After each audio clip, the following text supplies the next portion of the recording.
tunataka kujua yule mwalimu ambaye yako na uwezo wa kulipa shilingi 10,000 rent, ama yule clerk, ama yule county employee mshahara yake ni shilingi 40,000 analipa rent 10,000. Ni vipi tunaweza kujenga nyumba ambayo gharama yake itatoshana na 10,000 ya rent, iwe 10,000 ya mortgage, baada ya miaka 10, 15 nyumba awe owner ya nyumba katika taifa letu la Kenya. First time home owner. Wewe unanunua nyumba yako ya kwanza. Ni mpango gani tunaweza kuwa nayo kama serikali katika ile kupromote home ownership? Ni vipi tunaweza kusema kama wewe unanunua nyumba yako ya kwanza na mke wako, badala ya kulipa mortgage 10%, utalipa mortgage 5%, kwa sababu ni nyumba yako ya kwanza, so that we promote more people in Kenya to be home owners. Ni vipi tumejenga reli imefika hapa Naivasha? Nia yetu ya kujenga reli kufika Naivasha ilikuwa ni kwamba pale Naivasha tuko na geothermal. Badala ya kutransport geothermal, ni vipi tunaweza kuwa na leather city hapa Naivasha? Ni vipi tunaweza kuwa na textile industrial city hapa Naivasha? Na watu wa Kiambu, wale watoto wetu wote wako primary school, tuko na vijana ama watoto wetu shuleni 10 na karibu 2, almost 12 million kids are in school from standard 1 to standard 8. We have another 4 million almost in our secondary schools. Hawa watoto wetu milioni karibu 14, na tunawanunulia viatu kutoka China. Kenya tuna import viatu milioni 12 kila mwaka. Ni vipi tunaweza kupanga ile jua kali sekta hapa Kiambu, badala ya sisi kuagiza viatu kutoka China ya watoto wetu, tutengeneze leather? Na mnajua leo katika Kenya tunachinja ng'ombe karibu 3 milioni kila mwaka. 3 million are slaughtered every year. Nyingi ya hiyo ngozi inakuliwa na umbwa na mchwa. Ingine inauzwa shilingi 50, shilingi 100. Na ingine inaoza. Tunaelewana? Na kidogo tunauza ikiwa ile inaitwa raw ama wet blue. Alafu hiyo ngozi tunaenda tunainunua baadaye ikiwa ni viatu. How do we use in every sub-county our juakali sector? We promote it so that every county can make school shoes for the children in that county. Hiyo viatu milioni 22 tunaagiza. Ni vipi tunaweza kupunguza? Badala ya kuagiza 22 million, we start with reducing progressively. Na tunaanza tu hata na watoto wetu wa shule. We can do that. How do we work with our juakali sector? And I'm sure the juakali people are here. How do we work with them? Tuwatafutie tools na tuwape contract, ili kila mwaka they can produce 10-12 million pairs of shoes, and with that we can create 500,000 or 600,000 jobs in Kenya just by making shoes for our children in school? How do we use our geothermal facility? Pale geothermal, watu wa leather na watu wa textile wanatumia a lot of steam. The reason why we wanted an industrial park in Naivasha is because we have free steam and we have cheap power, which means we can be competitive on both leather and textile. How do we work with our TVETs? Leo tuko na TVET karibu 10 hapa Kiambu County. How do we work with them to address the present and real gaps in our investment opportunities? Ni vipi tutashirikiana kwa ile program yetu ambayo tunatafuta kutumia kulete ajira zaidi ya agro-processing na value addition ya zile mazao ya Kiambu County. Mazao ya chai iko Kiambu, hapa kuna kahawa, hapa kuna dairy. How do we work together so that the farmers have access to farm inputs, they have assurance of the correct pricing, and we can work with them to make sure that we add value to every produce of this county so that we not only get jobs, but we also earn more money in the whole of that value chain, in everything that we produce in this county. How do we work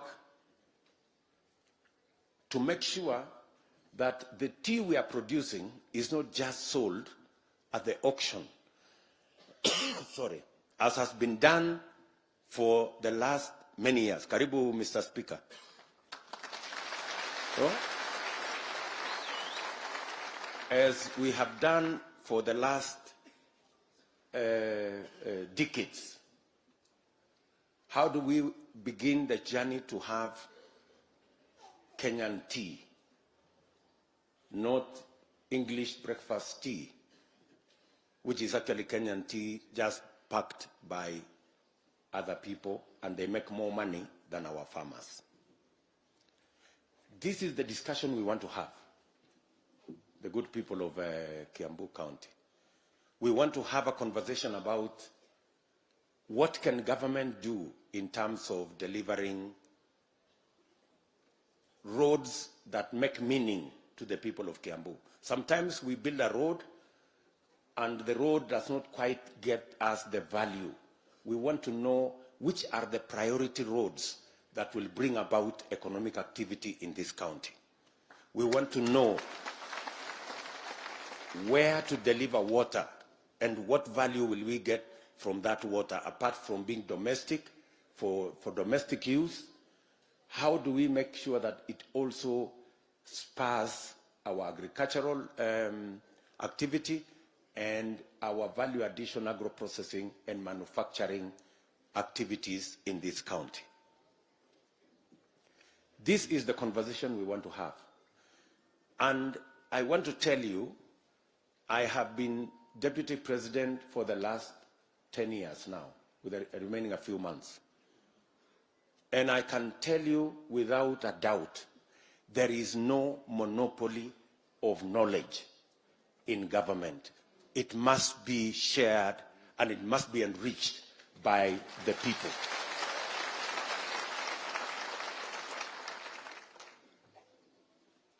So this is the conversation, and that's why I want us to have a frank conversation. And we must make it the norm that discussions about the economy is actually at the heart of meaningful politics. When you go to the ballot, when the people of Kiambu go to the ballot, what are they going to achieve? when the leaders get the positions they will get, what will that person in Kiambu County say she or he is voting for? What will she get? She must go there knowing that I am voting because whoever I am voting for will make a difference. There will be an industrial park in my neighborhood that will give job to my son, daughter, brother, cousin, or whoever it is that you sponsor their education. You must also be sure that you are voting in a government that will give you an insurance cover or the assurance of an insurance cover over your medical bills.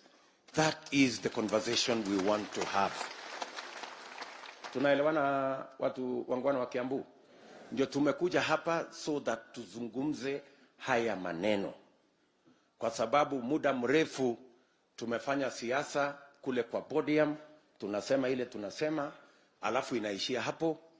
Na ndio tumesema tunaketi chini. Hii conversation tumekuwa nayo. Mwisho ya hii conversation tutaweka yale ideas, suggestions, mawazo na mapendekezo yenu tutaweka kwa charter. And we will sign an agreement and a charter between us and the people of Kiambu County that these are the priorities. Tunaelewana? Because we want a commitment that we are going to deliver on these priorities. Siasa imekuwa hii ya kuongea tu namna hii TV mtialala ria inaisha, watu wanapiga kura, alafu dunia haisongi. Sijui kama tunaelewana, So kama Kenya Kwanza tumesema tutaandikiana mkataba on the priorities of Kiambu County, on the economic issues of Kiambu County. And once every year, we will come back here and I will sit there and we will go through the priorities we have agreed and how far we have gone in implementing each and every one of them. Tunaelewana? Ndio sasa hii iwe contract. Tuache kudanganyana. Sijui kama tunaelewana watu wa Kiambu. So, hiyo ndio sababu. Karibu Bwana Kuria.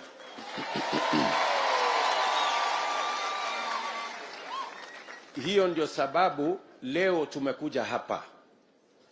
Na tutakuwa hapa for the next 4 hours. We are going to listen to you for the next 4 hours. We are going to listen to you because it is important for us to understand the priorities, the issues, the concerns, the suggestions, the ideas the people of Kiambu County has about their next government.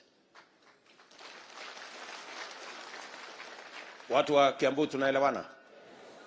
Wacha nimalizie kwa kusema hivi. Ukisoma Biblia, kitabu ya Amos 3 na mstari wa 3. Inasema hakuna vile wawili wanaweza kutembea pamoja kama hawajapatana.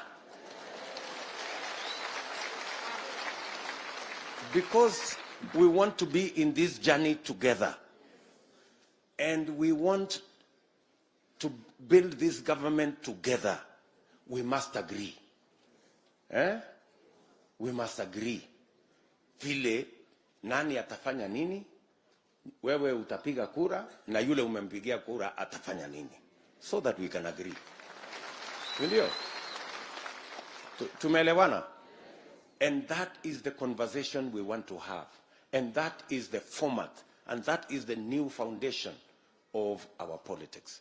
We have run the politics of ethnicity, of personalities, of those things for a long time. It has yielded very little. We must now move our politics from personalities and ethnicities to issues and ideas and programs so that we can change our country and change it for good.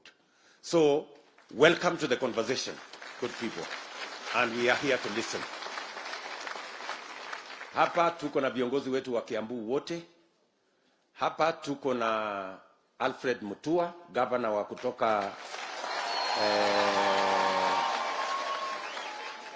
kutoka kule Machakos. He is a member of the Kenya Kwanza team. Hapa tuko na ndugu yetu Musalia Mudavadi. Ndio tuko pamoja katika hii safari ya Kenya Kwanza. Hapa tuko na Moses Kuria wa kutoka Kiambu na Bwana wa Matangi wa kutoka Kiambu. Hapa tuko na speaker wetu Justin Muturi ambaye ni member wetu wa Kenya Kwanza. Tumekuja kuwasikiza pamoja. Hapa tuko na ndugu yetu Moses Wetangula, member wetu wa Kenya Kwanza team. Hapa tuko na Rigathi Gachagua,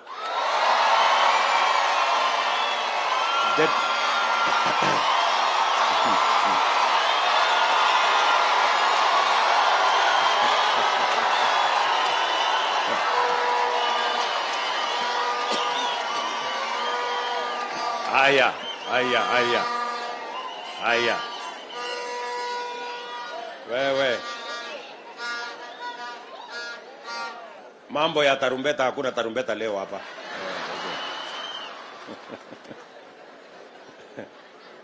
Ndio. Tarumbeta tu wanga naye kwa rally. Hapa hakuna tarumbeta leo. Hapa tunaongea mambo ya uchumi. Si unaelewana? Huyu Rigathi Gachagua ni deputy captain wetu. Na mulisikia tofauti kati yetu na wale tunashindana na wao. Wale tunashindana na wao, wakati yule jamaa aliunveil deputy wake, alimwambia aende apambane na kubadilisha katiba. Hata akasema yeye ndiye atakuwa waziri wa kubadilisha katiba. Mimi wakati tuliunveil huyu muungwana Rigathi Gachagua, nilimwambia aanze na kupanga uchumi. Na mimi nataka nimshukuru huyu Rigathi Gachagua kwa sababu hiyo majukumu nilimpatia, he has hit the ground running. That is why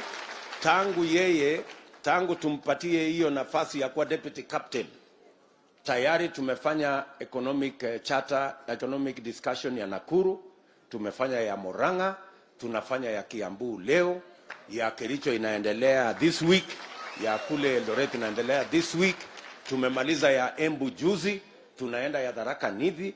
We are hitting the road running because that is the most pressing and the most urgent discussion of our time. Tunaelewana jameni? So the difference between us and our competitors is as wide and as clear as day is from the night. Tumekubaliana? So now we are ready to listen to you, na tutawaonyesha viongozi wale wengine baadaye. Asanteni sana. Welcome to the conversation.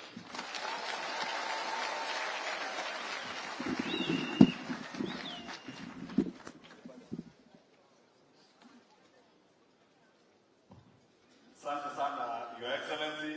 Watu wa Kiambu mmesikia? Mmesikia leo hakuna tarumbeta. It is reversed roles. Hawa wabwana waheshimiwa, kawaida ndio huwa tunasimama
Ni kama example ya hasira. Wakati hilo jambo lilikuja hasira na bottom up, mimi mfano huo, kwa sababu pale Juja wakati nilikuwa nalipwa mshahara ya shilingi 150, na saa hii tunaongea His Excellency, nyuma yangu niko na wafanyikazi 152 ambao wanapata mshahara kutoka kwangu, na tukisema hivyo sijataja house manager, sijataja yule ambaye ni dereva wangu wa kunibeba.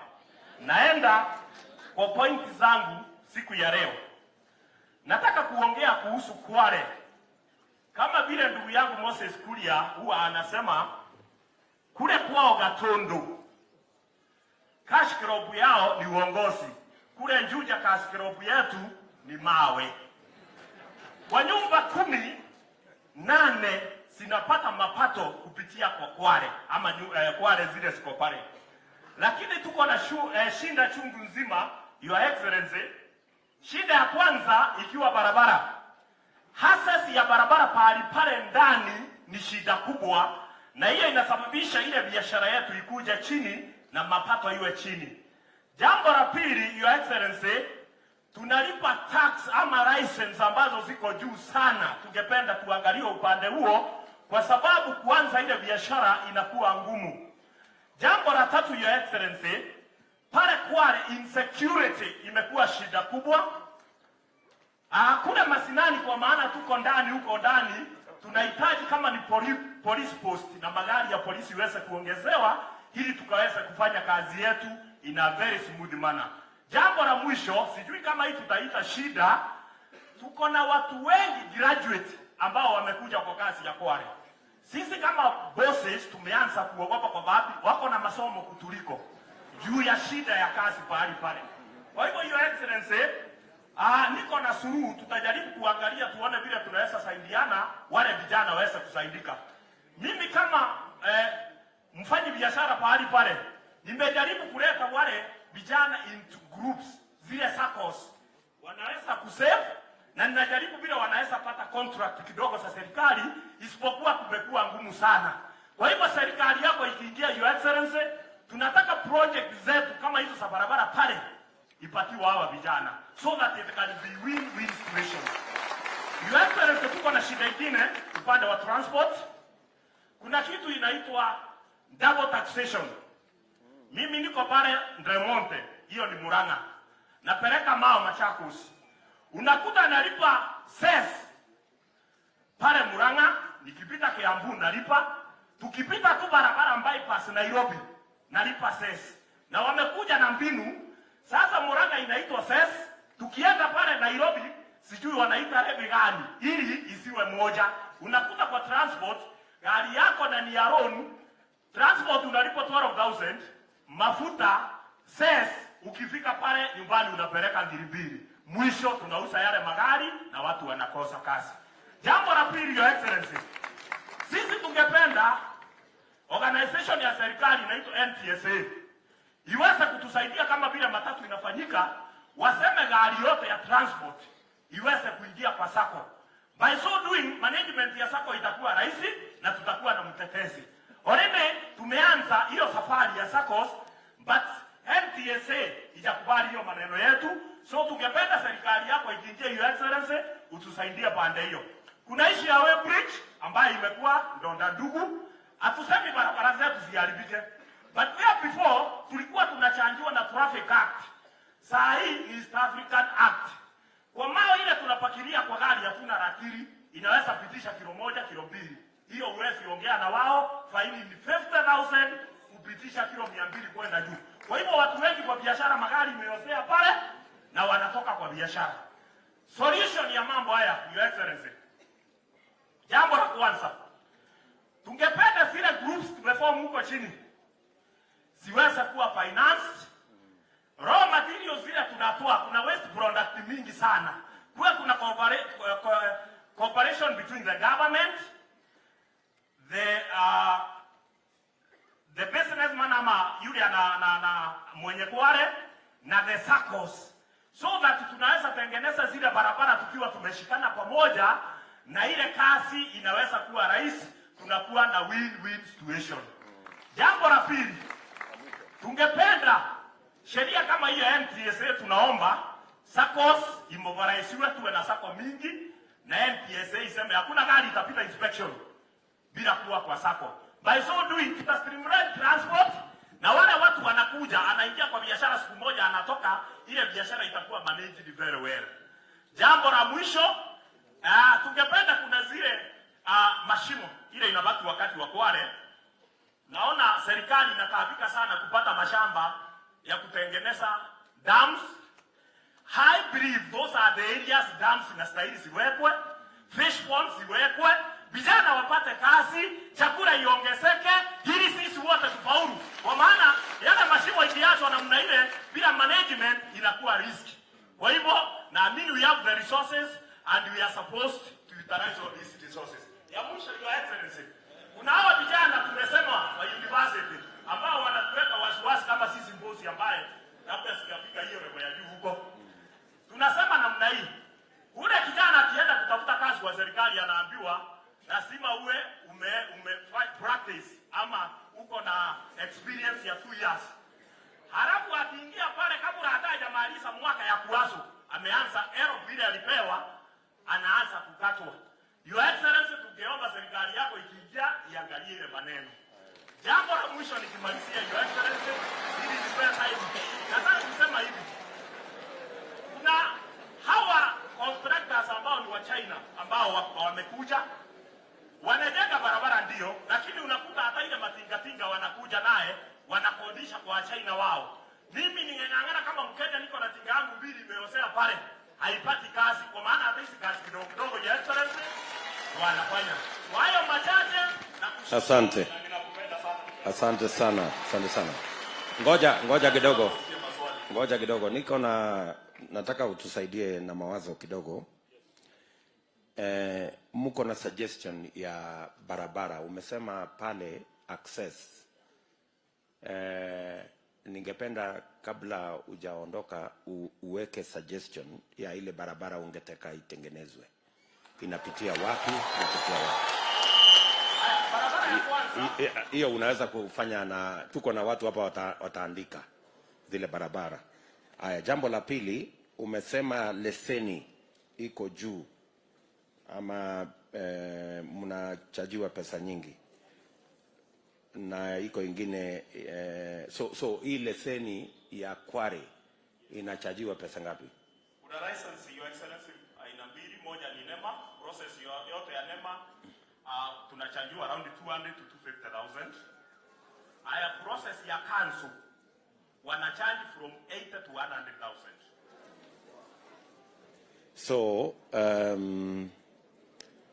na kwa mtu ambaye anaanzisha hiyo biashara kupata hiyo karibu shilingi 1,400, 300, 400 hivi inakuwa ni changamoto kubwa. So mapendekezo yako ni kwamba hiyo mambo ya NEMA na hii mambo ya council tuangalie vile tunaweza kupunguza, ama hata mahali pengine tuweze kuondoa kabisa hiyo mambo ya. Okay, ni suggestion mzuri, lakini tutaangalia tuone what is the minimum ambayo mfanyi biashara anaweza kulipa bila ya kumwekea vizuizi ya kuanzisha biashara. Si namna hiyo? Alafu ya mwisho umesema hiyo biashara yenu ingekuwa vizuri zaidi kama ingepangwa kwa sako ili watu wajulikane na biashara hiyo ieleweke. Yes, ya transport. Yes. Especially the transport component. Yes. Nataka nikuulize zile vifaa mnatumia, the equipment. Yes. Mnazinunua kutoka wapi? Machines there before, hizi za kukata mawe tulikuwa dogo atakiwa haidumu sana kutoka China.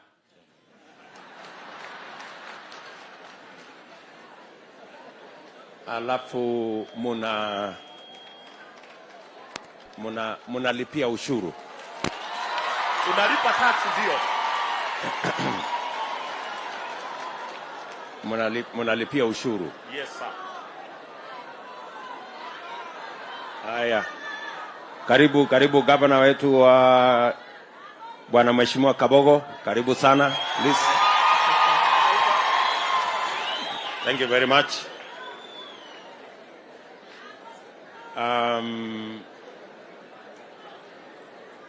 Ningependa pia utusaidie Yes sir. Kupendekeza sehemu ambazo mungetaka tuweke either police station ama police post ndio to improve mambo ya security katika hiyo biashara yenu.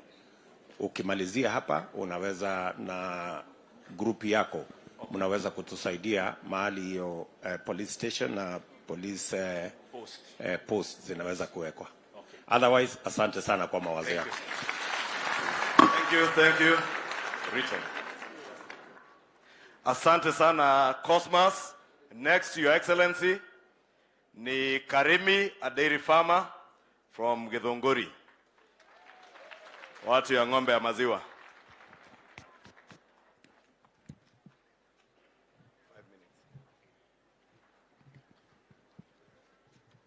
Your Excellency, the Deputy President, all protocols observed.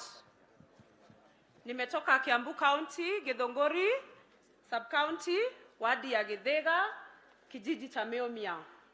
Mimi ni mkulima na mimi ni hustler pia kama wewe Your Excellency. Nimesoma masomo ya mifugo na sikubahatika kupata kazi, kwa hivyo sikukaa chini. Na mapato kidogo nikaanza shamba langu la ng'ombe kama 4, na baba yangu akanipatia kataito kadogo, nikapewa loan, nikaanza shamba. Sasa niko na ng'ombe karibu 100 na wa maziwa, na nimejiinua na nikainua wengine pia kwa kuwapatia kazi kwa hilo shamba. Pia niko na factory kadogo na manufacture maziwa na nauza kwa mahasla kwa sababu hatujaweza kuingia kwa soko kubwa. Katika biashara ya ukulima wa maziwa tuko Your Excellency na mashida mingi sana ambayo tunapitia ama challenges za kila siku.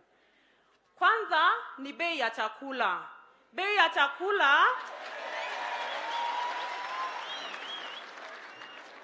chakula iko juu sana. Hapo mbeleni tulikuwa tunanunua chakula kama dairy meal shilingi kama 2,000. Sasa hii tunanunua 3,000 karibu hata 4. Ilhali bei ya maziwa haibadiliki. Kwa hivyo mkulima wa maziwa anaendelea kufinyika. So tungetaka serikali ya Kenya Kwanza iweze kuinua mahasla ambao wanafuga ng'ombe kama mimi, tuweze kupata chakula na chakula mzuri. Sasa hii hata chakula ile tunanunua 4,000 unapatia ng'ombe badala ya kupatia maziwa ananona tu. Ilhali tunataka maziwa.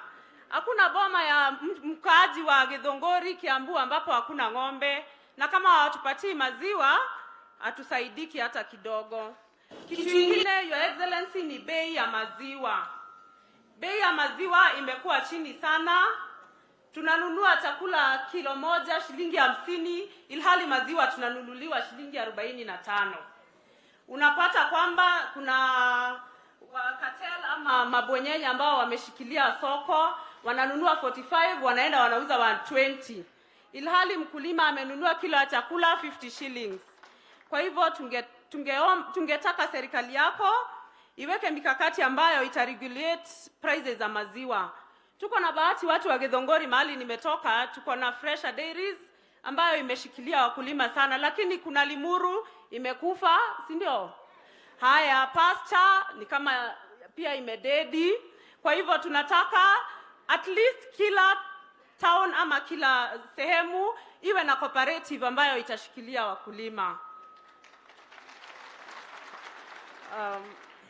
Pia Your Excellency, wakulima wa ng'ombe wamekuwa na shida, especially last year kulikuwa na epidemic, mifugo ikakufa sana kwa sababu ya magonjwa kama foot and mouth, na ni magonjwa ambayo saa zingine hatuwezi kuzuia, na kwa sababu ya hiyo wakulima wengi sana walienda kupoteza mifugo na kukosa kazi. Tungetaka serikali ya Kenya Kwanza pia itusupport na kutupatia insurance cover ya mifugo wetu. Ati tukipata shida kama hizi, ukipoteza ng'ombe 5, ukiinuliwa kidogo unasimama tena na moja na wanawezaana na pia unarudi kazini. Tungetaka serikali yako pia itupe mikopo ya mahasla pia. Kama mimi, Your Excellency, unasikia nilipewa title na baba yangu na niko na madugu wameigoja, nikimaliza kulipa hivi wachukue. Kwa hivyo tungetaka sana mikopo ya mahasla pia iweze kuinua wakulima wa ng'ombe, tuweze kuexpand biashara zetu na tuinuane katika hiyo sekta. Kitu ingine, Your Excellency, ni barabara. Barabara Githunguri, especially Githunguri, watu wa Githunguri najua mnajua vile nasema. Tuko na the third biggest milk factory in this country, lakini kufikia hiyo mahali ni shida. Gari, baisikeli, motorbike, ukisema unaenda Githunguri ujue ukirudi nyumbani either umekata spare, umefanya nini, barabara ni kama shamba, Your Excellency. Kutoka Uplands kukuja Githunguri ni shida. Mimi, Your Excellency, nimetoka kijiji ambacho kuna barabara moja ndogo ambayo inaniconnect kwa the nearest center, mahali ambapo naenda kununua chakula ya mifugo na peleka maziwa, lakini kwa sababu ya daraja mahali pa 30 meters nazunguka over 20 kilometers kwa sababu hiyo barabara hatujatengenezewa. Kitu ingine, Your Excellency, tungependa serikali yako pia. Tuko na vijana wengi ambao wamehitimu masomo ya ufugaji wa mifugo na hawana kazi. Kwa hivyo tukiinua wakulima, tupate chakula mzuri, maziwa bei mzuri, tupate cooperatives nyingi, pia kuwe na competition ndio bei ya maziwa iwe mzuri, pia wao watakuja kupata ajira ama kazi. Nikimalizia, Your Excellency, tungependa pia kwa njia moja ya kutupatia soko ya maziwa, utupatie maziwa ya hustlers kwa mashule yetu. Your Excellency, wale tulikunywa maziwa ya Nyayo, si tungependa hata watoto wetu wakunywe ya hustler. Kwa hivyo tungetaka serikali yako kwa njia moja ya kununua maziwa yetu ama ya kutupromote, hata ita-encourage watoto pia kwenda shuleni na ita-encourage pia wakulima kuendelea kufuga kwa sababu tuko sure tuko na market. So nikimalizia, ningependa kushukuru sana kwa kupewa hii nafasi kusimamia wakulima wa maziwa, especially nikiwa mwanamke, na mahali nimetoka Githiga Ward, mahali pia tumenominate MCA mwanamke Ruth, na I'm very proud to be a woman today. Thank you. Thank you. Thank you, Karimi. Can you help us with some ideas? It's true, we have a challenge of the high cost of feed. Yeah. Chakula iko bei ghali na inachangiwa sehemu kubwa na kwamba most of the ingredients, raw materials ya kutengeneza chakula, there is imported. Soya, sometimes simsim. What we want to do as Kenya Kwanza is to work on contract farming ya hizi oil crops ambayo tunatumia kwa kutengeneza chakula ya mifugo, kutengeneza chakula ya ng'ombe, chakula ya kuku na hizo zote, because inakuja yote pamoja. Nyinyi kama wakulima wa ng'ombe ya maziwa,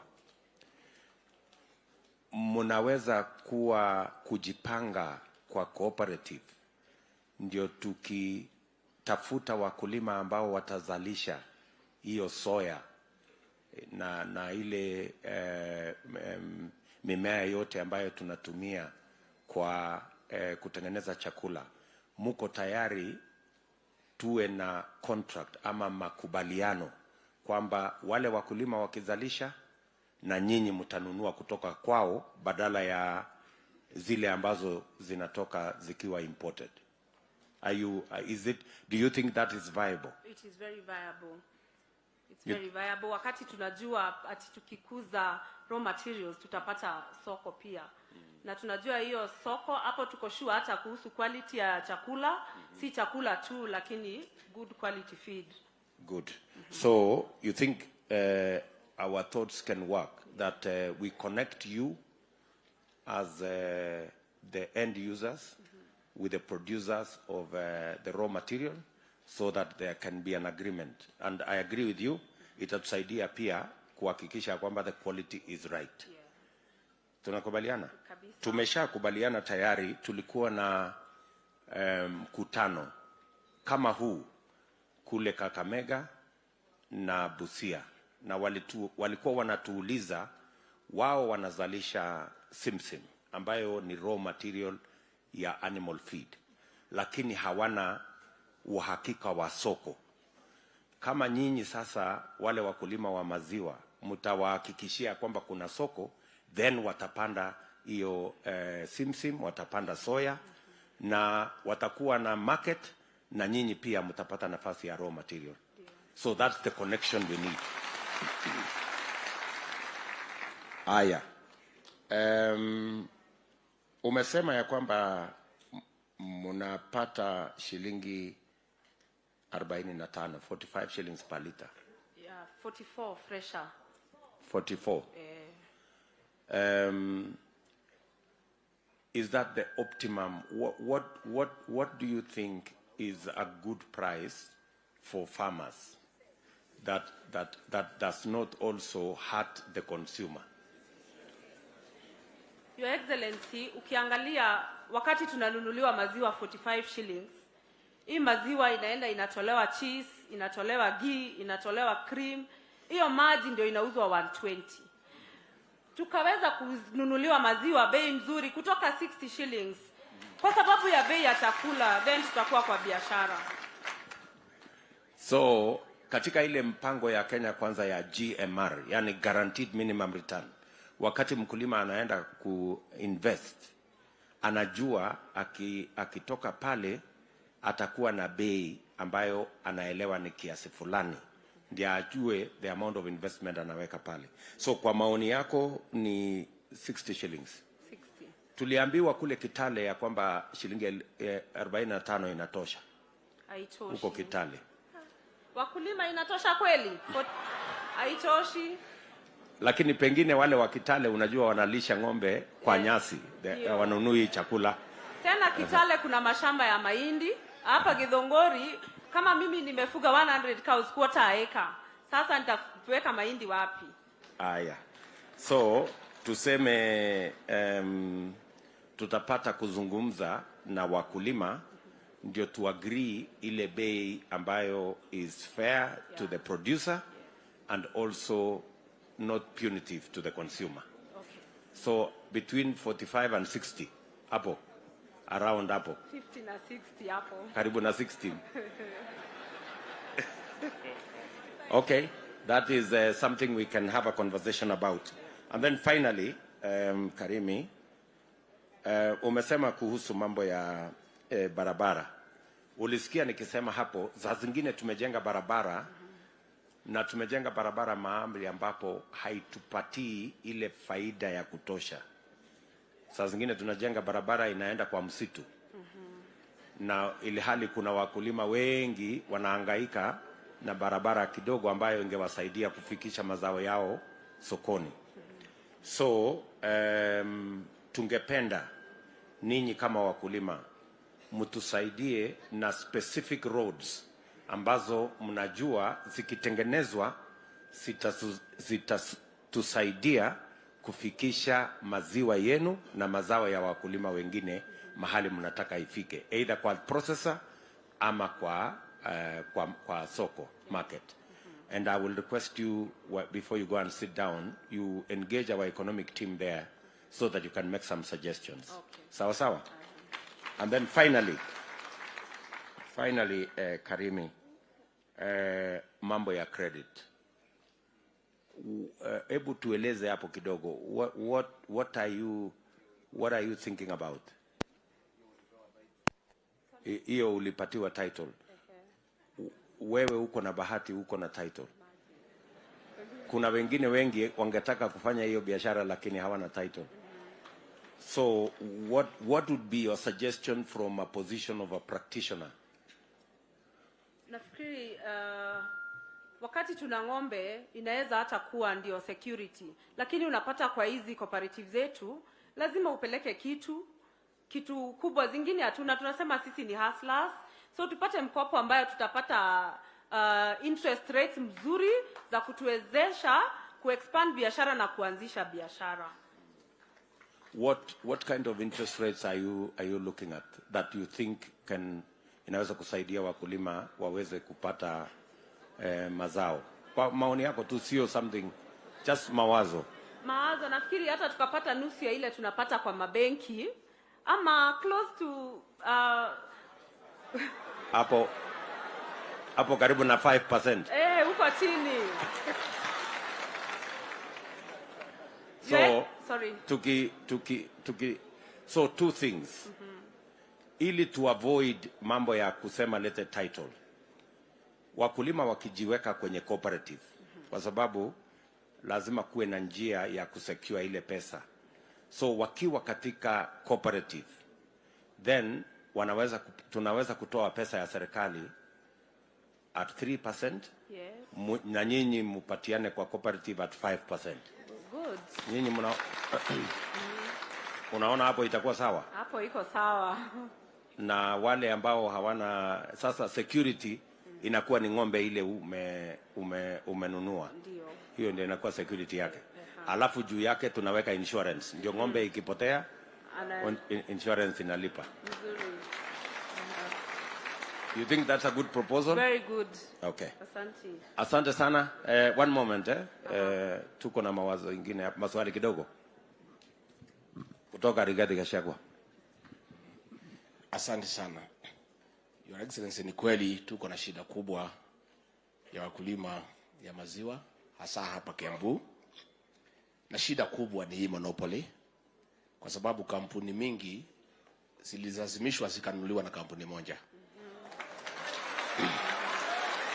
Na tunapongeza watu ya Githunguri Dairy kwa sababu walikataa kuuza fresha. Hii problem ya monopoly kama haijatatuliwa, hakuna suluhisho tutapanda katika hii sekta ya maziwa. Na hii maneno ya hii kumaliza hii monopoly iko mkononi mwenu na sisi wale mko hapa, wakulima na Wakenya. Ile monopoly ya maziwa ndio sababu moja tunalazimishwa project ya Azimio. Ndio ile mtu ya Azimio aendelee kulida hiyo monopoly. Kwa hivyo tukitafuta suluhisho, ni jukumu letu kuhakikisha ya kwamba hii project ya Azimio imeanguka. Ndio sasa tutapata nafasi ya kutoa ile monopoly. Ndio hawa wenye monopoly wasiweke bei, kwa sababu wananulia sisi maziwa shilingi 40-45, wanachemusha, wanaweka karatasi kidogo, wanauza 120. Na hata hapa Your Excellency, hapa Kiambu iko mama moja rafiki yangu alitaka kuniletea maziwa, akashikwa na watu ya Kenya Dairy Board jiani. Hata hapa watu wakiwa Nairobi, mashemeji, marafiki, huwezi lete maziwa kutoka haki Kiambu lete mtu Nairobi akunywe, kwa sababu ile Kenya Dairy Board imepewa kazi ya kuhakikisha maziwa yote imeenda kwa ile kampuni ambayo iko na monopoly. So as we look for solutions, na Deputy President na sisi tunasikiza, pia nyinyi mko hapa na wakulima wote na sisi zote tuko na jukumu to restore the dairy sector, to make sure that Project Azimio does not see the light of the day, so that it does not come to protect that monopoly. Asante sana Mama Karemi. Thank you very much for your ideas. Tunashukuru sana. Haya, unaona ako na kampuni ya Excellency inaitwa Aziza Foods. Hiyo yenye anafanya biashara ya maziwa kutoka ng'ombe 4 mpaka ng'ombe 100. Asante. Next, we will have from Tea, Coffee and Horticulture, from Larry Sub-County, Mr. Benson Dongo. Na ni sawa ukimaliza kuongea, unaweza salimia hasla. Benson, 5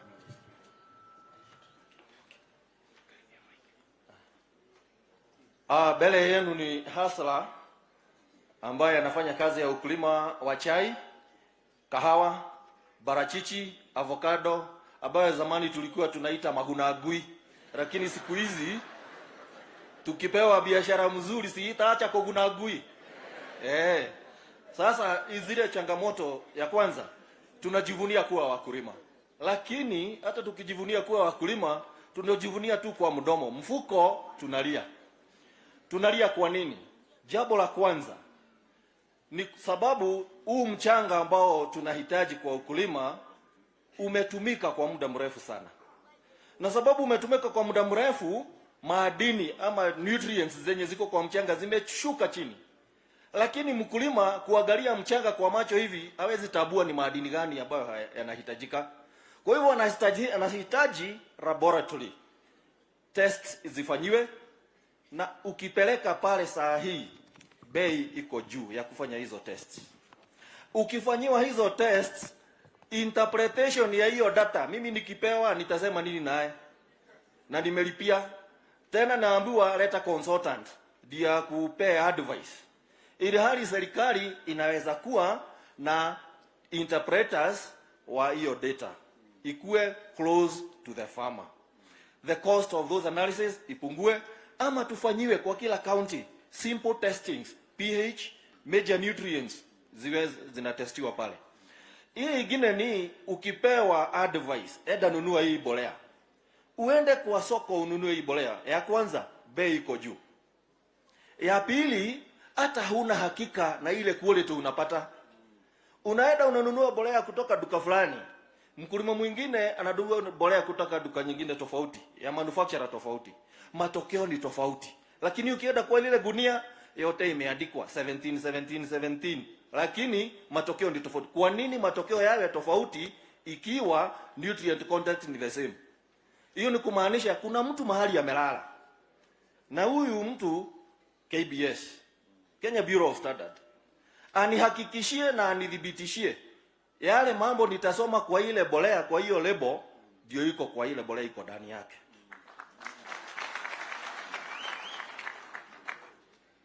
Ya tatu niyo tunasema that high cost and the quality. So what do we do? Tutafanya nini? Kama serikali tugeomba tuwe tuna mambo ya taxes ya agricultural inputs. Hakuna haja niambiwe nilipie kwanza alafu nikuje nirejeshewe na KRA. Sababu itabidi nikuwe na pesa kwanza ndio nilipe. Hiyo pesa imetoka kwa production system, hainisaidii. Ikirudi baadaye nitakuwa nimepoteza gharama ile nilikuwa nimefanya na muda umepotea. Hiyo ingine ni mambo ya kuwa sina hela. Kijana ametoka shule, hasla, ako na nini? Tumesikia mtu hapa, mwanadada hapa, alikuwa na bahati, babake alikuwa na title. Kuna hao ambao hawana title, lakini nimepewa kisehemu kidogo na babangu. Tuko watu watatu. Sasa utaweza nisaidia nini? Kwa nini tusipewe startup capital ya agricultural production? Ambayo nitapewa muda. Kama mimi ni mzalishaji wa chai, tunajua vizuri sana nitaanza kuvuna chai baada ya miaka mitatu. Kwa nini nianze kulipa next year? Kwa nini nianze kulipa in 3 months? Na pesa itatoka wapi? Ila hali ile pesa nimekopeshewa haijaanza kuniletea mazao. Kwa hivyo mtu aanzie kulipa ile loan kulingana na muda wa ile project anaenda kuweka. Kama ni mtu wa maziwa, anaweza kununua ng'ombe aanza kuzalisha maziwa 2 months, 3 months. Mkulima wa maharage ama vegetables 3 months ataanza kuuza. Mkulima wa kahawa probably 3 years. Majani chai 3 years, the same, kwenda juu. Hiyo ingine ni kwa hizi mazao za chai na kahawa na barachichi, avocados. ambazo huwa zinachukua muda kwa shamba. Saa zingine zinakuwa na outbreak ya magonjwa na wadudu waharibifu, the pest and disease outbreak. Hatuna uwezo ambao uko kwa usawa sisi wakulima wote. Kuna wale wakulima wataweza kuzuia yale magonjwa, lakini jirani hana uwezo. Itafanyika nini? Atazuia magonjwa, lakini baada ya muda kama siku 3-4 ugonjwa unatoka kwa jirani yake unarudi. Kwa nini tusikue na control programs? Tukiwa na agricultural extension service providers, wanakuja wanazunguka kwa haya mashamba, wakiidentify ugonjwa ama wadudu waharibifu, wanasema ile dawa tunatumia ni hii. Inaanza kutumika pande moja ya wazalishaji mpaka pande ile nyingine. Inawekwa kwa siku 2 siku 3. Magonjwa hayana mahali pa kukimbilia, wadudu hatakuwa na mahali pa kukimbilia. Lakini saa hii iko erratic. Huyu anazuia, huyu hana. So inaleta shida. Then it also increases resistance. Yule alitumia dawa tofauti, huyu alitumia dawa kidogo. Madudu yanapata resistance pale, yanarudi hapa. Hata kitumia hiyo madawa haitoi matokeo mazuri ambayo tungehitaji. Hiyo ingine ni mambo ya bei. Kwa nini tusikue na kitu inaitwa guaranteed minimum returns ambayo ulisema? Lakini hii guaranteed minimum returns nani anaiweka? Tuhusishe mkulima, tuanze na yeye. Gharama ya kuzalisha iko ngapi? Ugiwa kama hii pesa ulikuwa umeendea bank iko na 10% interest, weka pale. Sasa ukishaweka hiyo 10%, sasa tafuta faida ya mkulima. Hiyo ndio inaitwa sasa guaranteed minimum returns. Mkulima atakuwa kwa biashara. Hiyo ingine ni mambo ya soko. Soko kivipi? Kuna mtu unaona sasa hii tunasema barachichi, wakati huu tunaongea saa hii makorofia, mwezi wa 5, mwezi wa 4, mwezi wa 5 hayana bei, lakini hatujui ni kwa nini. Alafu tunapata mwezi wa 6 ambao wenye wanauza ng'ambo wana uhakika itakuwa na bei, lakini hawatoa bei, sababu sisi hatuna hiyo information.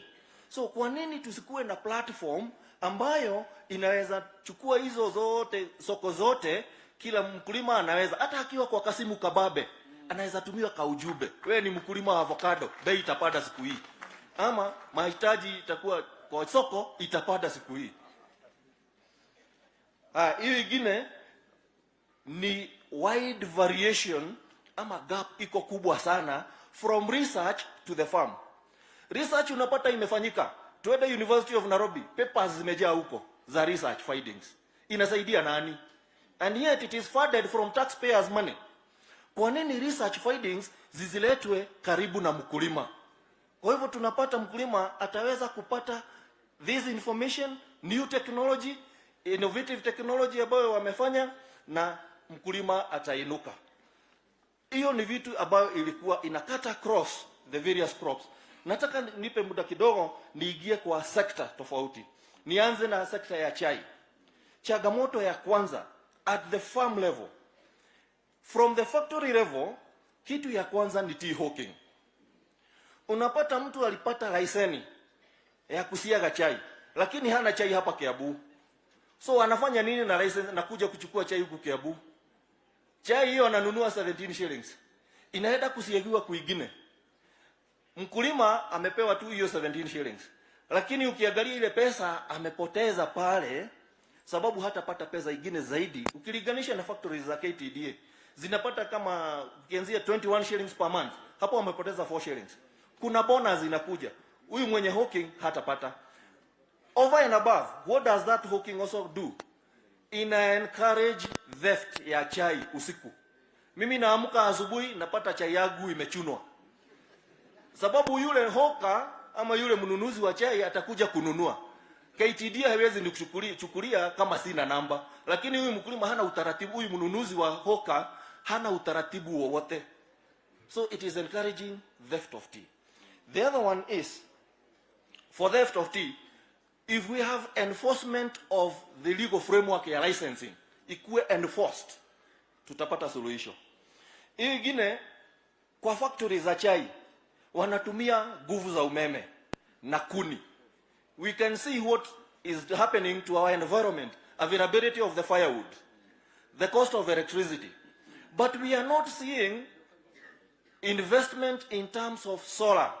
Nimejaribu kuigiana na watu wa solar. Naambua ule ujuzi huko is too expensive for us.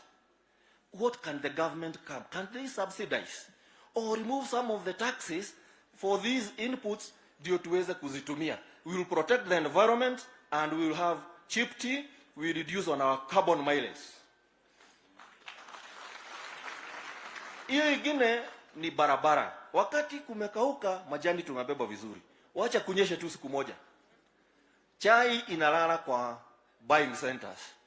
Na tunaambiwa hii bado inazusha quality.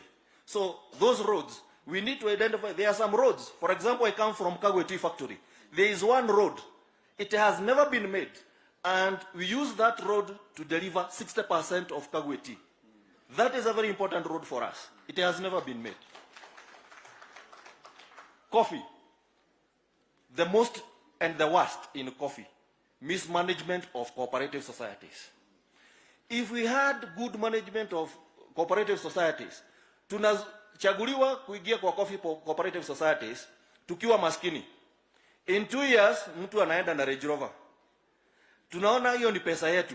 Lakini tukijaribu kama wakulima kufuata yeye, hatuna uwezo. Yeye ako na pesa ile alituiba, alitupora. Kwa nini tusiwe na sheria ya kulazimisha huyu mtu ile pesa alipora irudishwe kwa society? And because we have I'll hand over because there are other more contributions. I'll hand over this report. I know it will get you. Hasala mwenzangu. Thank you very much, my brother. You have a lot of information. I am really surprised that you have a wealth of information. Pongezi. Thank you. So, Bwana Ndung'u, umesema mbolea tuhakikisha kwamba is of the correct quality. Yes. Na pia tuhakikisha kwamba iko katika bei ambayo mkulima anaweza kulipa. Yes. At the moment, bei ya mbolea ni kama shilingi ngapi kwa saa hii? DAP ukienda kwa soko is between 6,000 6,200. 17 5,800. CAN 4,500. Depending on where you are. Yes. So I remember we had brought it down to 2,500 at some point. Sir, can I tell you the problem? Yes. The problem is the subsidized fertilizer is only available at NCCPB stores. And not all of us are able to go there. The other one is the bureaucracy involved in accessing the store. That is the work.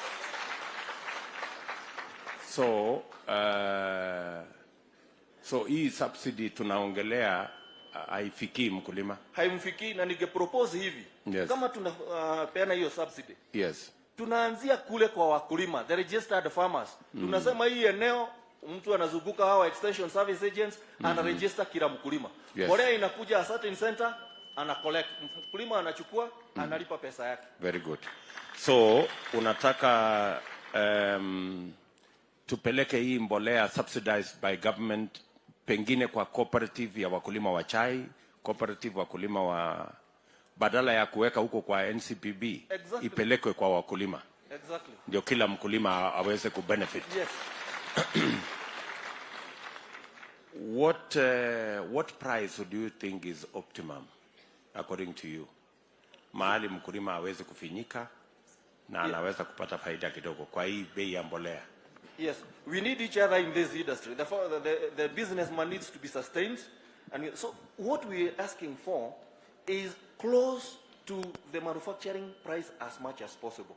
If we can get it at between 1,500 to 2,500, the most expensive, we will be comfortable. And we will sustain the businessmen and we will be in the business. So unasema turudishe hii bei irudi pale kwa 2,500 mahali tulikuwa tumeipatia. Hata ikiwezekana na ifike kwa wakulima wote. Kabisa, msamishima. Sawa sawa. Haya. Ya mwisho. nakubaliana na wewe juu ya startup capital. Hapo umezungumza vizuri sana mambo ya startup capital ya wakulima. Mimi nataka nikuulize credit kawaida wakulima wa sekta yenu wanatoa wapi credit? Is it Agricultural Finance Corporation? Do you get any facility? We don't get from AFC. It's the commercial banks. Yes. And through the SACCOs, yes, we come and aggregate ourselves, yes, and then we get assistance from for example, right now, we get through K-Unity, or those are the SACCOs that we have, and commercial banks. What is the interest when you borrow? It's coming between 12 and 14%. Yes. Do you have any farmers that borrow money from Agricultural Finance Corporation? Getting from Agricultural Finance Corporation, the requirements are just way too stringent that the common farmer cannot afford. It's only affordable. It's only affordable by those people who are able to buy tractors and other equipment. Mkulima wa kawaida anahitaji jembe na knapsack kwa mgogo, hatapata.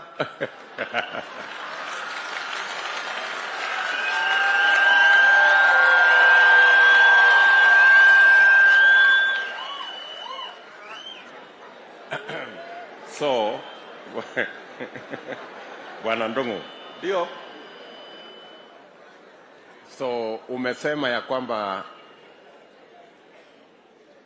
kama ingewezekana, wewe kama unapendekeza, ni tufanye vile tulisema kwa ule mama wa dairy, kwamba mikopo ya sekta ya production kama kilimo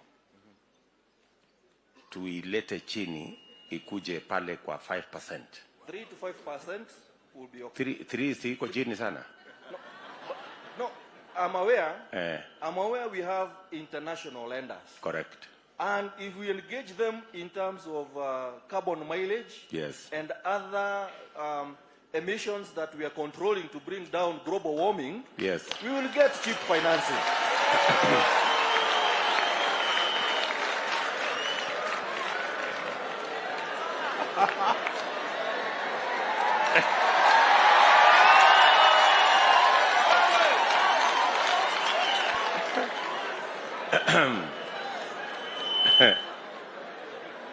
Aya, asa Bwana Ndungu. Yes, sir. Bwana Ndungu. Mimi nakubaliana na wewe kwamba if we can link credit to farmers, yes, to the money we borrow internationally, yes, we can actually make it at 5% or between 3 and 5%. yes. Na there is absolutely no reason why farmers should be paying more than that. Kwa sababu ndio inaongeza gharama ya maisha, kwa sababu ndio inaongeza bei ya vyakula. Si namna hiyo? Ndio. So your suggestion is that we deal with the elephant called credit. Exactly. Na muki-access credit kama wakulima, mnaweza kuproduce more, yes, and you can produce cheaply. Yes. Si namna hiyo? Ndio hiyo. Alafu nimalizie kwa kusema ya kwamba hawa hawkers wa chai to enforce sheria. Yes. So that's just an enforcement issue. Just enforcement. Na kwa wale ambao wana nia ya kuendesha serikali ya Kiambu County, naona mko na candidate hapa. Yes. Wa kusimamia sekta ya kilimo. Asante sana Bwana Ndungu. Ngoja kidogo, 1 minute. Asante sana Ndungu. Nataka tu niulize 2 questions. One on coffee. Yes. Team hii Deputy President ameweka inaangalia mambo ya uchumi na vile tutarekebisha mambo ya kilimo ndio mkulima apate haki yake. Yeah. Saa hii kilo moja ya kahawa inalipwa pesa ngapi? Yes. Number 2, saa ile tunaendelea kuangalia guaranteed minimum return. Yes. what do you think itakuwa bei ambaye itacover cost of production na pia ikuwe na faida kidogo kwa mkulima.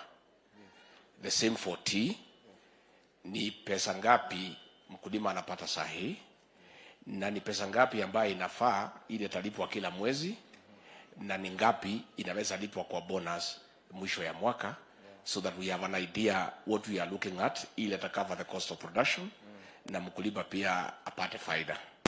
Finally, Your Excellency, I think our economic team need to spend some time with this good man Kondomo.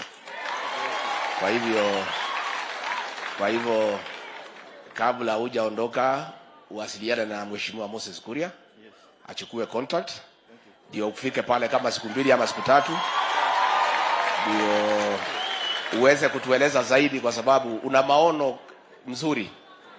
And I think tuko na Wakenya wengi wanaweza saidia Kenya hii. Na Your Excellency, hii maneno umeanza ya kusikiza Wakenya.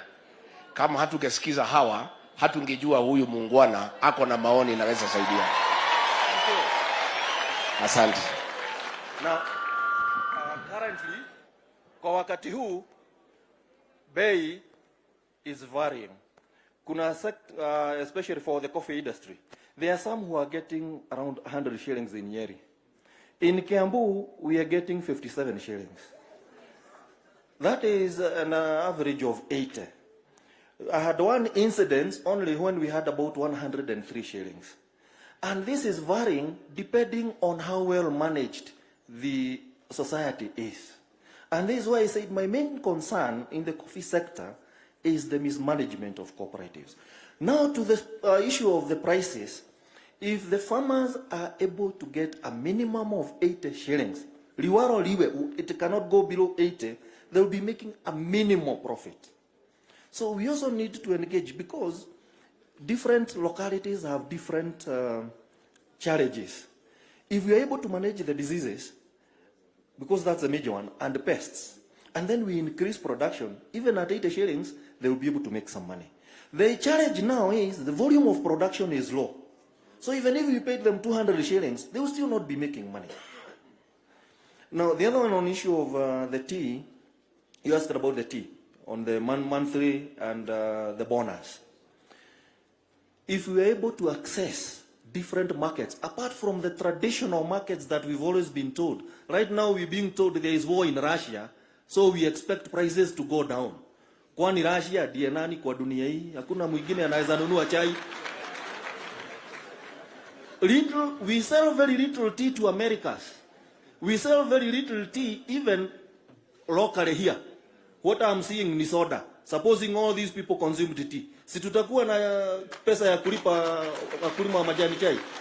So competition from the local other soft drinks. Why don't we encourage local industries to process tea that I can walk into a kiosk and get a bottle of tea? It will bring up the prices and stabilize the prices. Thank you. So, thank you. Yes. So thank you very much, Bwana Ndongo. Yes.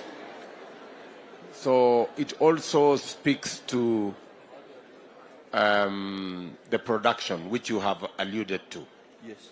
So the production at the moment of, on average, of a bush of coffee, the production is like what per tree, per year? The optimal production of coffee should be a minimum of 25 kilos per bush. Yes. We are now getting between 5 and 8 kilos per bush.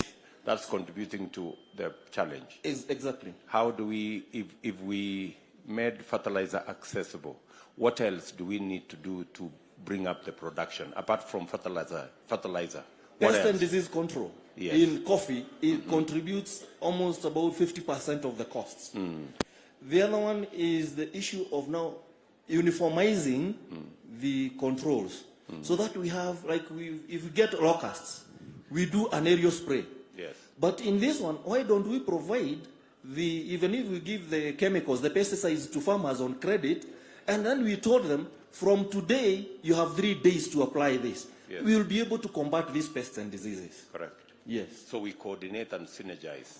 Exactly. So that we maximize on making sure that pests are dealt with. Yes. Okay, so I hope we can borrow at least a day or two of your time to spend time with our economic team.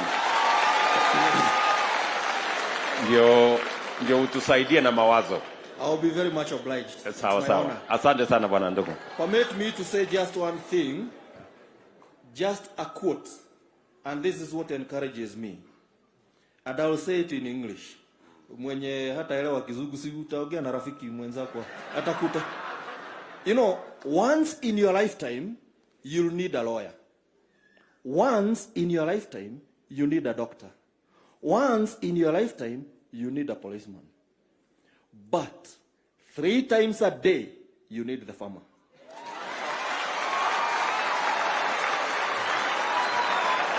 Haya, Benson, nenda usalimie Hasla. Your Excellency, as I invite the next speaker, Mr. John Bogwa, to represent Commerce, Trade and Markets from Ruto Sub-County. Mheshimiwa Naibu wa Rais, nina hakika unatafuta mawaziri. Na hii kura yetu hapa Kiambu ni mingi sana. Na ukitafuta waziri wa kilimo, nafikiri umepata hapo.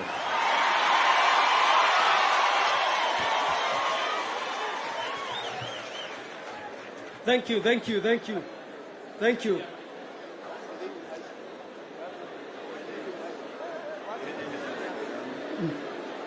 Haya, tutulie tusikie kama tuko na waziri wa Trade and Industry hapa.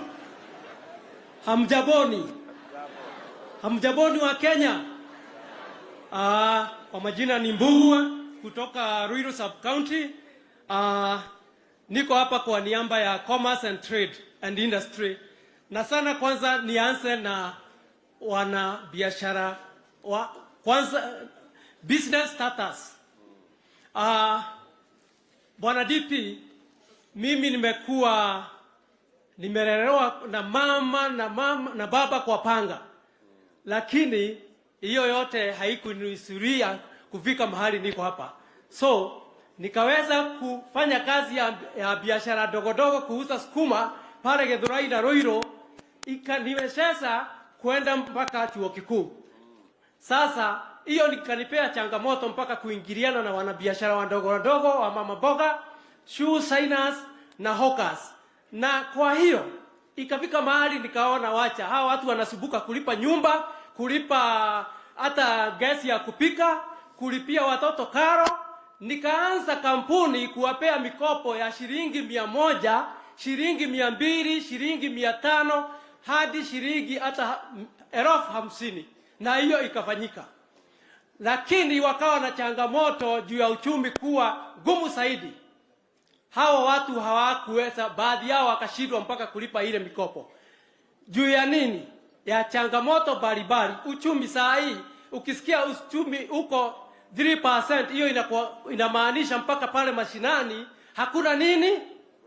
Hakuna pesa. Hiyo ni kumaanisha wale wa mama hajiwezi, yule shusaina hajiwezi. Kwa hivyo kwa niaba ya wafanyabiashara, makamu wa rais, tuko na changamoto kubwa sana. Kwanza wale wanaanza biashara, business starting fund, that is venture capital fund, tugeomba agarau mtu yote anaanza biashara yule ako na noble ideas, because you have very noble ideas going to the grave whether we like it or not. That's the situation. Kenyans wamesoma, so we can have business starters fund. So bwana makamu wa rais, hiyo itasaidia hawa graduates umesikia wako wanaenda Kwale with very noble ideas. Second point, guarantee fund, loan guarantee fund. Each and every sub-county should have loan guarantee fund for all the business starters plus the ongoing business, small businesses. That's why these small businesses are failing with reasons, because inafika mahali unataka shilingi 5,000 unasunguswa na wanabenki, interest rate kule kwa benki ni kubwa zaidi, excise duty ni kubwa zaidi, processing fee ni kubwa zaidi, What do? You coil. Hiyo biashara inafanya nini? Inaisha. Create business kwa watu wengine. Create employment kwa watu wengine. So, hiyo biashara inakufia hivyo. Just because of 5,000 shillings. So, we request your coming government to consider or set aside an authority to have venture capital fund for business starters and ongoing businesses. Second, to have loan guarantee fund for each and every county. And we should, if possible, have a kit for that and an authority for that. Hiyo itatusaidia sana. Next, kwa county zetu, utakuta kuna business permits na licenses. Why can't we have only one single permit or one single license? Badala hii milolongo ya licenses. Kwa nini tusikue naye? Ndakaa tutakuwa na hiyo single business permit. Unakuta ile permit ya 10,000, yule kuna mtu hawezi lipa hiyo mara moja. Nikichukua ile capital sasa na ni 10,000 na ndio nahitaji kulipa ile kanjo. What do you expect? Kaa nyumbani, umempeleka nyumbani. The business is gone. So, we request the country. The other issue, particularly when it comes to issue of taxation, Your Excellency, the element of VAT is really hurting this country. And I can tell you for sure. The element 16%, surely. That's why the cost of unga is going all the way to 150. And that's why the cost of cooking oil is going to 900 and something. So with only 1,000 today, you go to a supermarket, my fellow citizens, you only buy only 2 items. You can imagine. Now, where is Mama Mboga? So the element of taxation, the element on income tax is really hurting business in our country. The other key element right now is the cost of fuel. That is hurting across board.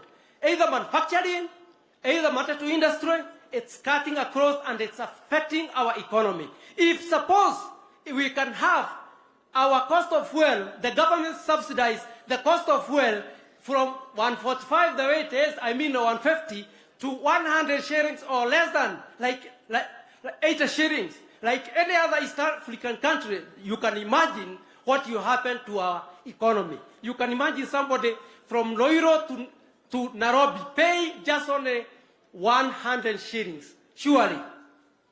Huyu mtu wa biashara ako namna gani? So that is killing our economy, whether we like it or not. It's hurting our economy. Thank you very much. Thank you. Thank you very much, James. John Mbogwa, eh? Sure. Yeah, asante sana Bwana Mbogwa. Tunakubaliana na wewe mambo ya startup fund. Sure. Umetueleza hapo uko na experience kidogo ya kulend pesa. Sure. Mahali ambapo inafika mahali wanashindwa kulipa. Sure. On average, from where you sit, on average, wale wafanyabiashara wadogo ambao wanakopa hizi pesa pale madukani, packet, ni kama wanakopa na interest ya pesa ngapi kwa mwaka? Ama ni kwa mwezi, ama ni kwa wiki, ama ni kwa siku? Sana hawa watu wanahitaji, wako na mahitaji ya papo hapo. Kwa hivyo unakuta mtu anataka shilingi 5,000. Hiyo ndio ama 2,000 hapa. Ama 2,000. Hiyo ikizidi sana ni ya kulipa nyumba shilingi 6,000 ama 3,000. Na hiyo inakosekana hata ukiona ni wanabiashara. Surely. So mimi nakuuliza, nataka unijibu usikize ile kitu mimi nakuuliza. Yes. Tafadhali. Najua you have answered correctly. Mimi ndio sijauliza vizuri, wacha niulize vizuri. Niulize huyu mtu ambaye yako sokoni hapo amekopa shilingi 1,000 ama 2,000 pale sokoni, anatakikana alipe baada ya muda gani? na interest ya hiyo pesa ni kama pesa ngapi? Kama ni 1,000 ama 2,000, anatakana alipe after how long? Is it a day, 2 days, 1 week, 1 month? And how much interest do they pay on average? On average, huwa it goes to between 10 and less than 10. Itakuwa, lakini ukienda confessional vile inafanyika, it's more than 20%. It's more than 20% ukienda kwa banking industry. So but how can they afford 20% per year or per month? Per annum. Per annum. 20% na unakuta hakuna hata grace period. So 20% per annum. Aya. Umesema vile vile ebu hiyo ni maoni yake Bwana Mbogwa. Pengine kutakuwa na mtu mwingine ako na experience tofauti. So Bwana Mbogwa, umesema hii pesa ambayo ni ya kusaidia wafanyabiashara wa kule chini, ungetaka iwekwe mahali ambapo kila mtu anaweza kufikia. Si umesema hivyo? Exactly. Na pia umesema hiyo venture capital iweze kufikia watu wengi, na pia kuwe na conditions ambayo sio very stringent. Exactly. Mpango wetu, umesikia kwamba tuko na mpango kama Kenya Kwanza. Sure.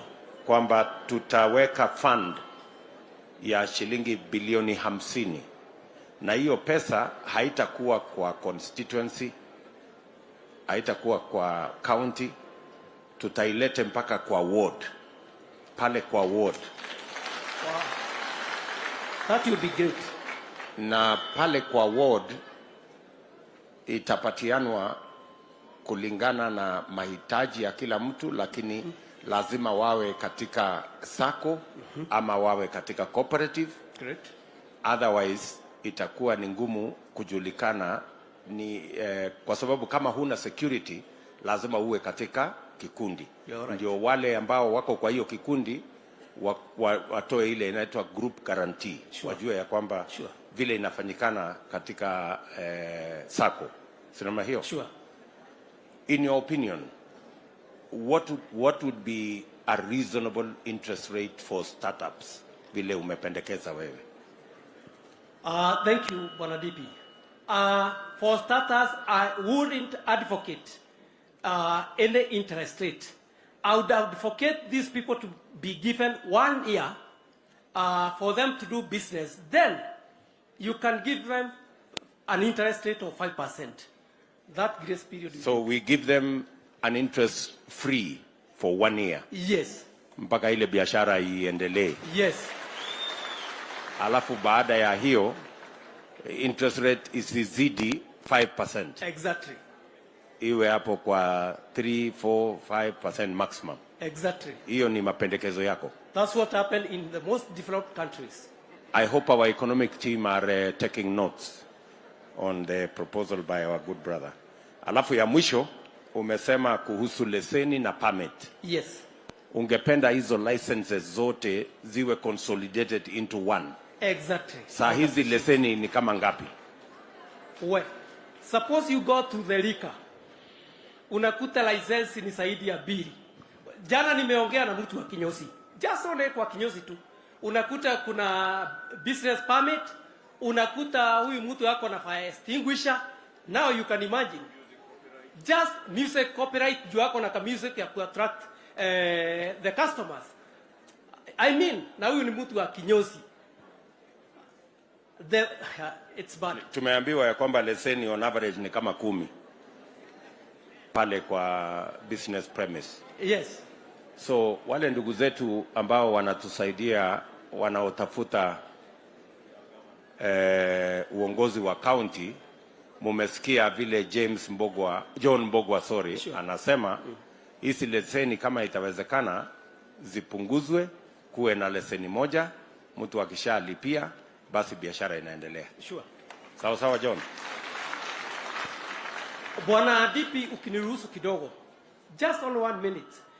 we normally talk of Asian tigers. Why should we be talking of Asian tigers? Why can't we have an African tiger? That is Kenya. We Asante. are importing pencils. We are importing toothpicks from these countries. Why? Why can't we have we can have our counties or our constituencies, one constituency to produce pencils, the other constituencies to produce toothpick, the other constituencies to produce shoes. So why can't we be a net sponsor in Africa? Thank you. The reason is because we haven't had this conversation. Sure, I believe. Bwana Mbogo, just a quick one, eh? Yes. Wakati, because you said you do some lending. Yes. Or at least you are involved in some organizations that do some lending. Yes. On average, what is the default rate kwa wale wanashindwa kabisa kulipa? Okay. Just roughly. Yes. And then two, what happens when they have defaulted? What is your recourse? What do you do to them? That's another experience we experienced. The default rate was almost 20%. Now, and it's huge. You can imagine that was from my saving, the saving I got. People are going with 20%. So that was a big challenge to me as far as I'm concerned. But if I had this fund, I would have.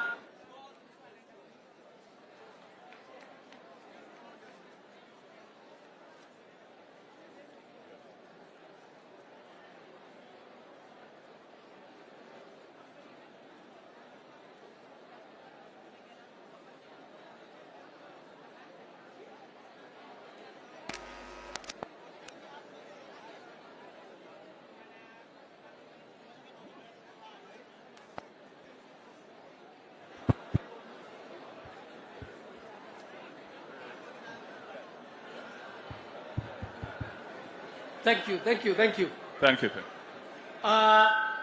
Ilifika mahali ikanibidi kwanza nisimamishe biashara kiasi. Juu hawa watu 20% ya pesa ilikuwa umesave, ni pesa yako umesave ili uinue wafanyikazi, uinue wanabiashara wenzako. Sasa hiyo ikabidi ile biashara ikawa juu wako na changamoto, ile biashara isimame. Na ni kawaida mpaka wale wanabiashara tuko nao hapa. So hiyo ni changamoto, na ndio unasikia nikisema mambo ya venture capital funds na a loan guarantee fund. Thank you very much. Okay. Thank you. Aya, asante Mbogwa, huku jibu wale wanashindwa kulipa.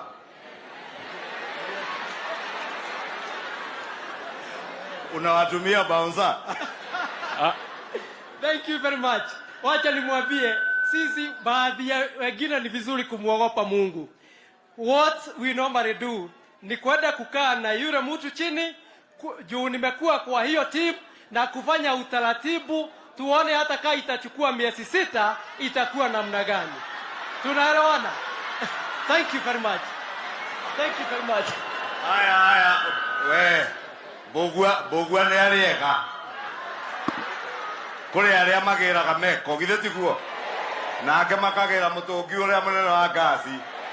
Wengine Mheshimiwa Musalia, wengi wanachukua mitungi ya meko ya gas kwa nyumba, wanabeba TV yako, hata kitanda. Unaachwa na mama bila kitanda, unafanyia hiyo kazi nyingine kwa floor. Nikio gikuru kiaugire ndukairire karagita ki. Simumbesikia Mbogwa na Benson ile ujuzi yako naye. Mheshimiwa Deputy President, hiyo ni kusema ukiona trakta iko chafu usidharau. Ungedharau Benson sababu anakaa hana suit kama Ekemani Ishongwa, lakini Benson umeona ndio anaweza kuwa waziri wa agriculture kuliko mimi. Nataka the next speakers, please, I will call you to you share the 5 minutes, about 3 minutes, because we are running short of time. Goshen, Mr. Goshen from Kiambu, and Mr. Shege on real estate.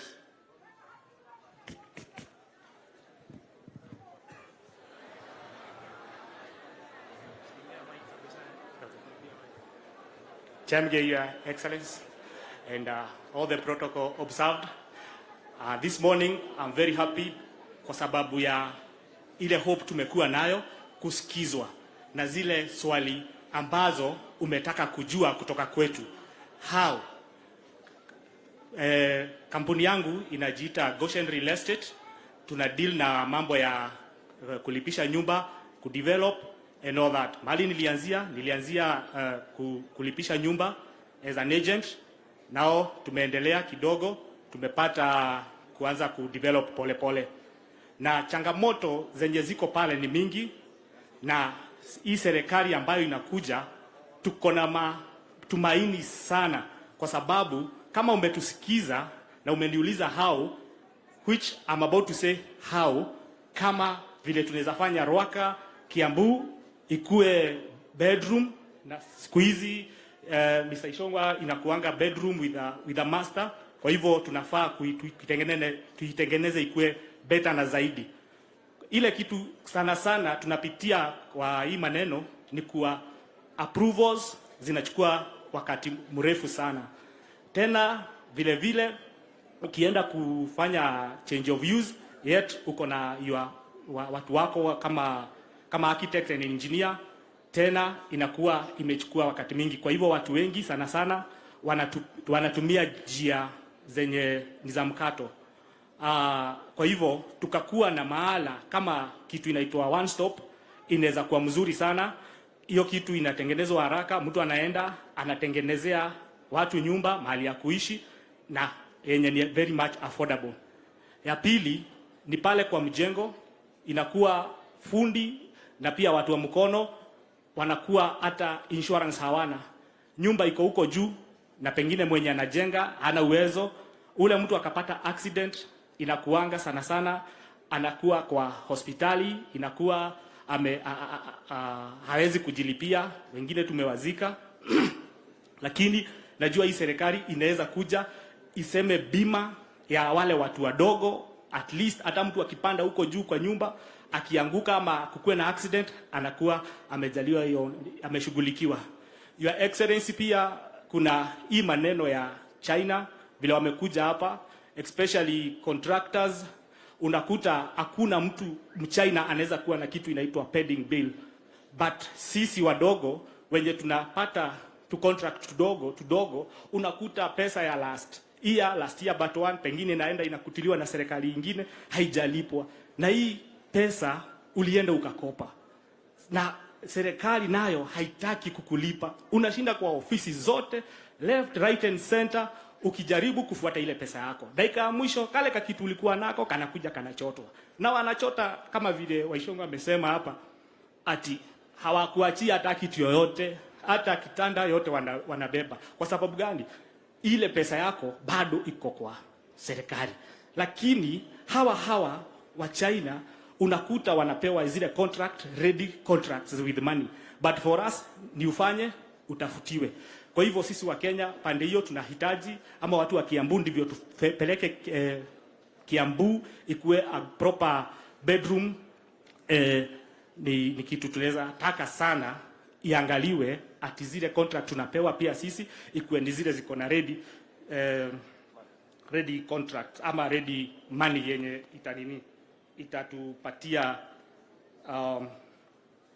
itatupatia uwezo wa kuendeleza hata hiyo contract nyingine umepewa, na pia kuajiri ama fundi, na pengine pia hata kulipa hiyo insurances zenye ziko pale.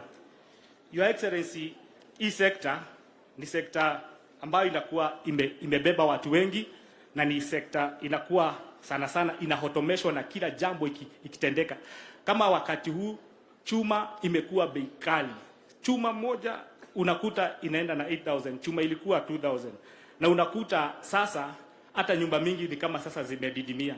Cost pia ya cement tunaweza taka pia kama wale wengine wanafanywa zile vitu zinaitwa subdues, pia hii ikuwe inapewa hiyo, kwa sababu as much as we need the farmer more, pia mali ya kulala ni muhimu sana katika nchi yetu, na kutengeneza Kiambu ikuwe a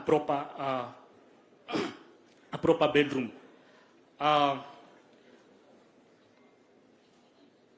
access road pia ni kitu ingine inatuchangia sana. At least government ikaingilia itutengenezee mabarabara, at least iweze kuweka hata kama ni street light, na pia hata kama ni zile bitumen road zile zenye gari hata zikiingia hazikwambi, at least mtu akienda town anakuta hana matope sana, na inakuwa serikali tunaongeza iomba sana yenye inakuja iangalie hiyo masirahi ya uto tu barabara tudogo, ndivyo pia hawa wajezi waendelee kufanya kazi na bidii na kutengeneza Kiambu ikuwe kaunti mzuri. Pia kuna mfano ya Dr. Mutua, zile barabara anatengenezwa kwake ziko salama. Siku za Governor Kabogo ulikuwa unaenda unapata nini approve haraka, na pia ulikuwa unapata hakuna pending bills. So tungetaka pia tusombe kutoka kwa hiyo. Asante sana. Tasimama tu hapo nimuulize Shege from Kikuyu, you add on to the few points then zijatajwa. Asante sana Your Excellency, naitwa Chege kutoka Kikuyu. Yangu ni mawazo tofauti ya affordable housing. Your Excellency, when you in Murang'a, nakumbuka tulisoma kwa magazeti ulimuuliza Senator Kang'ata atafute shamba ndio pale mtajenga manyumba. Ningeleta mawazo tofauti. Watu wa Kiambu wengi wana title deeds. Tungeingia private public partnership, jinsi kwamba wenye titles serikali ambayo inakuja ya Kenya Kwanza iwe na expansion of the National Housing Corporation, to reorganize National Housing Corporation, iwe ni body ambayo inaweza simama katikati ya huyu mtu anaboro pesa za kujenga nyumba using the titles na the banks that are going to give the credit. That is one. The other source of credit inaweza kuwa inatoka externally. Like one of my friends, ule mwenye amepewa taji la Minister for Agriculture, there's external funds about the government can borrow that can be on land specifically to build affordable houses. Tuondoe serikali kwa ujenzi, tuilete kwa wananchi. Na itakuwa ni system ya bottoms up ambao kila mtu ataweza kujenga labda flat ya units 10, anakodisha zote 10, anakula 6, serikali inachukua anakula 4, serikali inachukua 6 kulipa ile kodi ama kulipa ile loan. That way tutaweza kumaliza slums within a very short time. Your Excellency, if you think of what the leakages would be, kama ile mpango umekuwa nayo muhimu sana ya TVETs. Vijana wa TVET ndio watakuwa kijenga madirisha ya hizi manyumba.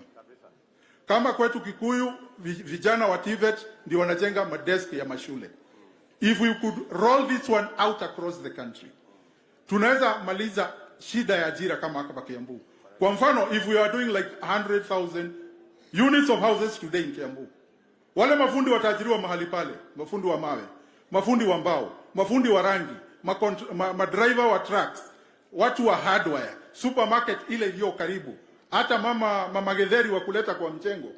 The bottom up approach itakuwa imegenerate a lot of activity ambayo itasaidia kila mtu. And this one can be done across the country, whether it is Eldoret, whether it is Mombasa. Na hii project ukisonga nayo your deputy Mheshimiwa Rais wetu wa 5, every Kenyan atakusikiza vile we are getting this as a bottom up approach, tutoe serikali kwa ujenzi. Like we did the construction ile imefanywa pale Ngara ya affordable housing. Ni one contractor ame benefit. Na ni Mchina. Na Wakenya wengine wale wamehusikana na yeye.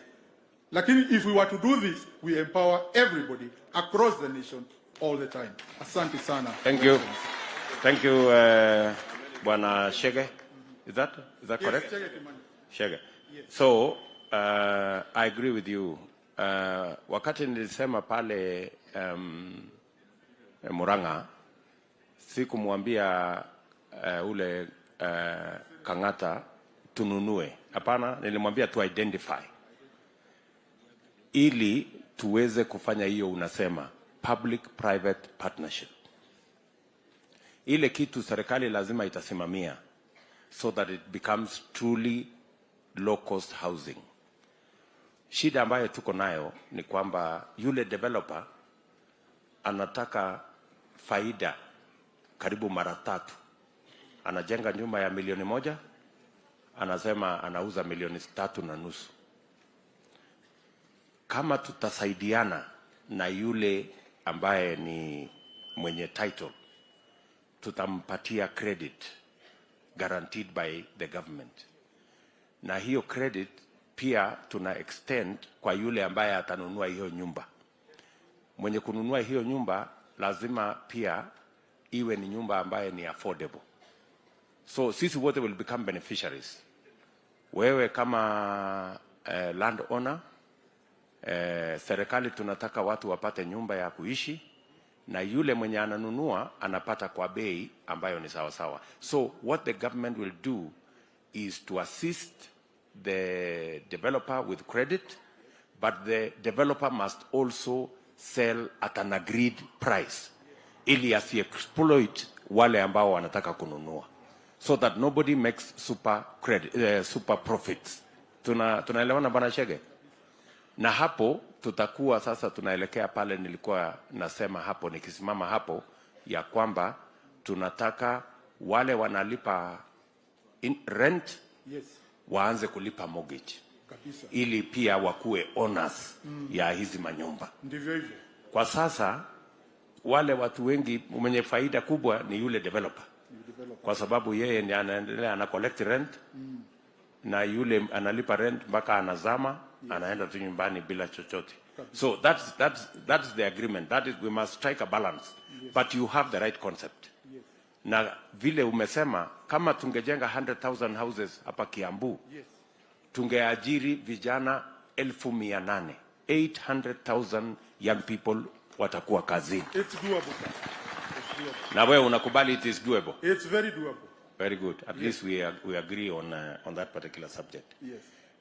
Na pia hata slums tutamaliza mara. Na slums tutamaliza. Kwa sababu wale wanaishi kwa slums watapata nyumba affordable mahali wanaweza kuishi. Hata wale wenye title ndio wamejenga slums. Na wamejenga slums kwa sababu hawana credit. Hawana credit. Yes. Tukiwapatia credit watawacha kujenga slums, watajenga nyumba mzuri. Nyumba mzuri. Kweli kabisa. I think we have a deal. We have a deal, Mr. Chege. Thank you, sir. Hapo tutaendelea kuongea hiyo maneno. Thank you, sir. Hiyo ni mzuri. Asante sana. Thank you very much, Goshen. I hope hapo Chege usemi baba yangu ndiye amejenga slums Kikuyu. Next nataka tusikie Wabogwa ambaye ni mama mboga kutoka soko ya Kang'ang'i pale Kiambu. Wabogwa, karibu. Kagagi. Doko ya Kagagi kore ya Kiambu. Karibu karibu dakika 3.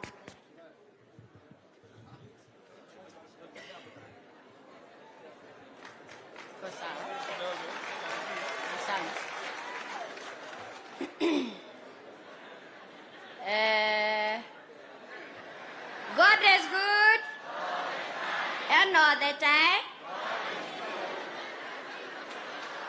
and that is his welcome.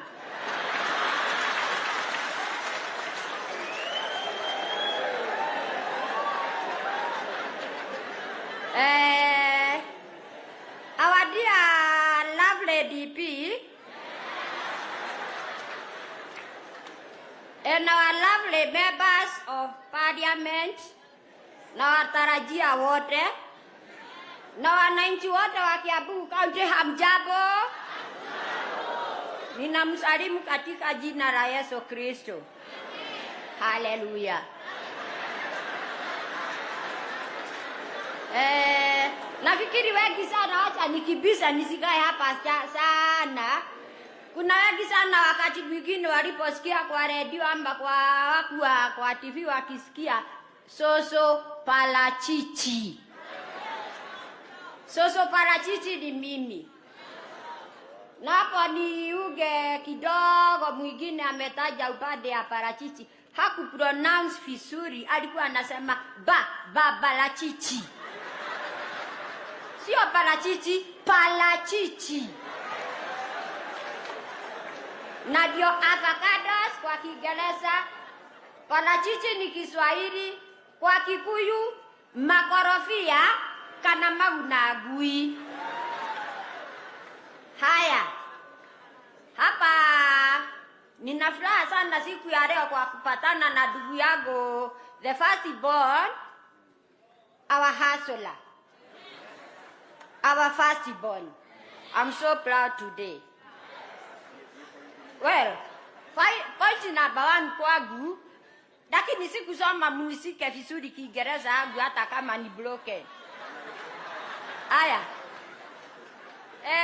Point yangu ya kwanza.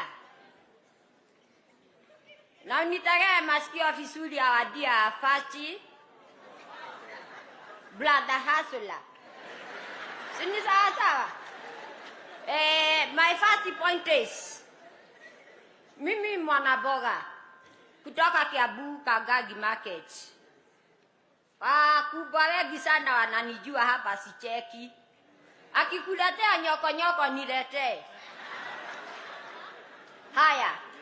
Mimi nilianza biashara kidogo na 1500 na ilikuwa ya mkopo. Na hii mkopo the first point wanatulipisha bei kali sana.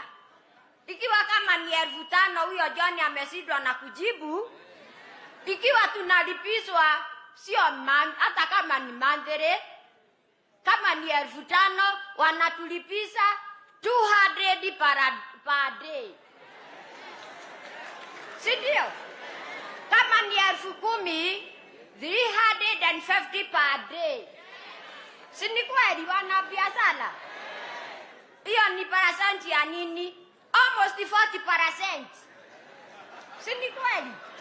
Wanatufinyiri ama hawatufinyiri? Better to speak the reality. Yes. Bila uoga. Kwa hivyo dear lovely deputy, tunakuomba kwanza utuangalie upande ya mkopo hawa wanatukopesa. Wanatufinyiria sana. Na ukichelewa na kulipa, anakuja kwako direct. Ana nakudirect. Usitoke kwa barabara kama hutalipa. You are not an animal. Wafungiwa kwa nyumba. Are you an animal? You are not. And we are free in our free country. Sindio? Ikiwa sina, nifanye nini? Ikiwa unga siku hizi inatoka 140, hata wengi sana kusema ukweli nowadays hawakuli lunch. Onele sapa. Sindio? Kwa hivyo hapo nakuomba, our dear lovely older brother hustler, utuangalilie hapo upande ya uga kila kitu, wapunguze bei. Juu hata wakulima boga wanasidwa na kutuusia. Siwaki pata boga ya shilingi 20 nowadays. Na pahali nauza parachichi and bananas, siku moja pengine nimeuza 200. Ni ya uga na mafuta ama makaa imetosha? Imetosha? Hapo tuangalilie vizuri, tutakufa na njaa. And we love you.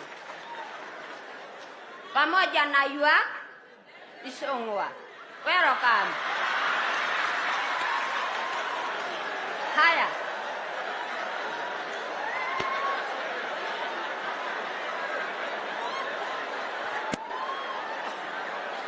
Ndio hapo tuweze kukula lunch. I'm 70 years now. Hebu niangalie vile karibu niende na bokola. Why? Na chakula tuko nazo wa DP.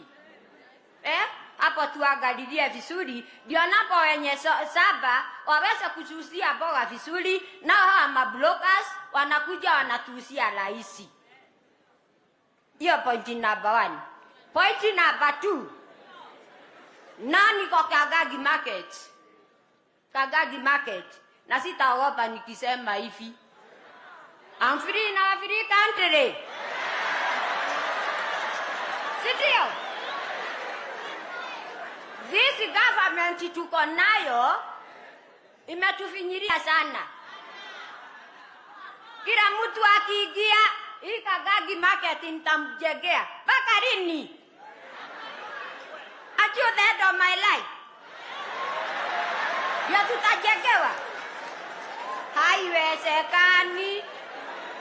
Na sitaogopa hata mwenzako alikuja siku moja akatwambia hii nitamjengea after 6 months.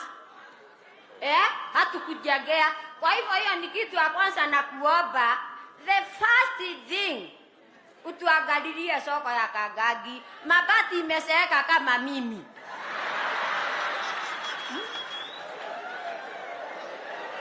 Mvua ikinyesha, unatafuta pahali pa kukaa. Ndio naona najivuga, niko na coat, niko na dasi coat. Hii ni ya kuzuia baridi mvua ikinyesha, na ati niko Kagagi market iko na mabati. Where? Hakuna. We don't have. Mvua ikinyesha, our dear lovely DP inaingia mpaka kwa chakula. Inaoza yote. I must speak the truth. Kagagi mpo. Sini ukweli naongea. Kwa hivyo kitu ya kwanza utufanyie hiyo Kagagi market. Tupomolewe. Utujenge mpya hata ukiwa ndani, hata customer akikuja unamuuzia na furaha. Kunyeshewi inaanza kuonyesha customer na hepa. Juu hataki kunyeshe. Nimebaki peke yangu. Parachichi yangu na banana sintapeleka wapi? Sisi naosa. Sina tupa. Na watu wa Gurue hapo ndio wanafurahia nitupe waje warokote. Saida mimi nachomeka.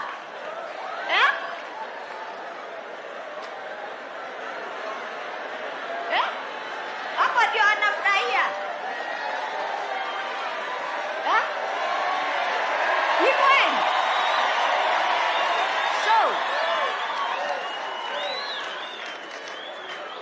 Hiyo point uangalie vizuri. Na hiyo soko ukitengeneza, wani Ulaya ndio wanajua kutengeneza parachichi peke yao. Tunawatolea hapa ati ni imported. Wanaenda huko wanatutengenezea, wanaturudishia hapa. Na ni sisi tulipalilia. Wanatuuzia bei kali, si ndio? Hiyo Kagagi market ukitengeneza, ujenge uipigwe plan, upatie mtu anajua plan yenyewe. Plan yenyewe. Atengeneze pahali wenye parachichi, wakitoa kwa saba, wanaleta hapo kwa soko, wananunuliwa hapo, na hawa wanapeleka airport. Hata sisi tunaweza fly tukienda airport kupeleka yetu. Si ndio? Haya, hapo nimetoka. The right point. Hawa wameajiriwa uwafikirie. Hawa ndio tunategemea waje watununulie. Ndio tupate kitu ya kulipa karo ya watoto na ya kulipa house rent. Juu hawa ninaona wameletoa maagent hapa. Wanatukibisa. Kwanza agent yetu siku hizi anikaribi. Siku moja nimwambia Kenya juu tukiingereza nitakuchalasa. Usijaribu kuingia kwa nyumba yangu. Nikose kupatia mtoto chakula nimlipe nyumba. Why? Akapatia wake. Hey.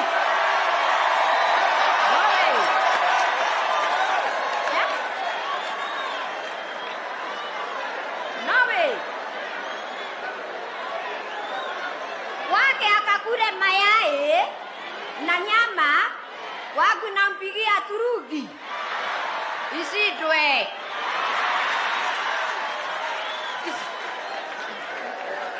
Isidwe katika jina la Yesu. Hapo ni kweli. Ndio hapo napo wajue bila wataongezwa. Na nikimalizia tuangalilie upande ya shule. Sio saa yote walimu kutufukuzia watoto na tunadanganywa. Tunadanganywa ati shule ni ya bure. Wapi? Hakuna ya bure. Hakuna ya bure.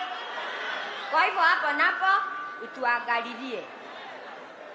Na nikimalizia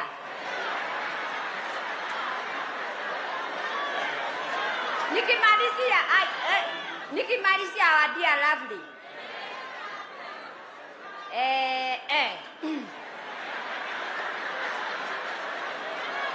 Hapa hakuna mchezo. Hakuna mchezo. Hawa wanakufuata tu, wanakusimamia. Wote wananijua sicheki. Musike mkono. Si munaona anakura? Ameangaliliwa vizuri na mama yetu. Musifanye akode. Haya. Asante sana Mama Mbogwa. Yes. Umetueleza. Sorry, forgive me, sikumalizia my the last words. What I want you to promise you now. What I want to promise you now. 9th August, you will be the 50th president of Kenya.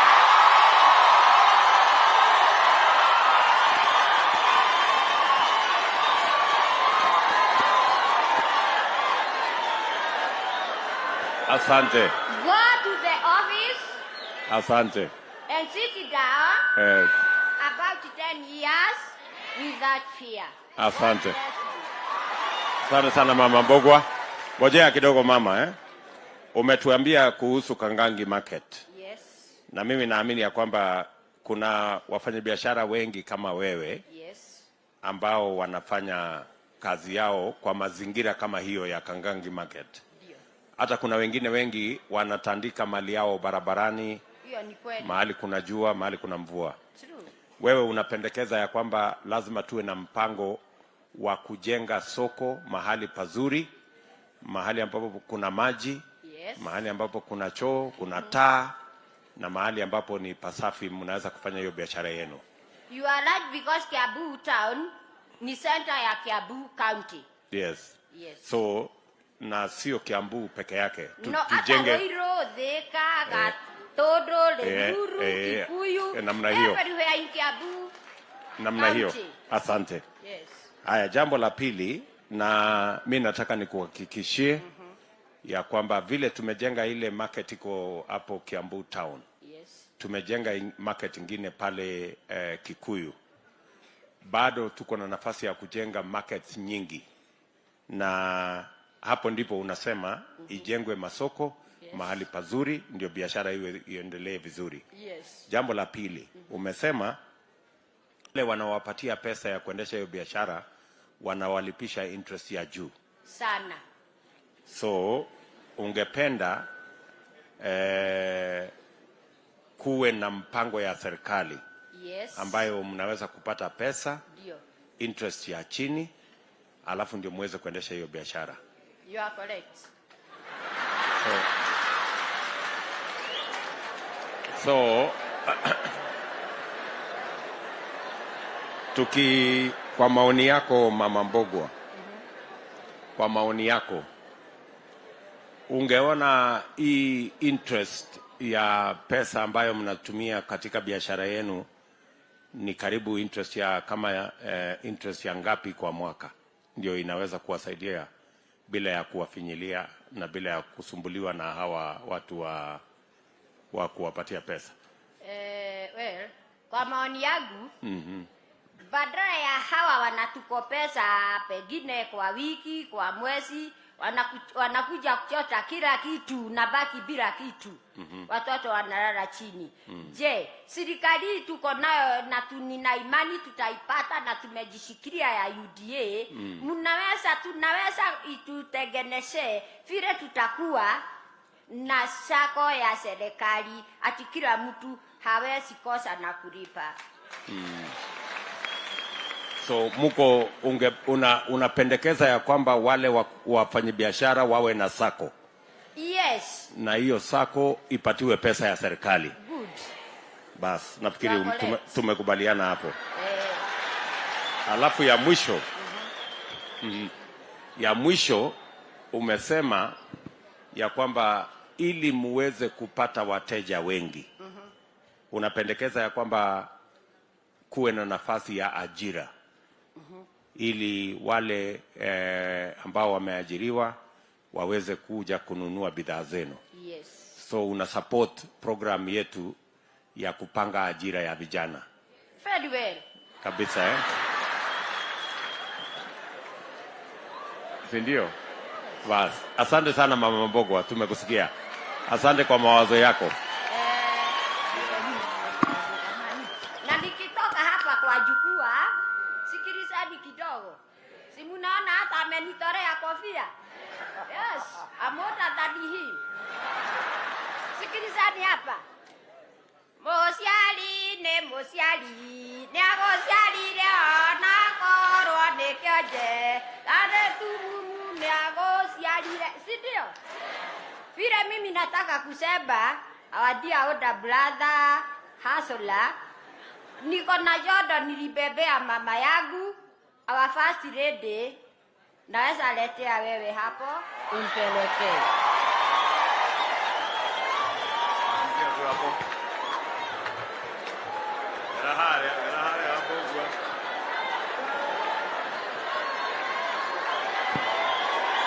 Haya.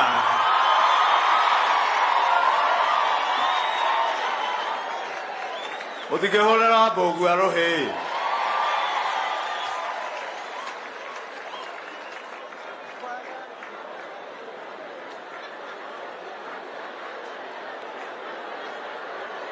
Asante sana Wambogwa. Asante, tunaweza kaa chini. We can sit, we can take our seats please. Next tutamuita Sam Thuku. Please, in the interest of time, tujaribu kuwa wafupi kwa maneno. Ukipeana point yako, don't elaborate a lot. Demo tigwira mutikaile karagitake. Mheshimiwa Naibu wa Rais, ile point nyingine umesahau Wambogwa amemention, amesema kwa hiyo soko ya Kagagi wanaweza peleka parachichi kwa airport.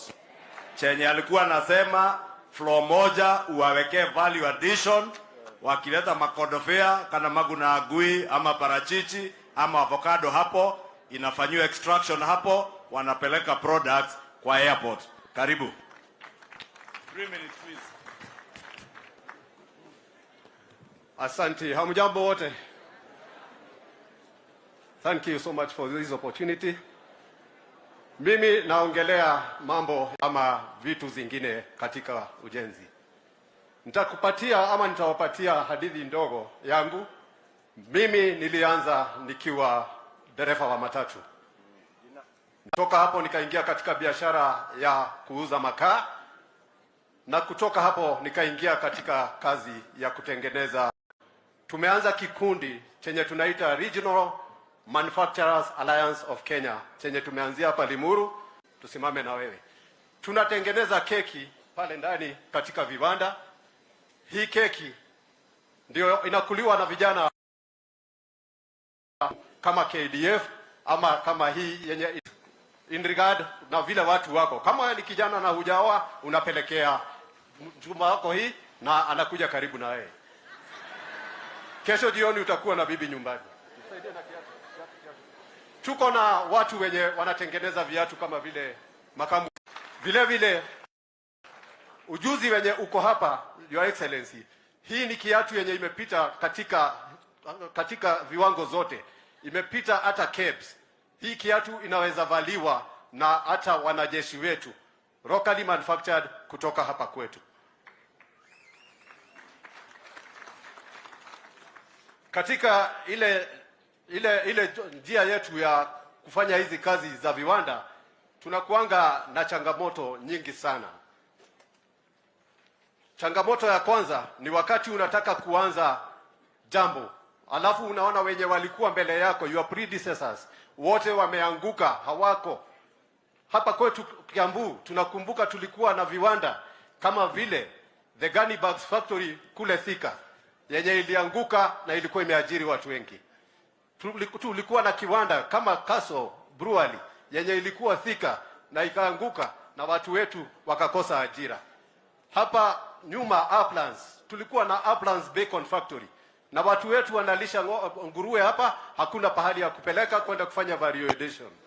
Tuko na kiwanda cha bata yenye ilikuwa imeajiri watu zaidi ya 3,000 na siku ya leo inaandika watu chini ya 1,000 sababu hakuna support systems katika kazi ya manufacture. Tukiingia katika changamoto zenye tuko nazo, tuko na bei ya stima, Your Excellency. Hiyo imeenda juu, inatukalia sana, inatulalia, kila mtu anaelewa hiyo. Tuko na shida ya kupata loans. Tuko na shida ya government taxes. VAT vile tunachajiwa haswa kwa food sector tunakuta iko juu zaidi. Tuko na lack of support programs zenye tunatakiwa kuwa tukisaidiwa kutoka kwa levels zote, kutoka kwa county, kutoka kwa serikali kuu pia. Na pia tuko na shida ya soko. Kama vile nimekuja hapa leo, nina hakika hizi keki zitakuliwa Hasra Center leo. Nina hakika hizo viatu zitaweza kufikia hata wanajeshi wetu na waweze kuvaa vitu zimeundwa na watu wetu. Tuko na suggested tuko na pia sisi hatuwezi tukae na shida na tukoze kukosa mawazo ya kupatiana. Stima tunaona ni gharama. Hata saa hii tunaona ikipotea tukiwa hapa. Ikipotea ukiwa na kiwanda, ina mean hawa watu wenye wako pale wote wanaenda nyumbani, hawana chakula jioni. Lakini tukipatiwa sola, na haswa kama hapa kwetu Limuru tunajua kuna baridi, huwa tunaenda karibu miezi 3 wakati sola haiwezi fanya kazi. Tupatiwe subsidized prices kwa sola na pia sola na pia wind power tuweze kutapa. Iferere kisiaro huo kanatiguo ile zenye zitatoa tutagenerate nazo stima. Hizo kama watu wenye wanafanya mambo ya manufacture ziwe zero rated, sababu zikija unakuja kuzitumia ili uweze kusaidia raia na tuweze kukua tukiwa pamoja. Maloni nazo pia ni shida. Tukienda kutafuta maloni, unaenda kwa bank, ni lazima uwe na title deed yako. Na pia tuko na watu wenye tuko nao arms of the government kama the Kenya Industrial Estate. Ukiingia Kenya Industrial Estate kwenda kuomba loan, wanakuitisha lazima uwe na title deed. Your Excellency, if you have an existing business, wanatakiwa wakuje wa value biashara yako. Kama unapika chapati, waone unapika chapati na ile concept yenye uko nayo, wakuje wakufund against hiyo. Si lazima uwe na title deed. Hawa watu wengi, hata wengine wenye ni wachanga, wako na mawazo ya kukuza economy. Tuko na the local governments zenye tuko nazo na serikali yetu. In fact, Your Excellency, ukiuliza kama wako na database, waulize mambo ya hii kiatu, ni nani ameshona, hawamjui. Hawajui hata ni nani mwenye anajua kupika chapati zaidi katika kijiji wenye wanaitwa wakati kuna sherehe. Hakuna mtu mwenye ako na database mwenye anajua pahali hawa watu wako. Hiyo ingine, Your Excellency, ni tuwe na levels za kumanage mambo ya industries kwa ground. Ziletwe karibu na sisi. Ziwe at the sub-county level hata kama ni ya constituency. Na pia hata katika mijadala katika pale serikalini mwako, tupitishe katika national CDF waweze kufund hata viwanda, waweze kuwapatia pesa. In return, huyo mtu mwenye ako na kiwanda aweze kuajiri watu in collaboration with our TVETs.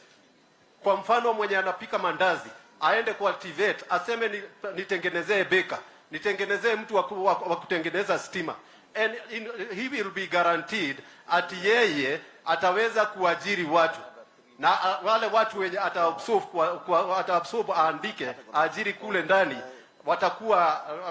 atakuwa akiwa train for free na atakuwa amegarantii atawapatia pesa ya mshahara. To conclude, Your Excellency, it is our duty as a community to embrace viwanda, mambo ya viwanda, na pia to support local manufacturers.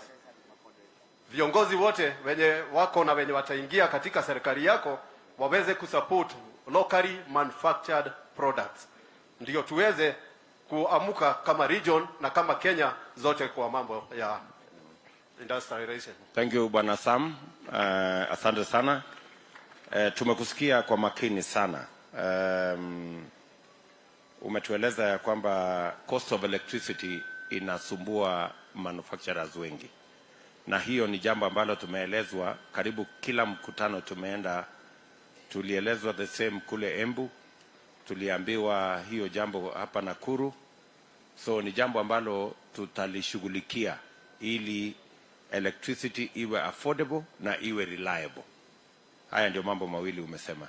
Ni kweli? Kabisa. Asante. Haya, vile vile umesema access to credit kwa wale ambao wanaendesha mambo ya manufacturing ama industrialization. Kenya Industrial Estate iko na requirements mrefu na nyingi. So you want to simplify so that more and more enterprises can have access to credit. Na vile vile mumesema ya kwamba hiyo access to credit ya kufanya biashara iteremuke ikuje chini. Umesikia sisi tumesema hiyo credit itateremuka itafika kwa kila ward. Na tumesema vile mnapata pesa 120 million shillings ya CDF, kutakuwa mbali na hiyo 120 million tutakuwa na milioni ingine 200 kila constituency ambayo itaenda kwa ward ya kufanya biashara. Ile mama Mbogo alisema kwa wale wanataka kukopa pesa ya kufanya biashara ndogo, na pia itakuwa accessible na watu kama wewe ambaye mnafanya manufacturing ya local products. Na nafikiri umetuambia, na tuna viongozi hapa wa county, umesema kila county lazima wawe na database ya wale ambao ni manufacturers, na hawa manufacturers wa county wawe beneficiaries wa kwanza. Iwe we promote local manufacture ya Kiambu by making sure we buy from those local manufacturers. Kweli? So buy Kiambu, build Kiambu. Ama unasema nini? Ndio tunasema. Na Your Excellency, kwa mambo ya TVET, vijana wetu wengi wakiingia pale wenye wanajifunza mambo ya kutengeneza madirisha, unakuta wengine hata wanajifunza mambo ya kupika mandazi ama keki, hawana fallback pahali wanarudi, sababu akimaliza anatoka kwa mlango, hana pahali ya kuenda. It's our player tujenge incubation programs pahali penye serikali itafund, sababu tuko na kwa njia fupi tunaziita polytechnics. Watu mashini ziwekwe pale chenye kila mtu ametrain, ndio akitoka nje kama ni kijana wa kuchomelea madirisha, akienda kwa mjengo apate order za madirisha, na hana stima, hana machine, kama ni mtu wa bakery hana kitu ya kupika, aweze kuja kwa ile incubation center afanye kazi at a small fee, alipishwe kitu kidogo sana.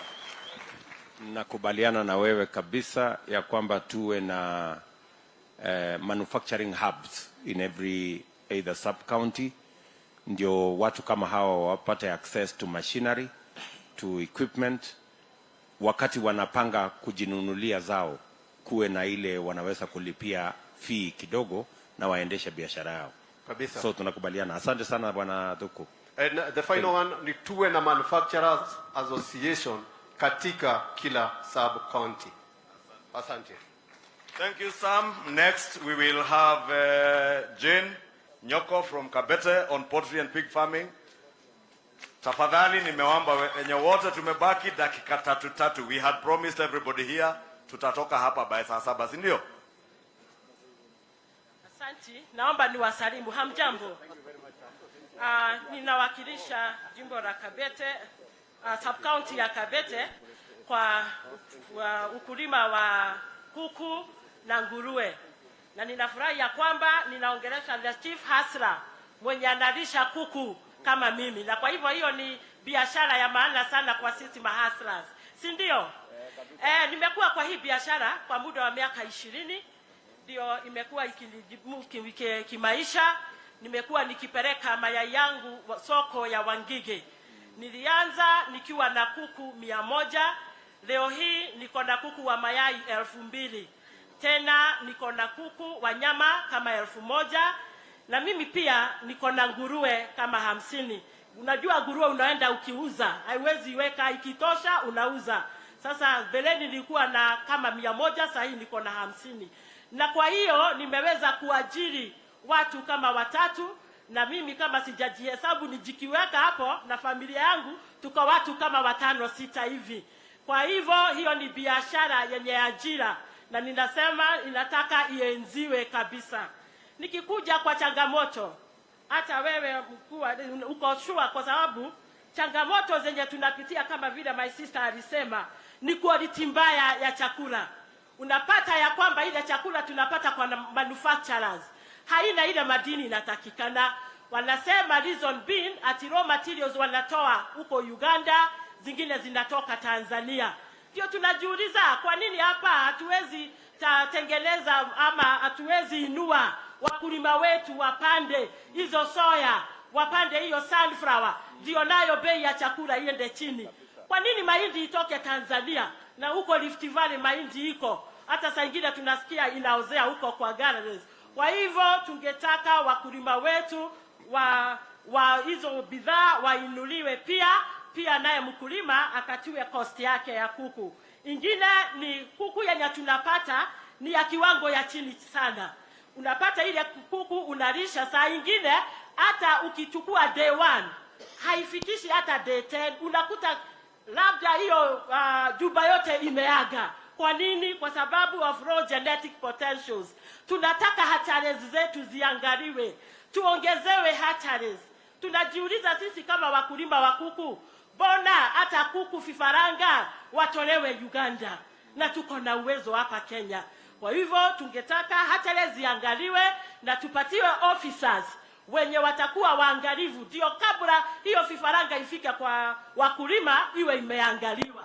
Ingine ni kwa sababu ninaongea hata kuhusu nguruwe, mambo ya nguruwe. Nguruwe huwezi pata AI yake iko very costly. Ndio unaona tukifanya inbreeding. Kwa hivyo unajikuta unachukua nguruwe yako ama kwa neighbor unafanya inbreeding. Kwa hivyo tungesema hata hiyo AI ya nguruwe iwe rahisi na iwe very much affordable.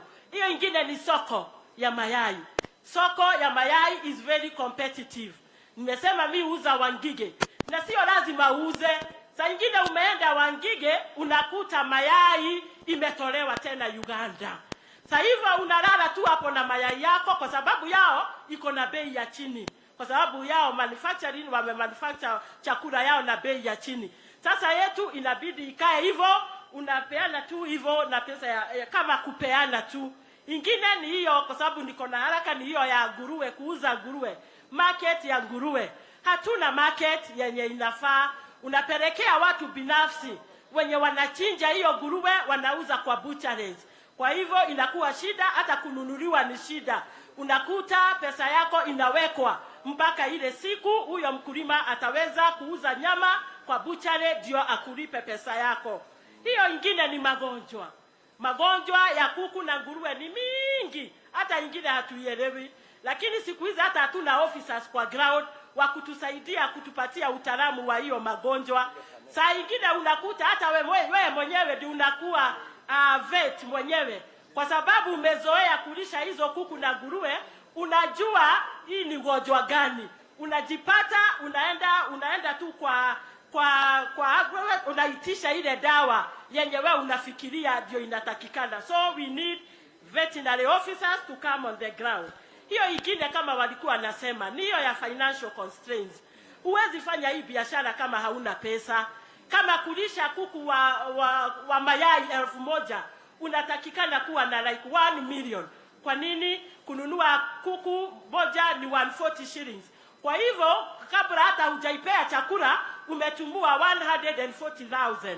Tena unaanza kupatia chakula for 4 months kabla itage. Na hata ingine inaendelea mpaka 5 months. Unatumia pesa mingi sana. Hata kwa nguruwe unaona hata sio lazima, saa nyingine unaona sio lazima upatie chakula kwa sababu bei yake iko juu. Unaenda kutafuta chakula kwa hoteli. So hii biashara inataka pesa mkononi. Suluhisho, tunataka tukue na subsidized cost of raw materials venye watu wetu watatolewa tax.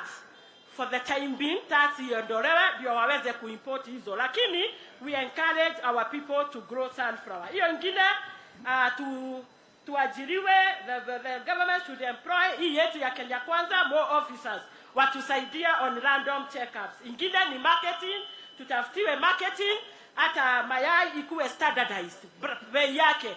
Si kufika kwa soko unauliza mwenzako mnauza pesa ngapi leo, lakini kama wewe mwenyewe hata wewe mwenyewe hujui ni ngapi unastahili kuuza, kwa sababu lazima uende na ile market iko kwa hiyo wakati.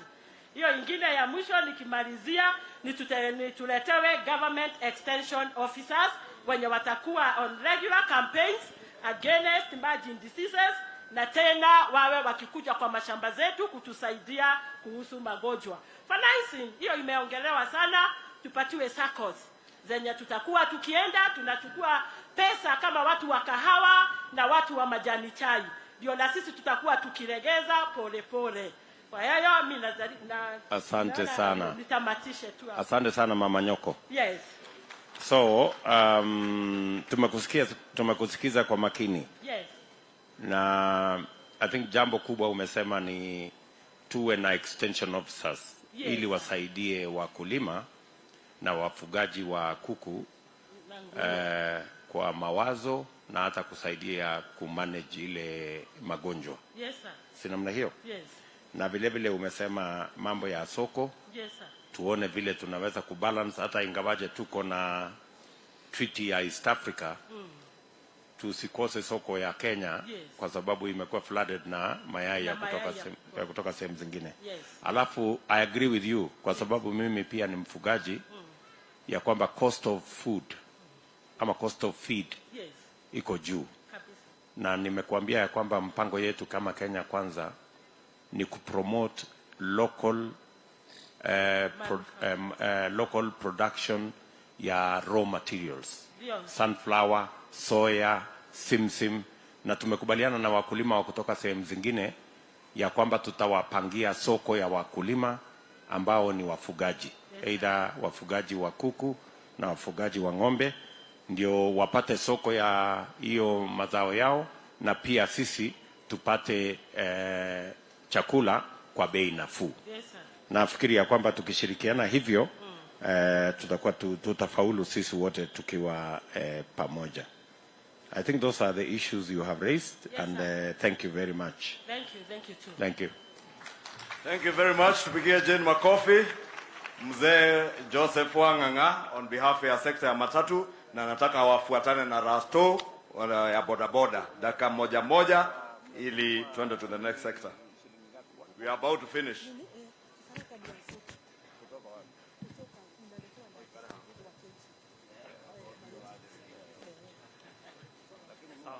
Amjambo. Kwa majina naitwa Rasto. Mimi ni kijana mwenye alisoma paka no school ahead juu ya kukosa school fees. Nimelelewa na mama kule kwa samba, nilikuwa nakula kahawa ndio afanye kazi. Lakini sikufa moyo, nilijikakamua, nikaanza kuhaso, nikaanza kuanza kufuna kahawa, nikatoka kwa kahawa, nikaingia kwa soko, nikauza sukuma na baiskeli, nilikuwa naendea kilomita mingi sana, nikangangana na sukuma, tukatoka kwa sukuma, mzee akatuletea motorbike. Motorbike saizi ndio tunatumia, which is kwa motorbike tuko na challenge mingi sana. Na ingawa sisi wana bodaboda, sisi ndio tumeinua uchumi wa hii nchi kabisa, lakini hatutambuliki. Hakuna mwenye anatutambua. So kwa motorbike tukianza na area yenye tunafanyia kazi, unakuta pale penye tunafanyia kazi hatuna mazingira mazuri. Hatuna ngojea customer akija umbebe, ukirudi kutoka kwenye umepeleka customer unasimama saidi ya barabara kunyora. Juu ile area hakuna pale unaweza jisaidia. So unakuta jua na mvua ni ya mtu wa bodaboda, na tutengeneza visawa na ili hali tunalipa kanjo. Your Excellency, ukikuja saidi ya watu wa bodaboda unakuta insurance inatufinyilia. Unakata insurance bei kali, ikifika kuangalia hakuna kitu yanakuangalia, ni ya bei kali, haitusaidii. Hiyo mtatuangalilia. Tuna licenses. Kuna watu wa bodaboda wanakuja, unatoka kwa shule anaingia kwa sekta juu license iko bei kali, bado hatapata wakati wa kwenda shule. So yeye ataingia kwa sekta, achape kazi, Mungu mbele.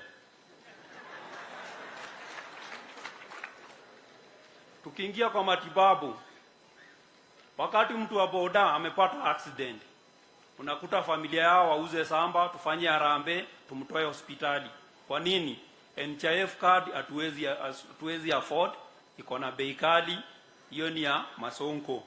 Watu wa boda ni hasara, hiyo hatuwezi afford. Tunakuja upande wa mazingira, bado tukifanya kazi, mtu wa boda ni yeye na Mungu. Ukiingia kwa sekta, kuna jamaa nguo za blue na zijui za red na zingine za blue, za yellow. Jamaa anatuharas kila wakati. Ukienda saidi kanjo ndio huyu. Ukienda saidi jamaa mwingine nguo ya blue. Serikali ya Kenya Kwanza, mtatuangalia jamaa nguo ya blue sana. Wanatukalia. Ingine, Your Excellency, kuna empowerment. Mtu wa boda, hii Kenya sisi tunaonekananga kama wakora. Hakuna pale unaweza enda useme usaidiwe kaloni ama uchukue kaloni. Unaulizwa uko na title. Sasa utatoa wapi title na umetoka pale kwa mashamba, umesahasa, umefika kaboda ni kaloni. So unakuta mtu wa boda hakuna pahali anaweza enda asaidike na ka soft loan hivi anunue boda. Sasa hizi tunahangaishwa na hawa watu wanaitwa watu. Unaenda pale ukiwa kijana, unachukua pikipiki, unaambiwa unawekelea 15,000, ukimaliza kulipa inakuja 260. Kwa ile process ya kulipa ukilemewa tu kidogo, jamaa anakujia pikipiki wenyewe na sasa hizo umelipa 180. Sasa wewe ni wewe na Mungu yako.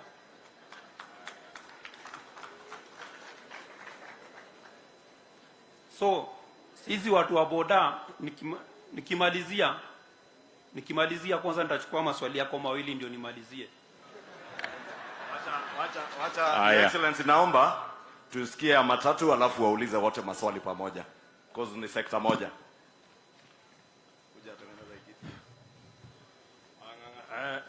Kwa majina naitwa Joseph Wanganga Mugai, na kwa muda huu naibu wa rais ningesema asante sana kwa kuchagua Gachagua naibu wako. Gachagua namjua akiwa kijana mdogo, alikuja Limuru na nilikuwa naenda ofisi yake nikiwa mtu wa matatu chairman, tunaongea, na wakati alitoka Limuru hakukuwa na shida ya matatu. Asante sana vile ulifanya.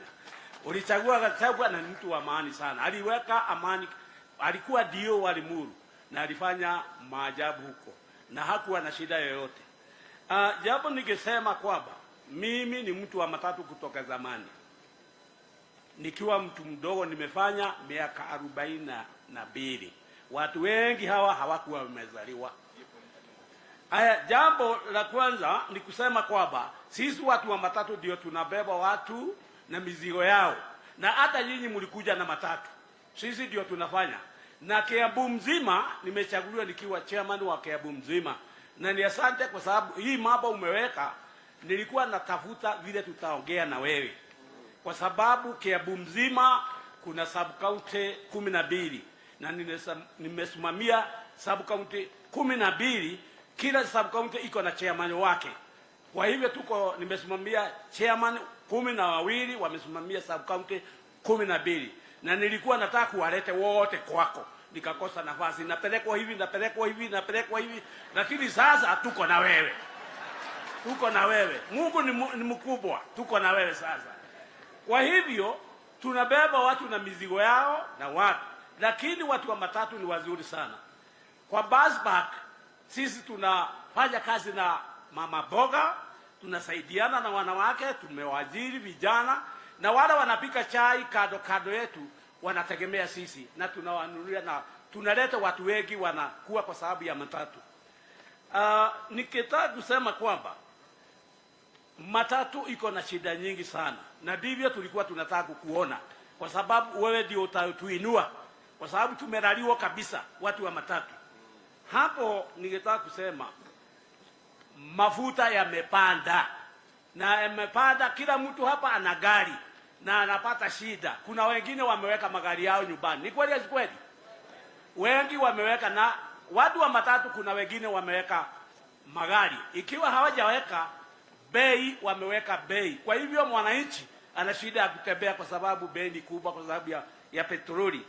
Shida ingine ni harassment, na hiyo imesemwa ni mwenzangu alikuwa hapa. Hiyo iko sana. Ukienda hivi unashikwa, ukienda hivi unasimamishwa, unaitishwa, lakini tunaendelea tu na shida hizo. Jambo lingine ni license. License iko kali sana ya matatu.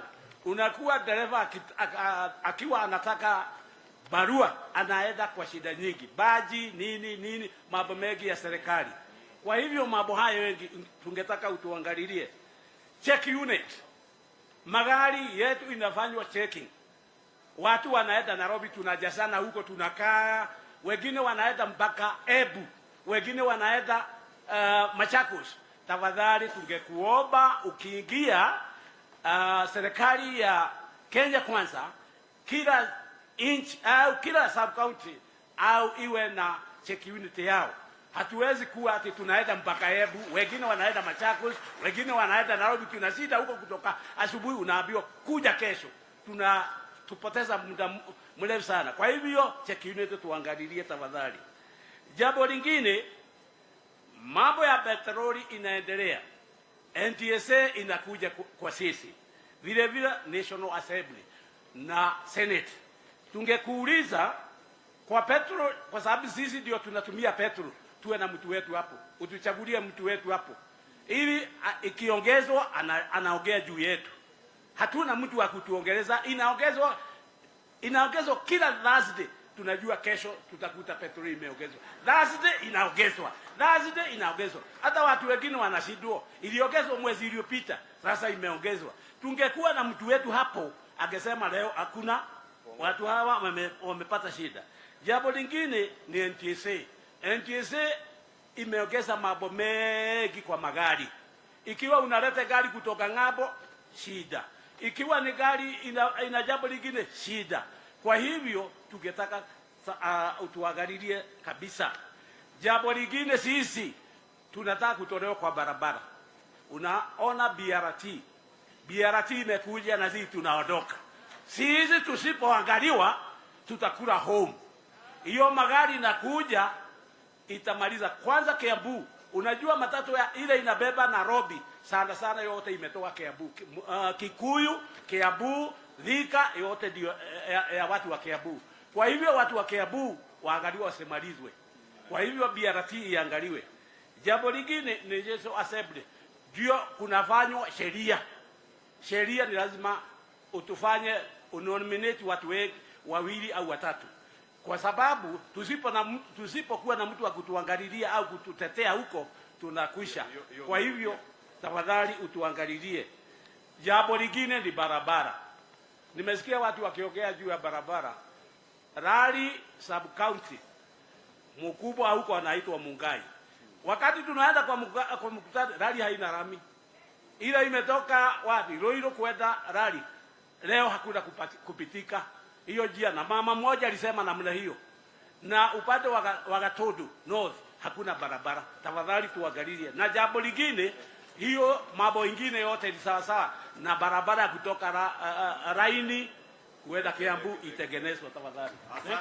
Asante sana Wang'ang'a. Na mtu yetu, nafikiri wote wawili wanazungumzia mambo ya insurance.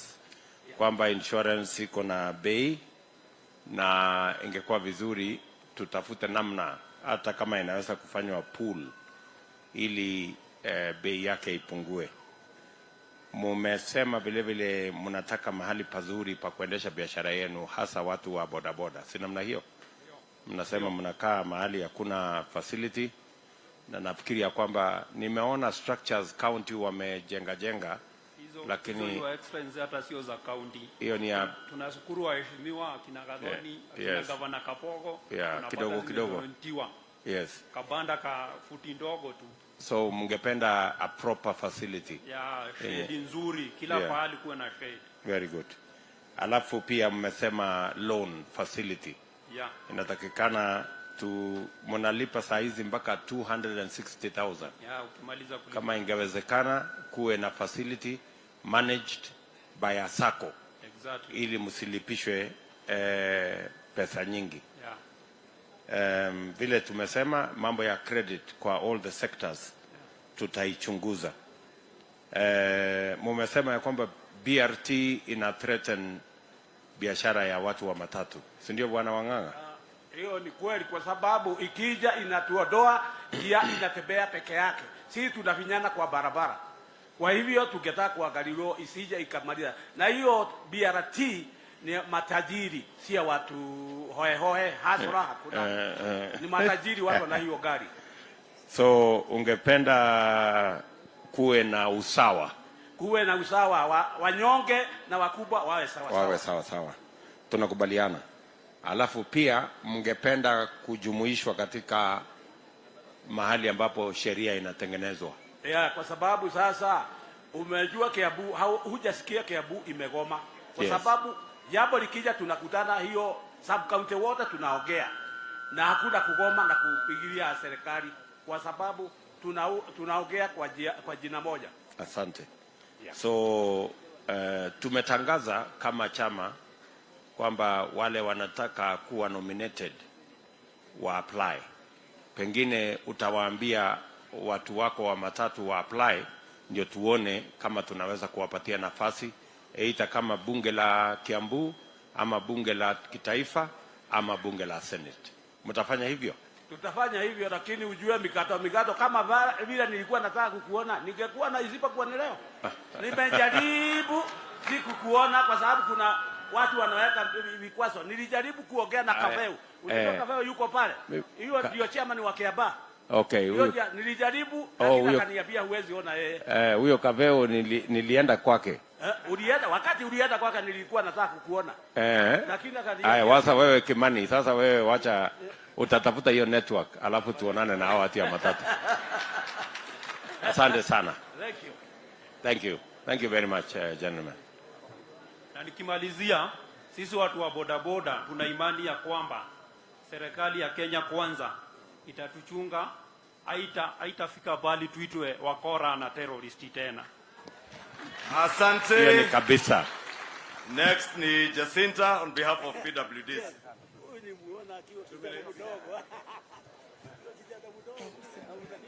Okay. Kwa majina ni Jacinta Wamboi Bacha kutoka Thika Sub County. Nilikuwa mgombeaji wa MCA Hospital Ward. Ya kwanza ningependa kuzungumzia about challenges zenye watu ambao wanaishi na ulemavu wanapitia. Ya kwanza ni employment. Tunapokuja kuomba kazi kwa private sector, sometimes huwa wanatuangalia physical appearance, wanatujudge badala ya kuangalia makaratasi.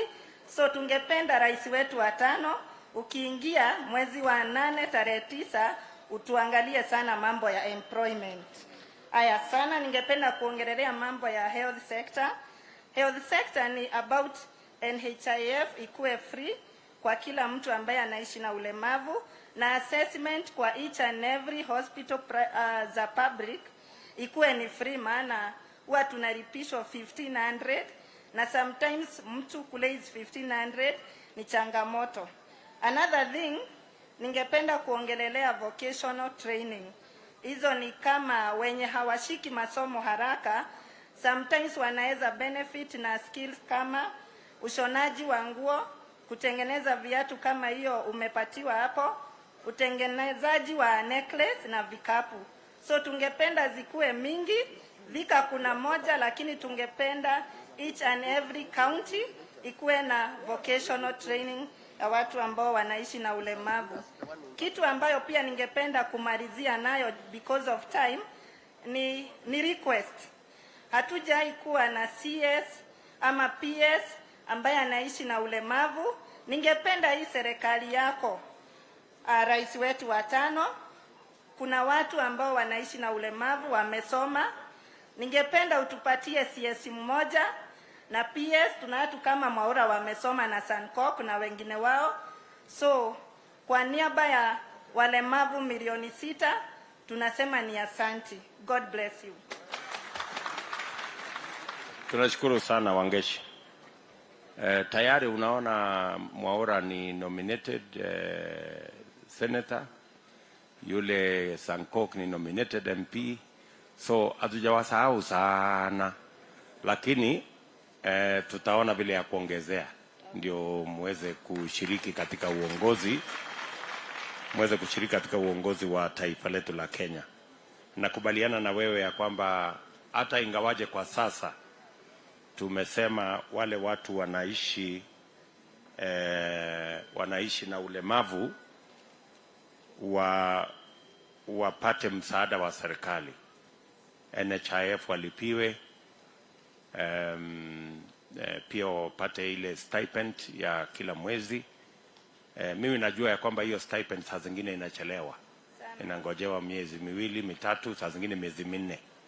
Sisi tumesema ya kwamba katika serikali ya Kenya Kwanza, walemavu, watu wale wazee pamoja na mayatima ambao wako katika program yetu watalipiwa stipend yao kabla ya mishahara ya wale ambao ni watu wako na uwezo kulipwa mishahara. We are going to make sure that the stipend going to the vulnerable is paid ahead of any salaries that are paid, because they are more deserving than the rest of us. Alafu mwisho tutashughulika na hiyo umesema mambo ya employment. Maybe we will want to work on the law so that it is not discriminatory and it becomes sometimes mandatory for people to be considered people living with disability. Asante sana. Asante. Thank you very much, Your Excellency. The last group, na mutatuia radhi sababu ya masaa, naona imebakisha dakika 12 ifike saa 7. We have the last group of Brian and Daniel on ICT, Youth and Sports. Please allow us hawa wakuwe wa mwisho kuongea. Tuko na Kangara GN who was also to speak on youth, Mwangi on cooperatives and circles, Gideon Kahwai, Mwangi from Larry, Gideon Kahwai on the creative industry from Ruiru, Mr. Gisharu on the education sector from Githongori. We had James Pasha on milk processing, and Mr. Nyakundi from Kikuyu on value addition, environment and talent academy. Tafadhali hao wote nimetaja, tupatieni your written memorandums hapa ili hawa vijana wetu they speak to us on behalf of the youth, ICT and sports sababu ya masaa githetiguo tukinyie hau nigetha tutigathie muno tutigathukie mathaa tureranite andu a Kiambu turi andu a kwiyethera tuke rucini turikie na thaa 9 tukorwo micie tugikama. Karibu.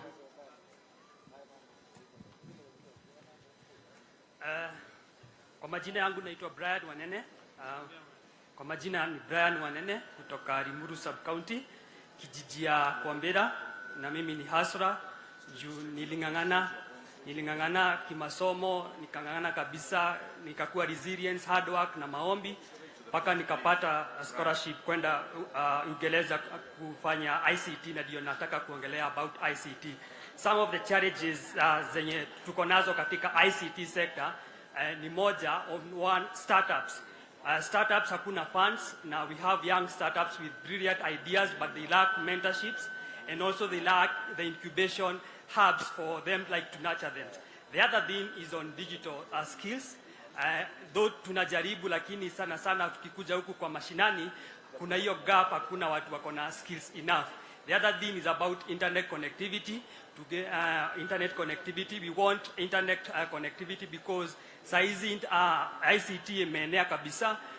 Wakati wa COVID mliona venye ICT ilikuja ikabadilisha venye biashara zinafanywa na venye watu wanafanya vitu, ikiwemo e-commerce na hiyo online shoppings na hizo vitu zote. The other thing is about licensing of Microsoft. Like Microsoft systems, licensing iko very high, na unaona venye like tuko na Microsoft Center, so we can be able like to do something.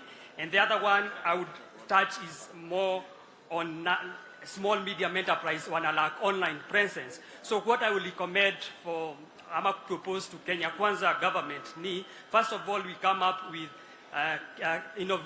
business innovation tech hubs zenye itatuwezesha like to incubate these young startups na ndivyo tuenze like mentor na ndivyo tukuje like na tukuje na database kama venye watu walikuwa nasema some of the problems we can solve by leveraging ICT on those, like coming up with a database, and the government will be able to know those small medium enterprises kwa mashinani in terms of even like to share the funds, access to market. Saizi tuko mtandaoni, youth hakuna employment, so saizi internet na hizo hubs zinaweza tusaidia ndivyo at least to create jobs in our county. So that's all, and I believe moving forward, because I have expertise in digital innovation hubs, I spearheaded the first innovation hubs in the country hapa Limuru. I have ujuzi, so it's also my proposal nikikua kwa hiyo process ya kuplan na kuimplement. Asante. Thank you, Daniel. Thank you, Your Excellency, for this opportunity ambao ni ya kuongelea mambo ya youth. Na ningetaka nikushukuru kwa sababu mwana youth akisimama kuongelea mambo ya sports inaonekananga ni kama ameleta mchezo kwa mambo serious. Sasa hii ni kuonyesha kwamba kutupatia hii nafasi ni kuonyesha kwamba unatambua mboka ni mboka. Na nitaenda direct kwa interventions ambazo tungetaka government ichukue both county na national. Nikianza kwa mfano wakati wa serikali ya kwanza ya Kiambu, tulikuwa na uwanja mzuri sana pale Ruiru. Sasa hii umechakaa, hata timu yetu ina face relegation kwa sababu ya kukosa fare ya kusafiri mbali kwenda kuchezea mbali. Next, ningeomba serikali ya county government. Vijana wako tayari kufanya kazi. Kuna kazi ya garbage collection ambayo imechukuliwa na watu ambao wamejiweza. Vijana wako pale, hawana access ya kupata pesa wanunue hata gari ya kuchukua kusafisha mtaa yao ili wapate kitu kwa mfuko, at least hata kama ni games wanaenda wapate kitu. Kitu kingine ningeomba county governments waweze kuajiri vijana based on sports talent, kwa sababu kijana akiwa na talent ya sports inaishia tu pale kwa mtaa. So tukiweza kama county governments watambue wale vijana na waweze kuwapatia kazi based on that, itasaidia sana. Hilo lingine ni kwamba wakati wa serikali ambao ni hiyo pia ya kwanza, kulikuwa na kitu inaitwa Super Cup ambayo ilikuwa inaongozwa na Mheshimiwa Karongo Wadhangwa. Hiyo Super Cup saa hii kama ingeza kuja kwa kila county na itwe Hustlers Tournament ama Hustlers Cup, italeta vijana pamoja na wataweza kukaa kushare ideas. Kitu kingine ni kwamba wale watu ambao wanawekwa katika maofisi za sports ni watu ambao hawaelewi mambo ya sports, wengine wao semi wote. So ni vizuri wale vijana wako mtaa wanaelewa shida ya sports wawekwe pale. Sports sio mchezo tu ati kwamba inakuja kwa list mwisho kabisa. Sports ni kazi kama ile ingine, kwa sababu imekuwa na vijana ambao wameweza kucheza kitaifa na kimataifa wakitoka pale chini. Lakini sasa ni ngumu kwa sababu ya facilities. Facilities ni shida. Na tunashukuru Your Excellency kwa sababu ya Kirigiti Stadium which is almost complete.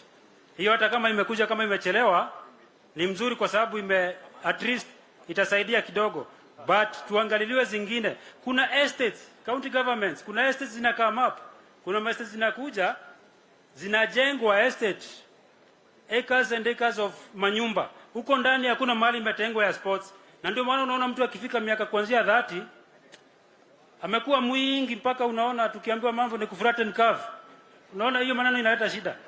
Hakuna mahali anaenda kufanya mazoezi. Aliacha tu mazoezi wakati muda iliisha na hakuna facilities. So tungeomba tuangalie pande ya facilities na hizo interventions zingine. Kwa sababu ya muda wacha niachie hapo. Na nimeshukuru kwa wakati. Asante sana. Thank you my good gentlemen.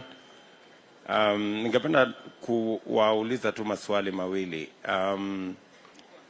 What do you think about leveraging ICT kwa mambo ya digital jobs? Do you have any suggestions on how we can scale it up?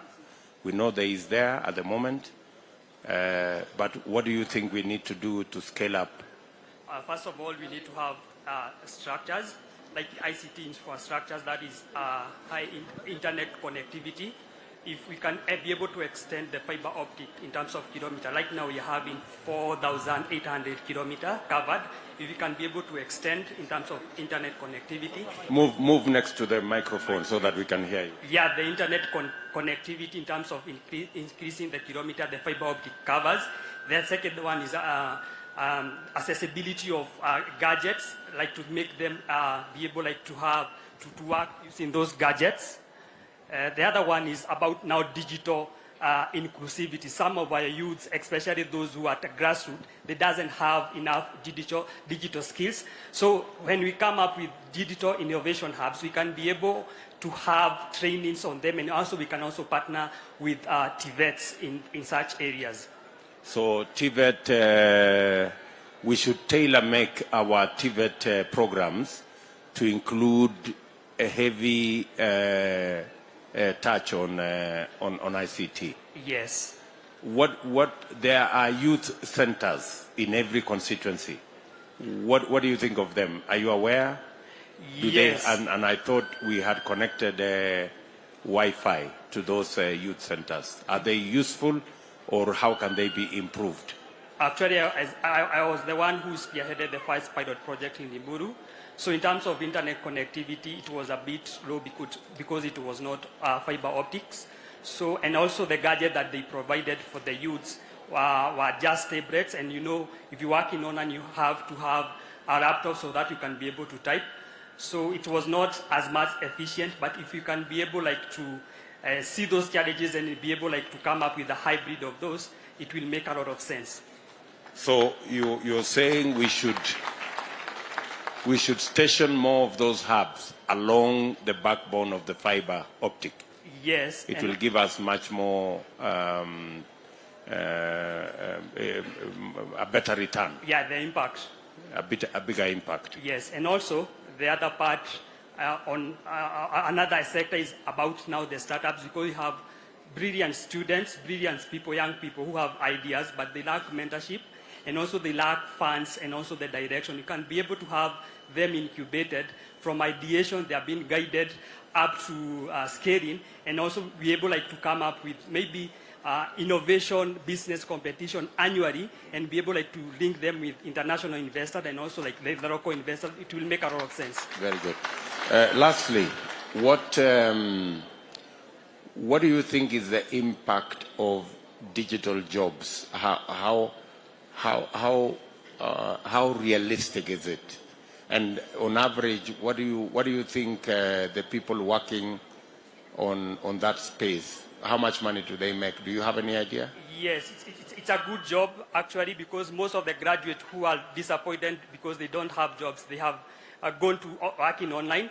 And if you are resilient enough and you work hard, approximately you can earn even 500 per day. That is the minimum, because I worked online when I was at campus, and I was doing academic lighting, and one page I was being paid 200 Kenyan shillings, and per day you could even do five pages on research and earn more.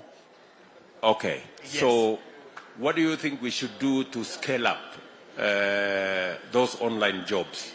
I think it's to support the ecosystem around digital works, like online work, to support and come up with better policies, where even we don't, right now we have been imposed the tax, so we can make it you can leverage even on the tax and also support the ecosystem around working online and make it more legal.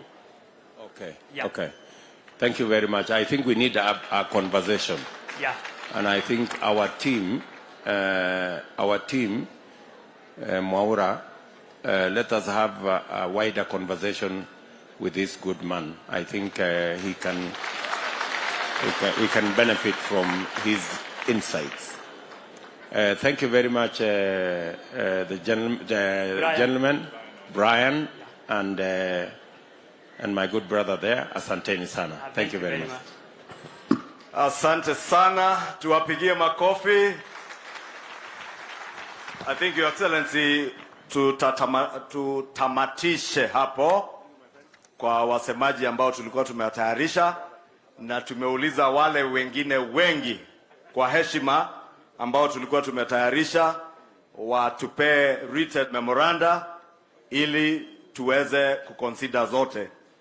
Your Excellency, the Deputy President, tumesikia Kiambu tuko na resource ya kutosha, especially human resource and the expertise and skills that we have right from our young people, our sports and youth and ICT to Benson na ukulima. Na najua sisi wote pia tumesoma kitu leo. Najua mimi na Mheshimiwa Gachagua leo ndio tumejua magunagui kana makorofea inaitwa parachichi. Gachagua kwao wanaita makodofea, guito na kwa tumetaka magunagui. Leo tumejua na Kiswahili inaitwa parachichi, na Moses Kuria na Kabogo wamejua kutoka kwa Rasto kunyora ni nini. Kana Kuria leo koe, leo dogo shoka Google ya ugaga. Kagua unasema kunyora, sio hiyo ingine unasemanga. None araho no kirele utodo. Kwa heshima, sababu ya masaa, nitauliza kwa heshima wale aspirants wetu wote wa Kenya Kwanza, wa UDA, tuweze kusimama juu, wa MCA aspirants from all our 60 wards. UDA aspirants tusimame. Tafadhali tuwapigie makofi, hao ni wa UDA. From all our 60 wards, please take your seats. Wale wa chama cha kazi, kama kunao, ndio hao wapigie makofi. Kuna wale wa chama cha Tujibebe, wasimame. Wa MC aspirants, tuwapigie makofi. Wa ANC, kama kunae. Ford Kenya, tuwapigie makofi. Asante, hao ndio MCA aspirants wetu wote. Kwa heshima pia niombe wale ambao ni aspirants wa viti za ubunge za Kiambu, wa Kenya Kwanza wote pia tuweze kuinuka. Labda mnaweza kuja hapa tutaje jina tu ili watu wawaone. Jina peke yake sio hotuba. Leo ilikuwa ni siku ya kusikiza. Na githe tutiathikiriria ndo aria tukite guthikiriria. Leo nao tumenyerete kwaria omothe tuthikiririe jina tu na constituency yako. Mimi naitwa Mashua Waidaka kutoka Kiambu Town constituency.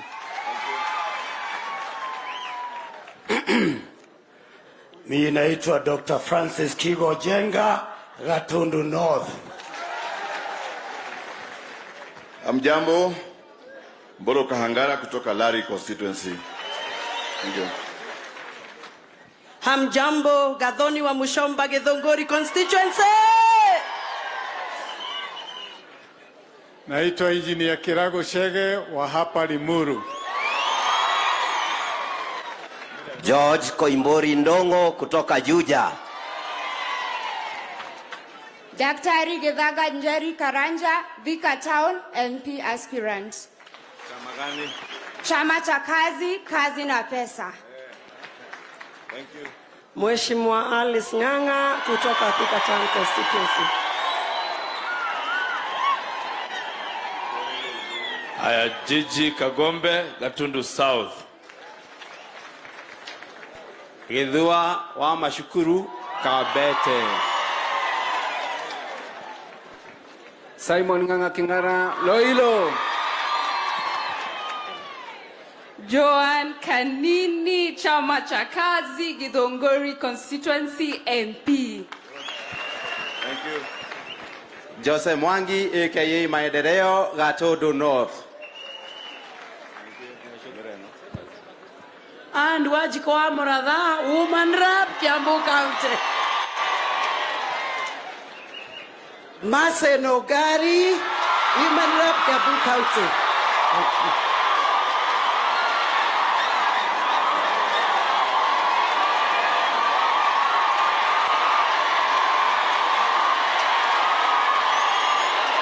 Asante. Karongo Wadhangwa, Senator Kiambu County. Haya, na niye jetao kemanua isho ngwa kuma kekagoyo. Asante sana. Sasa nitawauliza kwa heshima, ni munikubalie ni waalike wale pia viongozi wengine wetu. Mheshimiwa Keto wa Ruguru, ulikuwa hapo. Simba Jike kutoka Laikipia. Nafikiri hakuna mwingine tumeacha. Tuko na viongozi wengine wa Kenya Kwanza, na naomba munikubalie nianze na governor wa masaa kuu ama Machakos County, ambaye pia ni party leader wa chama cha maendeleo, Mheshimiwa Gavana Mutua.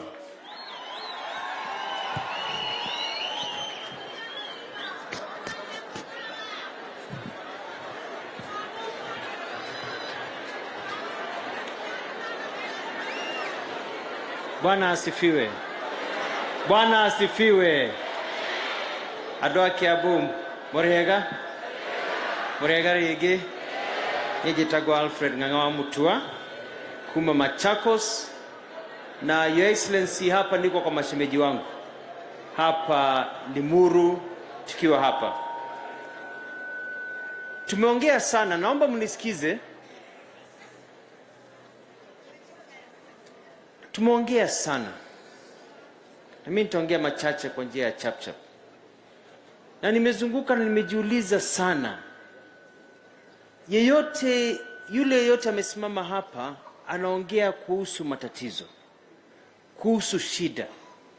Inaonekana ya kwamba nchi yetu ya Kenya imekuwa nchi ya lazima kunakuwa na mvutano na shida.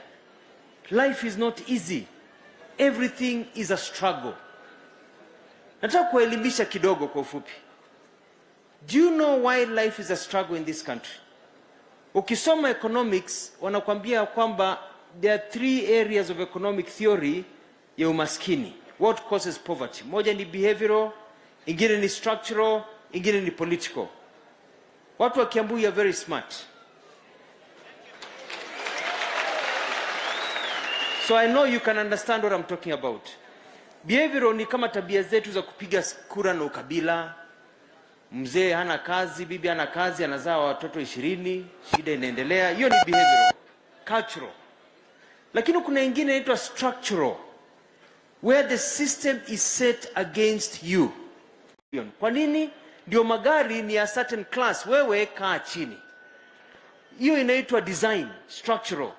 Ukiangalia hata mambo ya fuel, nilikuwa Kigali, mafuta yasa yanapita Kibwezi, Nairobi, yanapita Eldoret, yanaenda Malaba, yanapita Kampala, inaenda mpaka Kigali, na mafuta yanayouzwa Kigali hivi leo ni bei rahisi kuliko mafuta yanayouzwa Limuru. System umbakie maskini. Unaangalia pia mtu ameongea kuhusu research papers. Tumefanya research papers but they are not implemented. Why? Because if they are implemented, you become rich. So the system is designed to keep you down there. Mnanipata watu wangu? Mnaona hii ni kama conspiracy. Wameongea kuhusu solar power. Bureaucracy. Kenya kila kitu ni shida kupata. Kupata living, inaitwa birth certificate ni shida. Si ndio? Birth certificate ni shida. Kupata loan ya AFC ni shida. Kupata youth fund lazima ukuwe na PhD ndio uelewe hizo forms. Shida. Kila kitu ni shida. Kijana wa Nduthi ameongea hapa, matatizo yako nayo. Watu wanaulizana mbona serikali ifanye vitu vizuri? Kila kitu Kenya imekuwa ni shida. Stima. Niliishi Marekani miaka 7, nikaishi Australia miaka 5, nikaishi Dubai nimeishi ngambo miaka 15, hakukuwa na blackout hata siku moja. Ni kwa nini kuna blackout? Ni kwa nini kuna hii monopoly ya Kenya Power? Unanipata? Price iko juu.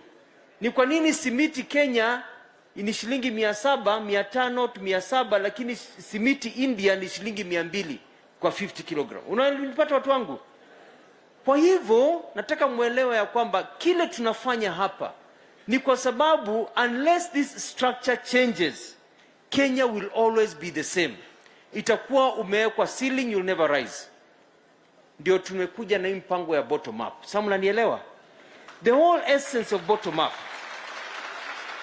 is to break this design ya kuna wale wako huku na sisi tuko hapa chini. Mnanipata watu wangu? Ndio tunaongea kuhusu reduction of taxes. Tunaongea kuhusu mambo ya credit na mambo kama hayo. Kwa hivyo the exercise we are doing here is very important to you kwenda mbele. Si kuongea tu, ni kubadilisha hali ya maisha ya Kenya. Point ya karibu ya mwisho. Wacha niwapatie story. Ilikuwa tarehe 14, ilikuwa mwezi wa I think June huko 2010. Nilitoka kanisa nikapigiwa simu nikaambiwa ya kwamba Raila Amolo Odinga amefuta kazi William Ruto. Nilipigiwa simu na mtu wa media, nikampigia Ambassador Mudhaura, tukapigia General Gishangi alikuwa NSIS, tukaconfirm. Mudhaura akapigia Mwai Kibaki, Mwai Kibaki akaita mkutano.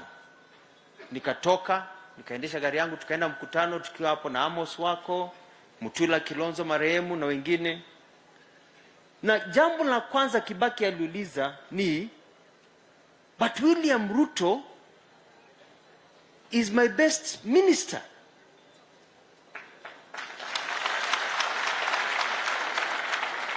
And Kibaki ananiona akiwa mbinguni.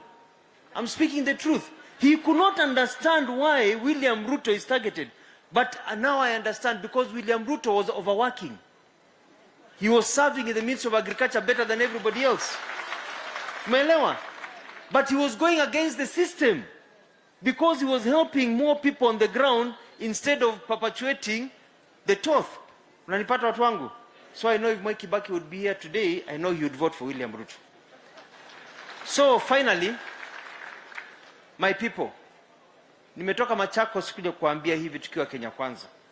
The elections that are coming up are not an election about just William Ruto ama Raila na wengine. They are an election between Kenya moving forward differently or us remaining in the same place. Mimi nilikuwa na hiyo timu ya Azimio, nikawatoroka, nikawahepa, sababu niliona wanazimia Kenya. And we are not here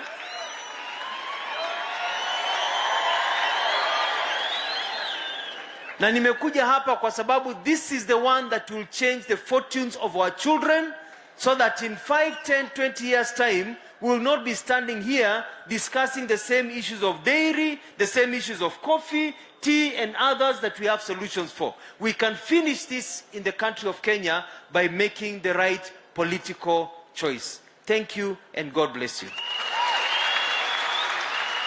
Asante Governor Mutua, mtanikubalia nitachanganya kidogo. Taka nimuulize Mheshimiwa Senator wetu wa Kiambu ambaye pia ni governor aspirant wa UDA, Mheshimiwa Wamatangi, to come and also give you a very brief remarks.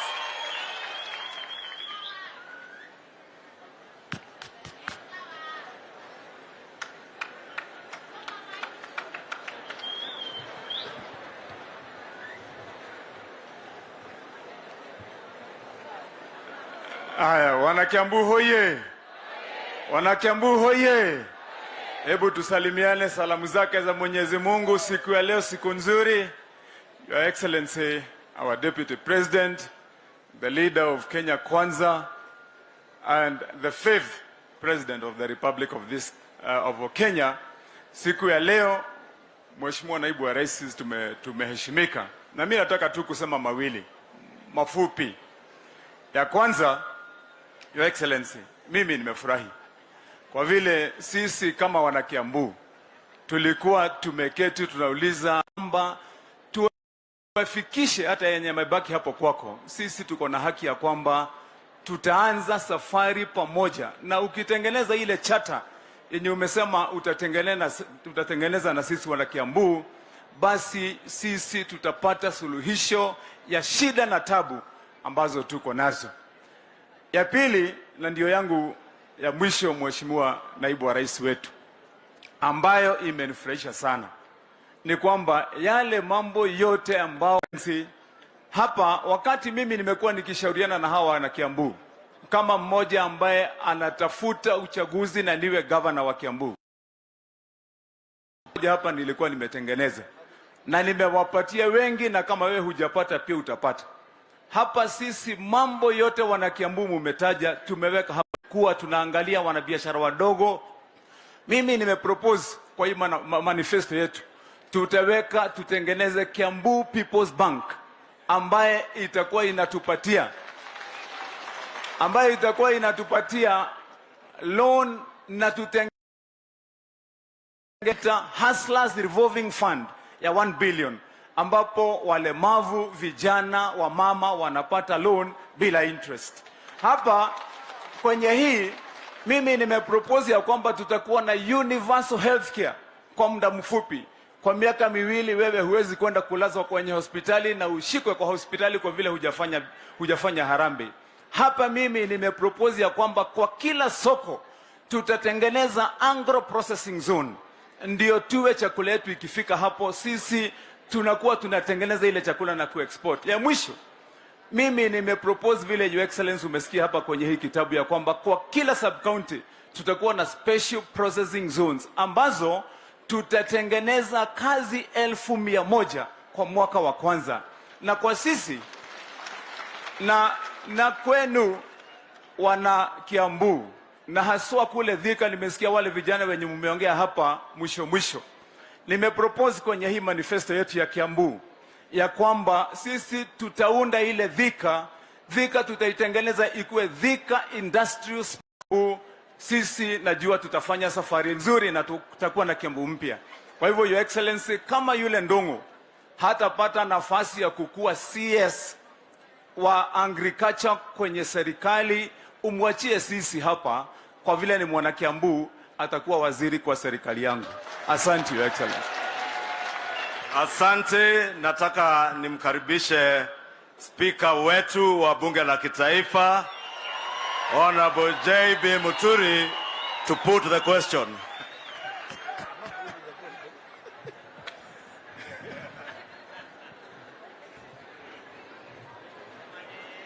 Kiambu muriega. Mimi yangu yatakuwa machache mno kwa sababu huu mtindo ambao our captain Mheshimiwa William Ruto ameanzisha with a difference. Alafu nyinyi wenyewe mna propose solutions ambazo about the welfare of the common man. And it is for this reason wenzangu wa hapa Kiambu ambao wengine wenu tumekutana na nyinyi, umeona wengi tumejiunga kama vile Gavana Mutua amesema hapa. Mheshimiwa Musalia Mudavadi, Mheshimiwa Weta, zote tumejiunga kwa sababu kweli tumeyachunguza na tukaona hapa ndio Kenya itaweza kufufuka.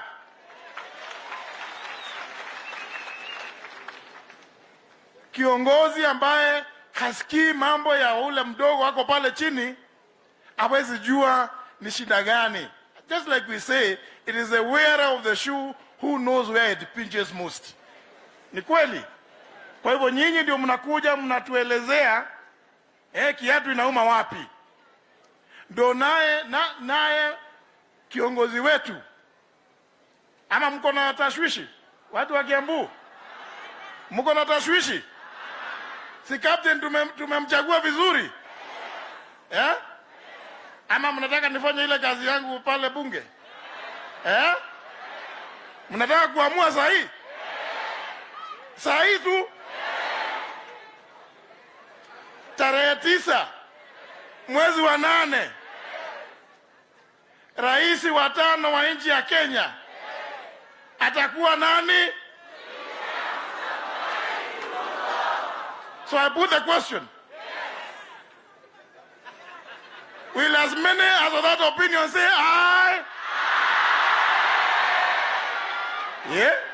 Will as many as of the contrary opinion say no? Basi, Mheshimiwa Gathoni wa Mushomba. The ayes have it. Asanteni sana watu wa Kiambu. Asante sana. Naomba kwa heshima nimkaribishe pia party leader wa chama cha CCK ambaye pia ni member wa Economic Council ya Kenya Kwanza, Mheshimiwa Moses Kuria.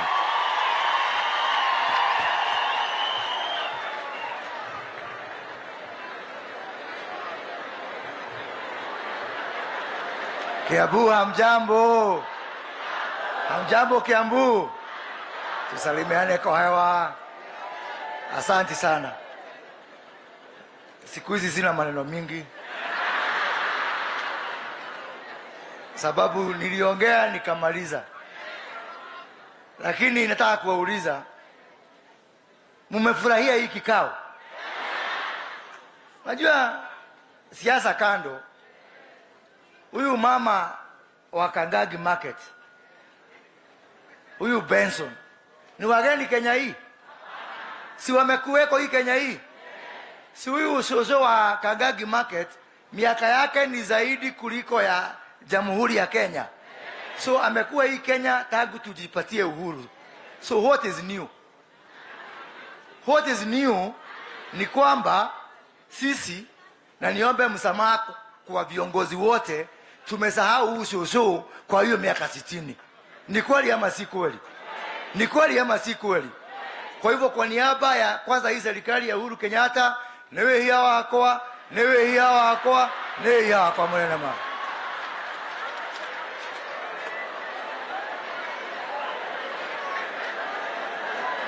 Na asante sana naibu wa rais kwa kutukumbusha, na umetoka huko kote, tulia rais, kwamba kuna shosho wa Kangagi Market ambaye tumeishi na yeye na mashida zake, na shida ya watu wa kahawa, na shida ya watu wa maziwa. Halafu niwaulize, na pia nikufanyia mtihani kidogo naibu wa rais na mheshimiwa our deputy president incoming Rigathi Gachagua na mheshimiwa Musalia na Mutua na Weta, hii maneno yote tumesikia hapa, among ili maneno wananchi wametuuliza, ni gani ambao haiwezi kutimiza? Kuna hata moja? Is there any nuclear science? Is there any rocket science? Hii ni mambo rahisi jamani. Kama hatutatimiza hii maneno, sio maneno ya kula peke yake, mimi nahakikishia biguni hatutaona.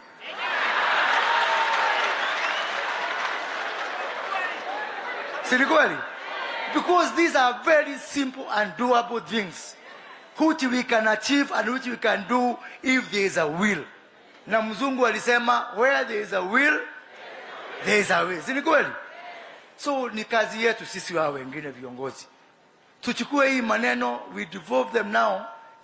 Isikuwe ni watu wako hapa, Alice chukua hii maneno, pelekea watu wa Thika, wa Mushoba chukua, pelekea watu wa Githunguri. Si ni sawa sawa? Hata Koimburi chukua, pelekea watu wa Thika, hata wa Juja na hata Ishungwa akipelekea watu wa Kichinjio, si ndio? Huko Kikuyu. Maneno ifikie kila. So jameni, watu wetu, nyinyi mko hapa sababu ni viongozi. Hapa hakuna mpiga kura tena. All of you are leaders now. And I think we can work together. And we work together and we cooperate with God's guidance that tusuluhisha hii mashida, so that we can be that generation which found problems and solved problems. Isikuwe ni zile generation zinapata mashida zinaongeza mashida zaidi. Tutaweza ama hatutaweza? Tutaweza hatutaweza? Sitaweza kuongea zaidi ya hapo, sababu nikiongeza nitaharibu. Na unajua Ishoma amewaambia niliokoka, na wahakikishia mimi nitaona Mungu kwa macho. Lakini niseme kama member wa Economic Council hii ya Kenya Kwanza, hii maneno mmetupatia, one, timu yetu iko hapa na senator wetu Isaac Mwaura ako part of that team of experts. Anasimamia two groups, experts and foreign investors. So kamera siriado gotorage lako kula hiyo. So Senator Mwaura na timu yetu na pia sasa tumepatiwa two experts. Benson ameujiunga na timu yetu, na huyu kijana wa Limuru wa digital economy pia tumuunganisha kwa hiyo timu yetu. We collect all these views, turudi hapa tena kutia sahihi mkataba ya serikali ya Kenya Kwanza chini ya incoming President William Ruto na watu wa Kiambu, si ndio? MCA waweke sahihi, si ndio? MPs waweke sahihi, wa Matangi waweke sahihi, kafaka voko ekeleza dhahiri yake huo, si ndio? Na mimi niweka yangu, si ndio? Tuungane wote, because this is not about me and you. or what you become and what I become. It's about our collective effort as a people of Kiambu. Nituraiguithania hii. Ruti hidi ya wana hii nuga tuika nuga kati uratongoria nana nigukua maraku ni ngaragu. Kati go ya doito. So tuungane pamoja, irrespective of your ambitions, your positions, who you are, we have a big responsibility unless huwezi kutaka kuona Mungu kwa macho. Mwisho. Najua hii nafasi sipatangi kila wakati. Wacha niseme hivi. Na munisamehe sababu when I talk about this issue I'm a bit emotional. Jana nimesikia watu wengine wakisema ati ajenda yao ya kwanza ni kupeleka watu Kamiti.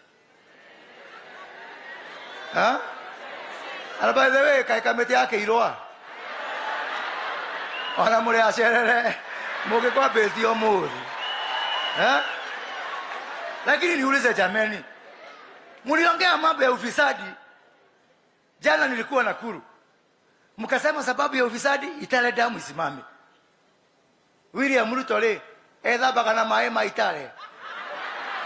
Riu ethamba na kasuku tondu riu ni marugamire damu ya Itale le. Project zetu zote zimekwama in the name of fighting corruption. Na sasa tena yule alisema anafuata nyao za huyo mwingine, anataka kutulisha hapo hapo. Jamani tujaribu tafadhali damu dhaidama.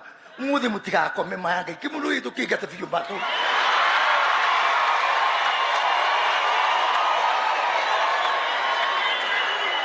Niko hapa nimealika rafiki yangu, nilimwalika kwa hii kikao. He was a PS. Wapi PS Duati? Former PS Duati. Huyu rafiki yangu ni mimi nimemwalika specifically. He was fired as PS irrigation because kuna watu walikuwa wanataka kukula damu ya dhoake.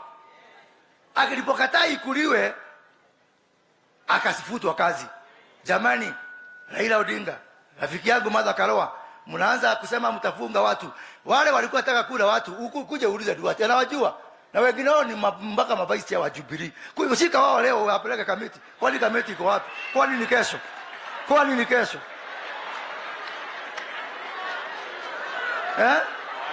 Nani hajui wezi wa Kemsa? Unangojea nini Martha Karua? Unangojea nini Raila Odinga? Shika wao. Kwani ni kesho?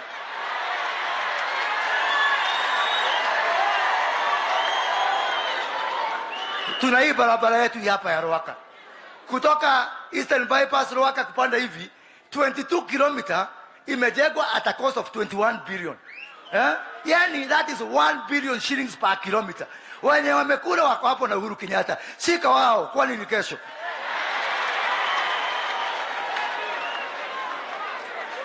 Kule Lamu kule Lamu. Tuko na barabara moja hapo. Wacha hata expressway. Kutoka Lamu kwenda Garissa. Atinipati ya Lapset.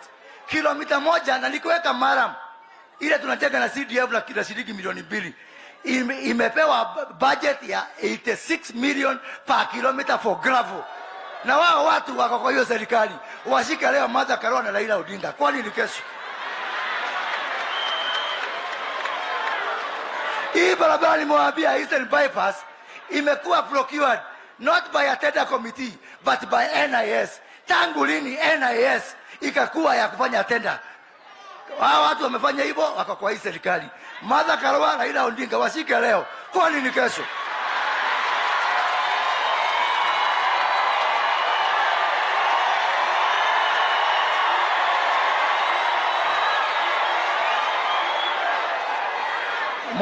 Mwathani ohe ukiririria. Ohe ukiririria. Tondu maya no twarie nginya ng'ombe ciruke. No andu matigecirie turi akigu. Kwi andu maratuona mageciria turi akigu. My friend, tokorwo mwaciarirwo mukihuragirwo thuruti no tutire akigu. Na ithuĩ prime minister gwitũ na nĩ ithuĩ ma president tutiriaga gwaku my friend.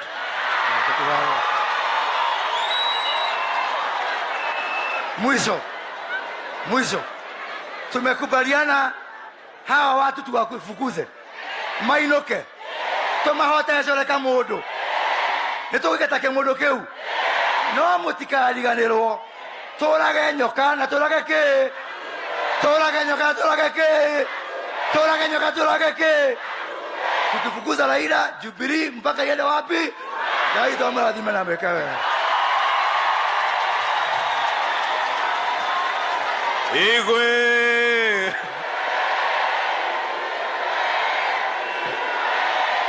Haya. Mnaona kwa nini huwa naombea Moses Kuria aokoke? Nemo tegwa nemo honoku. No agamera mageke ati. Ndidaria wega. Na ni kweli hivyo Moses Kuria anasema. Wale ambao wanasema kazi yao ya kwanza ni kufunga watu, tunawaambia wasichelewe. Wamechelewa. Kama iko watu wa kufunga, COVID Kemsa billionaires wanawajua kwa majina na kwa sura, waende wafunge hao leo. Au sio? Hata Moses Kuria umesahau. Expressway, barabara kutoka hapa ABC kwenda mpaka airport. Wamesema eti sisi watu wachafu, mahasla, tuwe tunapitia barabara ya hapa chini, wao wapitie ya juu ya gorofa. Ati wakienda airport, wakinyora wokodhe. Hiyo barabara imetumia bilioni 88, 88 billion shillings. At the same time, barabara zetu zote hapa Kiambu, Your Excellency, including the highway you have used today from ABC to Rironi, contractor amesimamisha kazi sababu ya kutolipwa. And all, even Mau Road yenye tuliambiwa ndio legacy. We don't want a legacy yenye tutaletewa kesho kabla uondoke kwa kiti. Pay our contractors, they finish our roads today, not tomorrow. Daigua tagogo ukiona anie ili nisiharibu.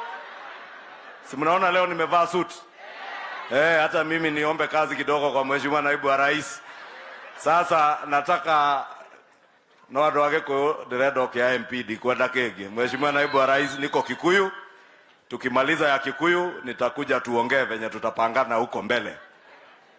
Nataka ili nisiharibu masaa nimuulize Papa wa Roma, Mheshimiwa mnamjua Papa wa Roma? Party leader wa Ford Kenya, Wetangula mwenyewe aje na yeye atusalimie. Karibu sana Kiambu, Papa wa Roma. Hapa ndio Roma. Asante sana rafiki yangu Kimani Ichung'wah.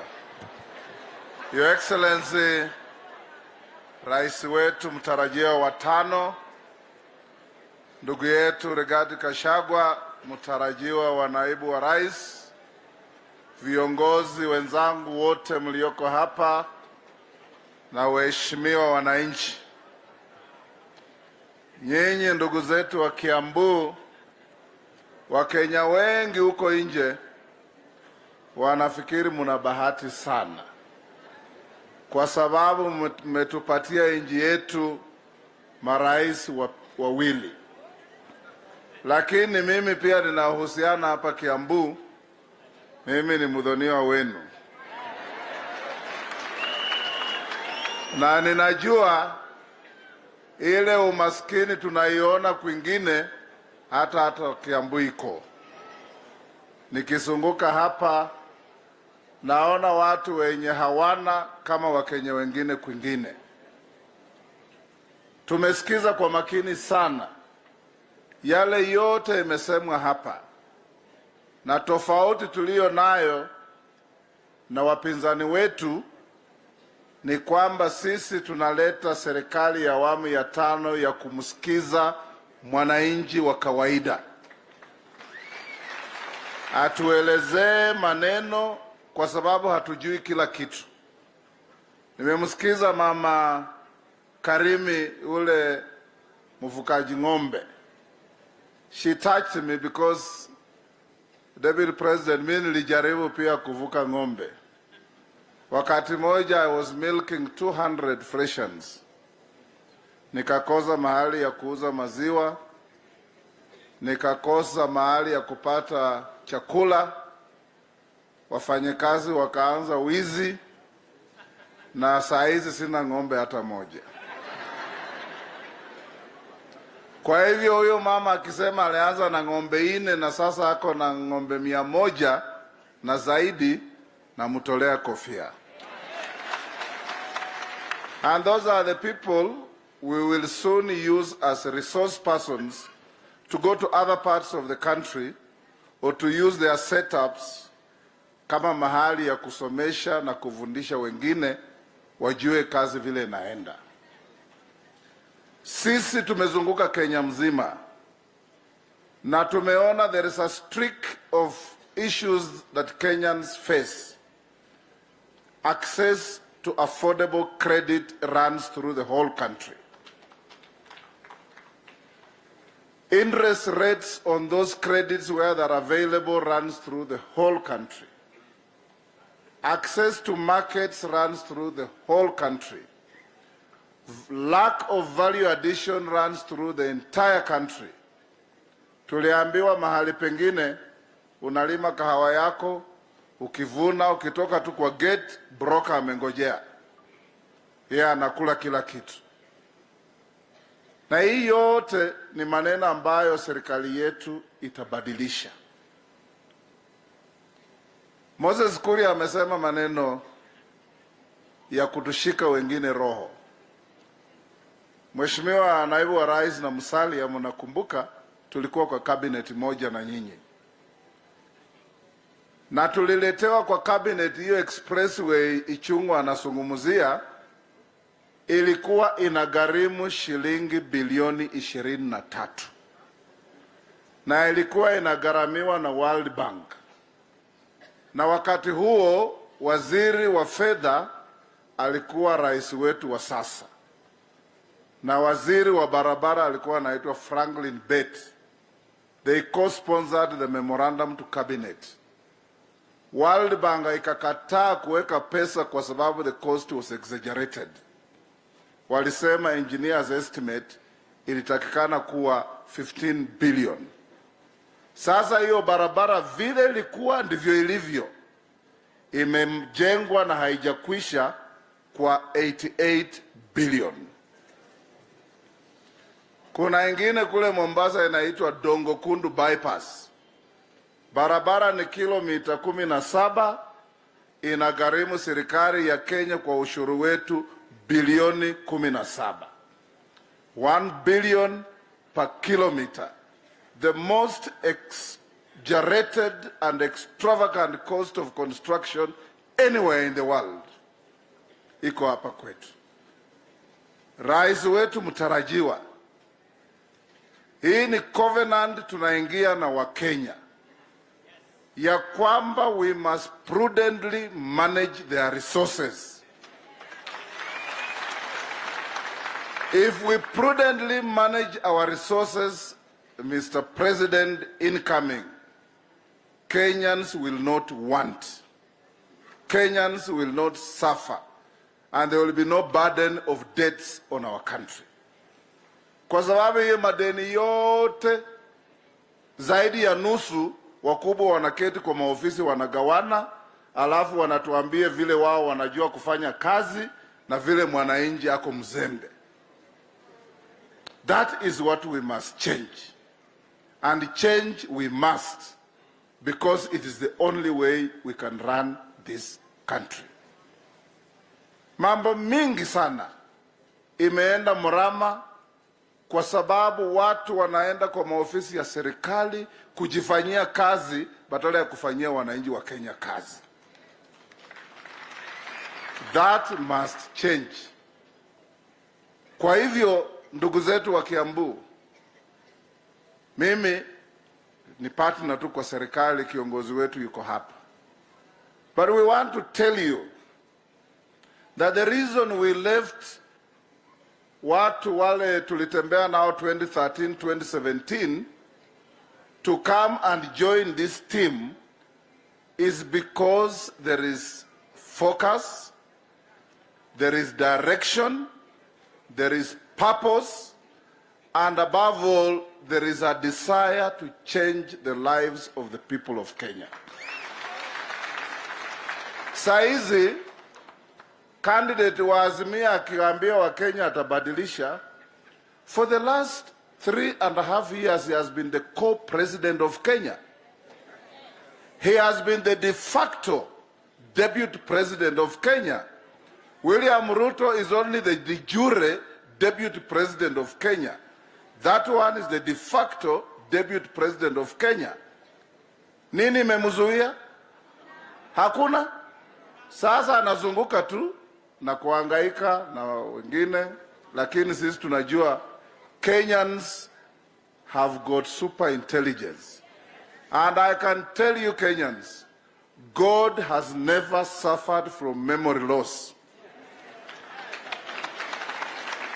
And God knows all the wicked things these people have visited on our country and our people, and God will answer them as they see. He will not wait for them in the next world. That's why we are bringing a new government to change so that they can see what change means and how to change people's lives mean. Kwa hivyo nawaomba nikimalizia, hii yote itafanyika provided we get the right government in place on 9th of August. The rest will become academic if we don't. Na wale watu wa kuzimia watakuja hapa, kama hapa ni Limuru, watasema mpira mpira mpira, mtu ya Limuru ndiye anafunga. Wakienda Kidhunguri, mpira mpira mpira, mtu wa Kidhunguri ndiye anafunga. Wakienda Thika, Alice Ng'ang'a ndiye atafunga. Hiyo tu ndio wanazungusha kila mahali. They have no agenda for the people of Kenya. We have an agenda for you. Partner with us, trust us, work with us, let's succeed together. The success of this movement does not belong to William Samoei Ruto. It belongs to this team that includes everybody, including ule mama mboga amesungumuza hapa. That is the change we want. That is the change we must have. That is the change we shall have. May God bless you. Thank you, Papa Aroma. Next nitamwalika party leader wa chama chetu kimoja cha Kenya Kwanza, chama cha Tujibebe, our first governor for Kiambu, Mheshimiwa William Kabogo, whose party is also represented in the Economic Council of Kenya Kwanza. Naam, shukrani sana. Marega. Gethana gwa kwa koroni ranyo nao hari ori. De jure. Mheshimiwa Naibu wa Rais, usiwe na wasiwasi. Tutatoboa. Demwera ndire murogi na ndire murathi no ni nyonaga. Na igana meteketie tutatoboa. Wangapi wanaamini tutatoboa? Liwe na liwalo. Kitu mimi nataka nikushukuru bwana. Hii kitu umeanza economic forum na kuzungumza na Wakenya. Hata ukiingia rais, tafadhali tuendelee nayo. Au sio namna hiyo? Tuthie na mbere na wĩra ũrĩkũ. Wa kwaria na muthamaki nĩguo kĩrĩa twetie tũgeka atĩa? Tukanengerwo. Mimi Mheshimiwa Naibu wa Rais usema sisi ni wengi katika upande huu wa mkoa wa Kati. Na nikubarikiwa na Mwenyezi Mungu, sio kupenda kitanda. Sisi tumebarikiwa kwa watu wengi. Na vile tulivyo wengi, ndio hivyo mashida iliyo mingi. Ukisikiza wale wamezungumza hapa siku ya leo, wengi wamesema mimi ni hasla, mimi ni hasla, mimi ni hasla. But I'll tell you the following. That 90% of people in this county and in the region are small business people. Small business from 5,000 to about 50,000. Hiyo ndio biashara ya wengi wa watu, 90%. Ombi langu, kwa sababu maneno yamesema mengi, ni tukichukua serikali yetu, mimi na wewe na hawa, sio yako, yetu, tukichukua serikali tuweze kuweka maanani pesa ya biashara igawiwe kulingana na wingi wa Wakenya. Na hii ni kitu tushafanya hapa, inawezekana. Kwa mfano, tukianza fuliza ya serikali, ile itapeana shilingi 30,000 kwa mama huyu wa sokoni hapa Kangangi. Akae nayo miezi mitatu na arudishe shilingi 31,000, atakuwa akombele zaidi ya mfuko ya shati. We do not want handouts. Tunataka access to cheap credit. Na ukitaka kujua benki kubwa zaidi duniani ni Grameen Bank of Bangladesh. Ilianza na jamaa anaitwa Mohamed Yunus. Na kazi yake ni kupatia wamama women groups kwanza pesa shilingi ₹2. Anakaa nazo wiki 3, anarudisha mengine na power. So it is possible. Mimi ningependa ukisimama tu hapa, yale mengine ya one man one vote, hiyo ni story nyingine. Hii ya kugawa pesa ya biashara ni kugawiwa watu, si ngamia na sio eka ya mashamba, ni watu. Ene moko ririkana inywe twesaga na delile uhuru, my friend. We ule utunegere kiria gigito kana nige kahihania getihanetie riu getihanetie bio mureke twikire jambe no wira-ine na tumurore atuika wega. Sisi nasema tukuweke job, utuangalie vizuri. Au sio nyinyi? Kwani nani anapeana job? Sini sisi? As many opinions say aye. Uko kwa shida.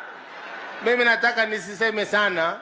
Nashukuru watu wote wamekuja hapa siku ya leo na viongozi wa kitaifa walio hapa, Papa wa Roma na wengine. Sisi Kiambu, sisi ni wakarimu. Kitu mtakosa kula leo ni lunch, na tulikuwa tumesema mtakula, lakini huyu akasema ako na haraka. Sasa tungefanya nini? Mwathie na wega no geithio cio ngewe hakuhe na umire kaba mwathani amwike wega. Asante sana our party leader wa Tujibebe Party, ambaye pia ni partner wetu kwa Kenya Kwanza. Your Excellency the Deputy President, tunakaribia kumalizia, na sababu nataka kuondoka kwa hili jukwaa nikiita our next speaker. Deputy President, nataka nikujulisha ya kuwa hii sio mara ya kwanza watu wa Kiambu kuitwa hapa Jumuiya Conference Center. Moses Kuria atakubaliana na mimi na wa viongozi wengine. We have been here before, and we have come to Limuru for Limuru 1 conference. We came to Limuru for Limuru 2 conference in an endeavor to change our constitution, Your Excellency.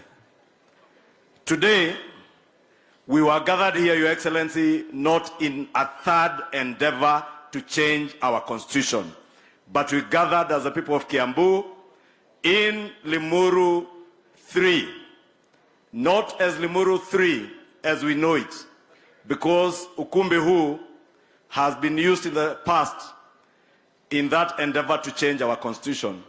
We thank you, Your Excellency, that you do not convene the people of Kiambu in Limuru 3 for another endeavor to change our constitution, but you have convened us in Limuru as the people of Kiambu in an endeavor to change the lives of the people of Kiambu by changing our model of our economic management of our country. And we thank you and we truly appreciate ayakuwa naibu wa rais, kama wale wengine wamekuwa kituita hapa tuongee venye tutabadilisha katiba. Wewe ulituuliza tukutane hapa leo tuongee mambo ambayo yanatuhusu, na ukakuwa mtu wa kukaa na kuwa mvumilivu mkiwa na viongozi wao wengine wote kutusikiza, kutoka Rasto wa bodaboda, wa Bugua, wa Thoko ya Kagagi, to Benson, to our young man Benson from Limuru, and all the speakers that have been here. With those remarks, Your Excellency, please, as you leave for Murang'a this afternoon, ujue watu wa Kiambu We appreciate you. We appreciate the Kenya Kwanza team. And above all, we appreciate that you have put the economy first. Kenya Kwanza ni uchumi kwanza. Kwa hayo mengi, nataka kwa heshima kuu tumkaribishe our Deputy President Designate. Mnajua no mwene kugatea? Deputy President orioraigiragete. Si tuko na Deputy President mwenye amekalia kiti ya Deputy President saa hii, ambaye tunajua kwa uwezo wa Mwenyezi Mungu ndiye atakalia kiti cha rais wa 5 wa Kenya. Si yako hapa? Na tuna naibu wa rais mwenye atakalia kiti ya William Ruto. Anaitwa nani? Mheshimiwa Rigathi Gachagua, our Deputy President Designate and our running mate in Kenya Kwanza. Akimaliza atatuitia Mheshimiwa Musalia atuwelcome Deputy President. Karibu. Thank you. Asante sana Mheshimiwa Kimani Ichung'wah, my younger brother. Mheshimiwa Naibu wa Rais na viongozi wetu. Andũ a Kiambu mũrĩega rĩngĩ. Ngai aciarĩre Mwathani agocwo. Mwathani agocwo rĩngĩ. Mheshimiwa Naibu wa Rais, tunakushukuru tena kwa hii kikao.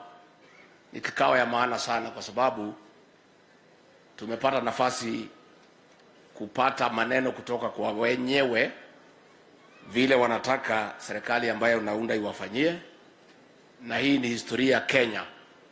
Wewe ndio candidate wa kwanza wa kutafuta kiti cha rais na kuuliza wa Kenya tukichukua serikali mungetaka tuwafanyie nini. It is the first time it has happened in the history of this country.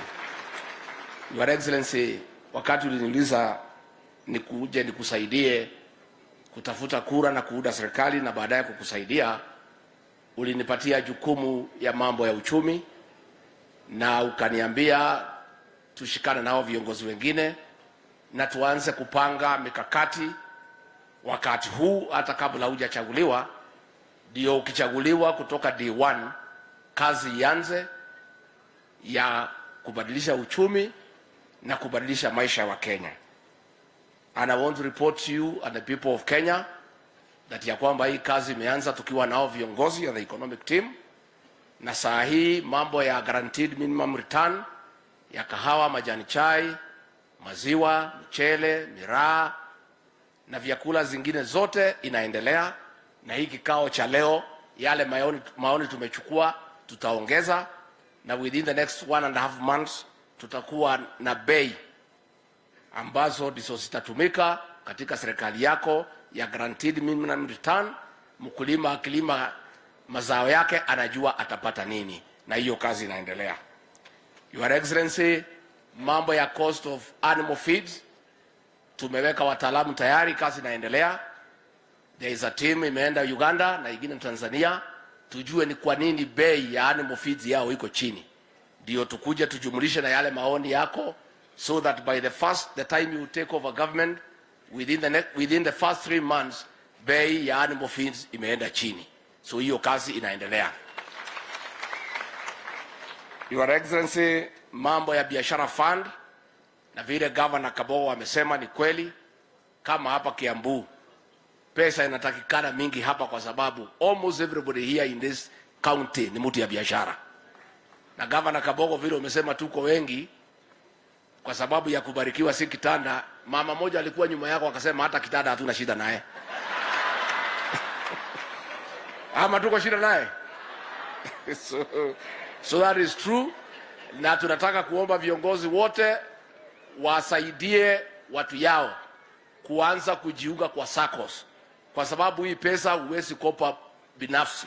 Muanze kuwasaidia wafanyabiashara kutengeneza SACCOS, ndio by the time hii 50 billion President Ruto anataka kutuwekea, watu ya Kiambu mkuwe mbele. Tumekubaliana neguo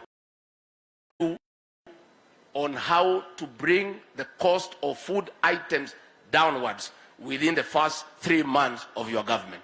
Na hiyo kazi inaendelea. Kuna wataalamu wanaangalia ni kwa nini bei ya unga iko juu, inaweza teremuka namna gani, bei ya cooking gas, lakini hiyo tayari ya cooking gas dawa yake hiyo ni kuondoa kitendawili, kwa sababu ndiye mwenye kuuza mitungi ya gasi na gasi yenyewe. That one, the solution is already there.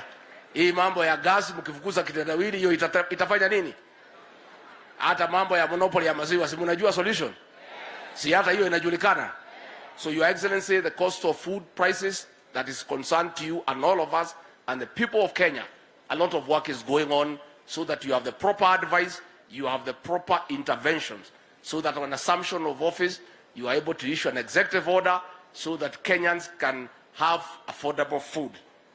Ya mwisho, Your Excellency, what has been raised na watu ya bodaboda na watu ya matatu. Na wewe kiongozi ya bodaboda, hapana, don't say mumeachwa peke yenu. Vile umesema hakuna mtu nafikiria nyinyi. Huyu Deputy President, hakuna siku inaisha bila yeye kutaja bodaboda. Kweli ama uongo? He is thinking about you, all of us are thinking about you, and you know, hata ile wakati mlitatizwa na Matiang'i, mimi na Kimani Ichung'wa na Didi Nyoro tulipigana mpaka Matiang'i akawachana na nyinyi. Na unajua huyu Matiang'i pia ndiye alikuwa anasema nyinyi ni wakora. Na huyu Deputy President akasema biashara hata ya bodaboda iheshimike. You have the concern of police officers. We are dealing with that thing so that we have a win-win situation. These police officers is not that they are bad. Pia hao wako na shida. Tangu Mwai Kibaki aondoke hakuna mtu ameangalia maslahi yao. Na kwa sababu hao kuwa helpless and frustrated, nao wanaingilia wananchi. So tunatafuta suluhisho vile mambo yao itaangaliwa, wapate mshahara mzuri, wapate allowances, na hao wakuwe marafiki ya raia, wakuwe kazi yao ni kuchunga biashara. Their work is to protect businesses and businessmen, sio kuwaumiza. We are looking at a situation where hii mambo ya polisi kiangaliwa mzuri, police officers wakikutana na wewe kama umekunywa 2-3 umehangaika kwenda nyumbani, wasishike wewe kukupeleka kwa cell, wakushike wakupeleke mpaka nyumbani, wawache umelala alafu waende kwa station. And that is going to happen. So I would like to tell our police officers, we have received views from across the country, na tungetaka kuambia wale police officers ya Kiambu, mtafutane nao viongozi kisirisiri, msiumizwe na Matiang'i, muwapatie maoni yenu, what you think we can do to improve your lives. And Your Excellency, even the DCI officers have given us a presentation. They are also complaining that they have been misused to do politics. They would like to do their professional work. Now wametuambia one of the reasons why they are not able to work independently is because they have no autonomy of financial spending. Wanauliza so that the DCI and the police force can work independently.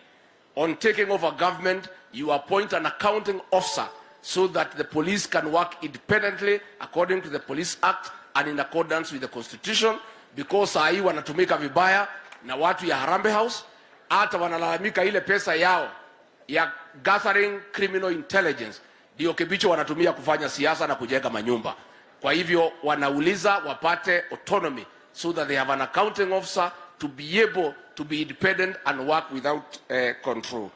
Kwa hiyo pia ya mwisho, wale wafanyabiashara ambayo wamefanya kazi na national government and the county government, the Deputy President has told us that it is so unfortunate mali ya wafanyabiashara imeuzwa because the government has not paid them. Mali yao imepigiwa kengele. Now we have put on a team ambaye itakuwa pale within the first 90 days. All pending bills are verified, they are validated so that those who should be paid are paid, mali yao iwache kuuzwa. Kwa hivyo hiyo kazi yote Your Excellency umetupatia inaendelea. Sisi hatuna shughuli na mambo ya katiba, tuko kwa laini ya uchumi ile umetuambia. Ni watu wa Kiambu. Ni mwevagita na jabeno. Ino ita Ruto. Ino yari thaiya guku. Haya no mwevagita na mundu wa kurithia guku. Haya. Ino era chabio. Ino era nyarirwo. Ino era irwo igenyo. Niyo murenda. Ni andu aigana marauga ni William Samoei Ruto. Riu tondu ni atuheire wira tuikare hakuhi nayo na njamba ici ri. Tuikare hakuhi nayo. Turore maundu manyu. Utuku na muthenya. Na tutikana hinge ritho. Niguo. Tugaikara twi ritho. Niguo. Tukwenda kumwira atĩ atongoria me haha, nĩ kabogo ndarĩ haha, na mheshimiwa Kuria na Muturi na Ichung'wa na aya angĩ othe twĩ nao haha maũndũ manyu thirikari-inĩ ya Ruto rĩ mangĩkahĩtana rĩ na ngatwĩ mbabu na tũngĩgakorwo mbabu tũigue nĩ marahĩta matũkauma na thabuni tũtirĩ ogĩ mũno no tũtirĩ irimũ kũrĩ o kaũndũ tũĩ katiguo tũrathĩnire andũ aitũ marathĩnire thirikari ya Mũgĩkũyũ nĩ makatima na nĩguo twĩna kabogo tũrerire njamba ĩno atĩrĩrĩ ithuĩ tũtingĩenda gũka thirikari-inĩ yaku angĩkorwo tũrĩtongoragia andũ matũraga na gĩtambaya magiragia maithori niĩ ona ndiũĩ Uhuru na gatorwo atĩa andũ ake othe no kũrĩra mareka atĩa hatirĩ gĩkeno mũndũ angĩona gũtongoria andũ matũraga na gĩtambaya marĩraga tũrera njamba ĩno ĩgwĩtwo Ruto ithuĩ nĩ tũgũgũsapota na nĩ tũgũka thirikari-inĩ yaku no twĩna condition ĩmwe andũ aitũ matonge magĩa indo tondũ gũtirĩ ũndũ ũngĩ Mũgĩkũyũ arenda katiguo tondũ Mũgĩkũyũ ena mbeca nĩwe prime minister wake katiguo na mũtumia wake nĩwe deputy atimia ũyũ ũrona haha magĩthiĩ ũguo mahunyũkĩte mangĩona kĩbeti macokaga manyanga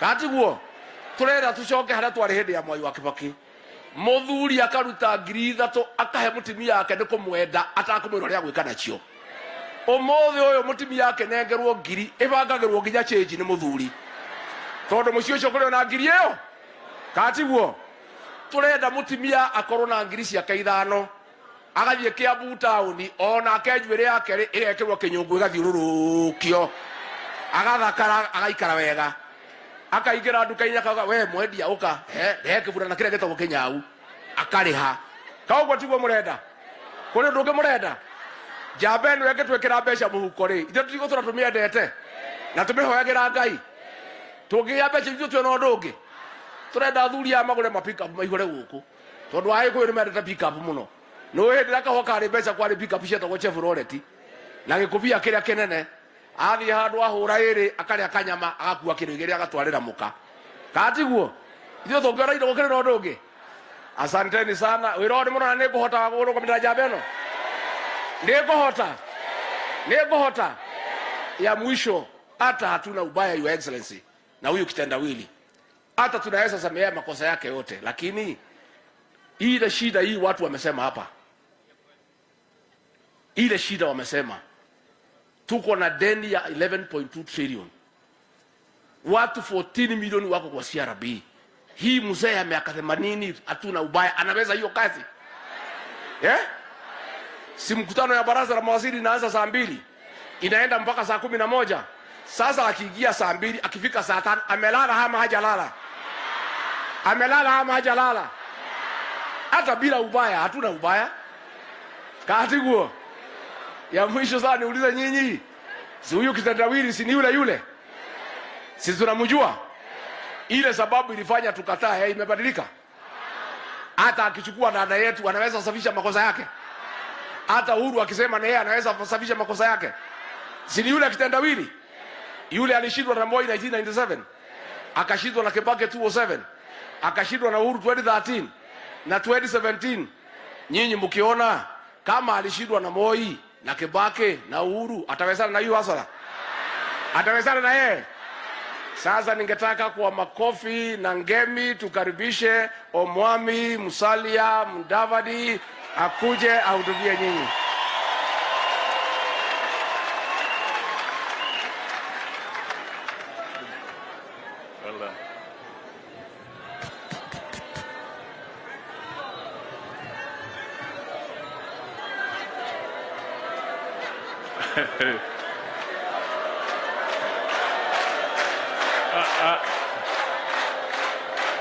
Haya, asante sana.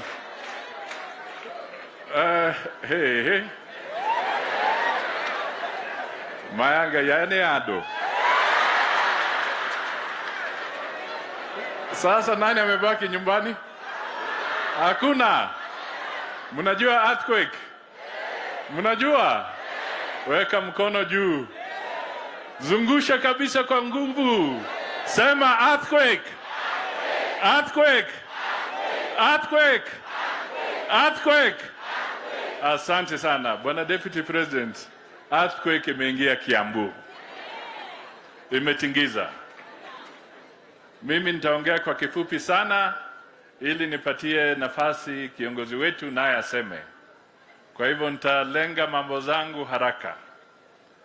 Neno la kwanza, nataka niseme kwamba mumeona ndugu yetu Rigathi Gachagua akizungumza hapa.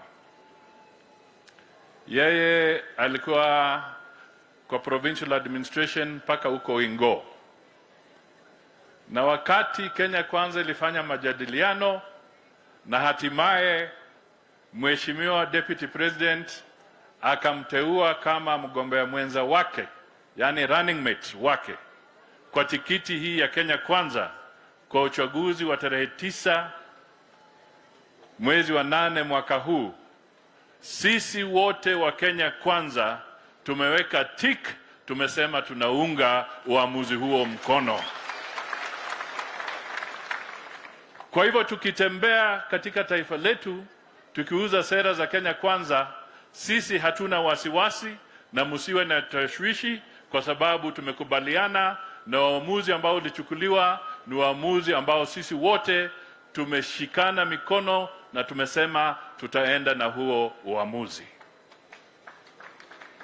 Nego kanatiguo. Sio point imeingia vizuri?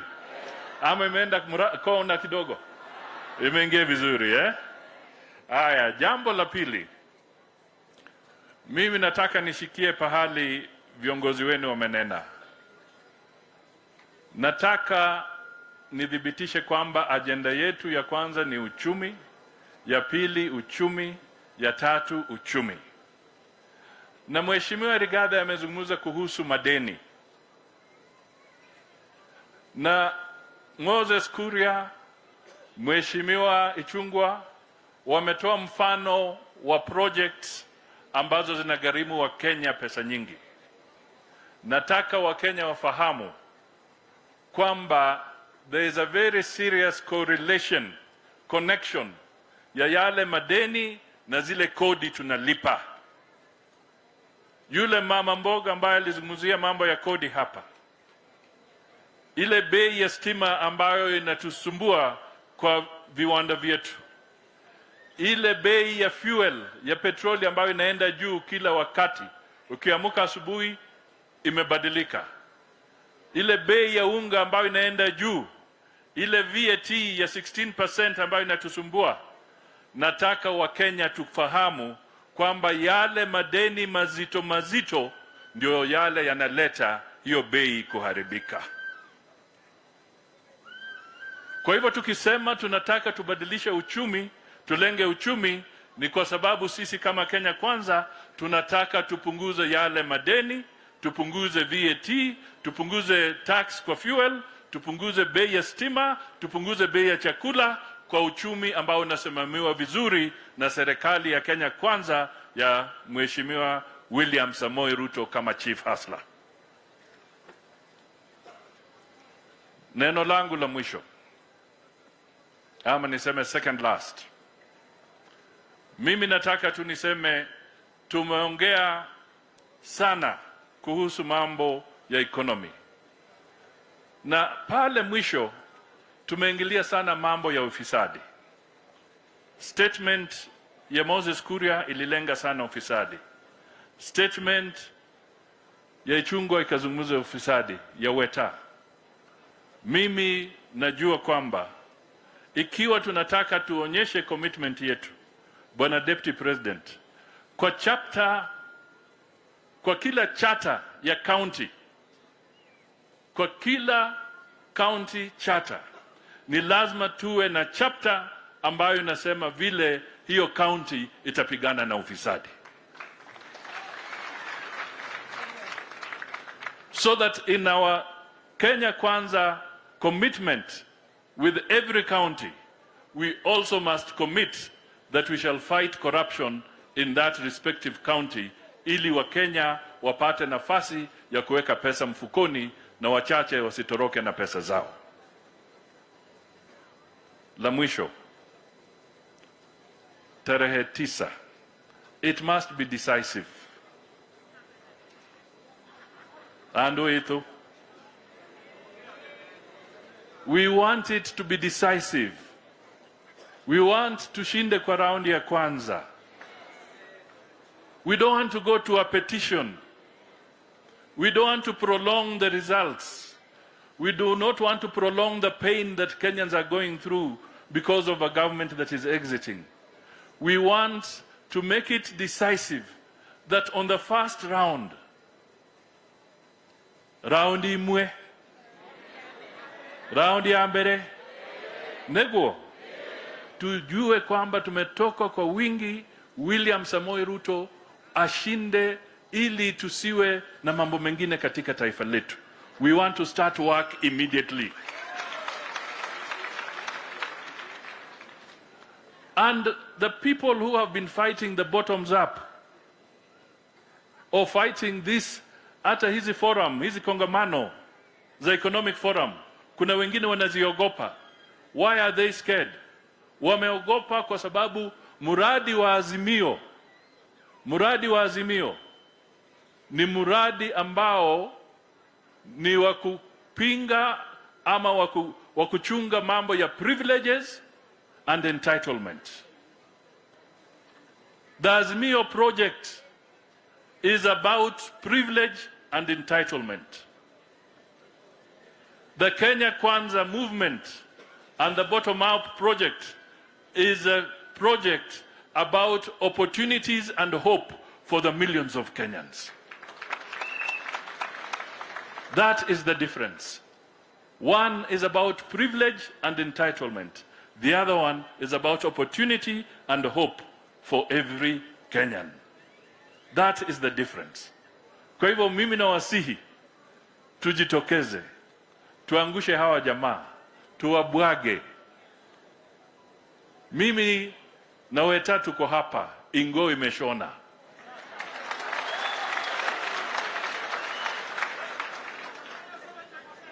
Kule 70% ni kidogo. Tutaleta 90%.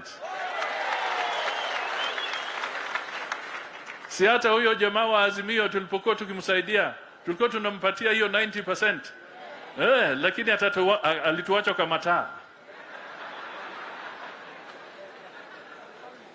Kwa hivyo sisi tunasema ikiwa tumehama kule Ingo, kule Pwani, Kingi, Aisha Jumwa, Mvuria, wote wamehama, wako Kenya Kwanza.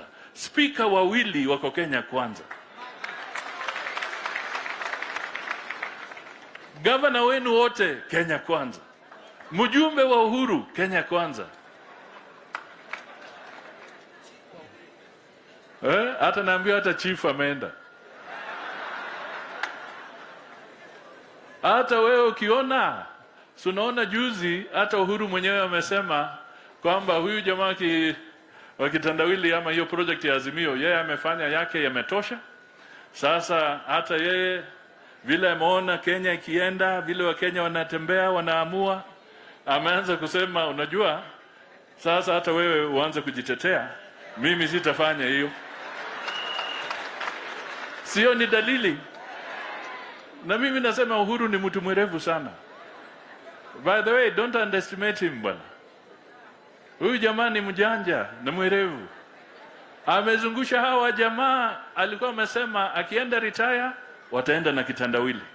Na mimi nimechunguza vile Azimio inateleza kwa Mount Mlima, kwa mlima ikiteleza, ukienda kila pahali inateleza. Mimi nimekuja kugundua kumbe Uhuru alitabiri ukweli, kwamba yeye akienda wataenda na huyu jamaa. Dalili inaonekana. Ama nyinyi mnaonaje? Ni hivyo. Haya, mko tayari tukaribishe Chief Hasla Mheshimiwa William Samoei Ruto? Haya, karibu.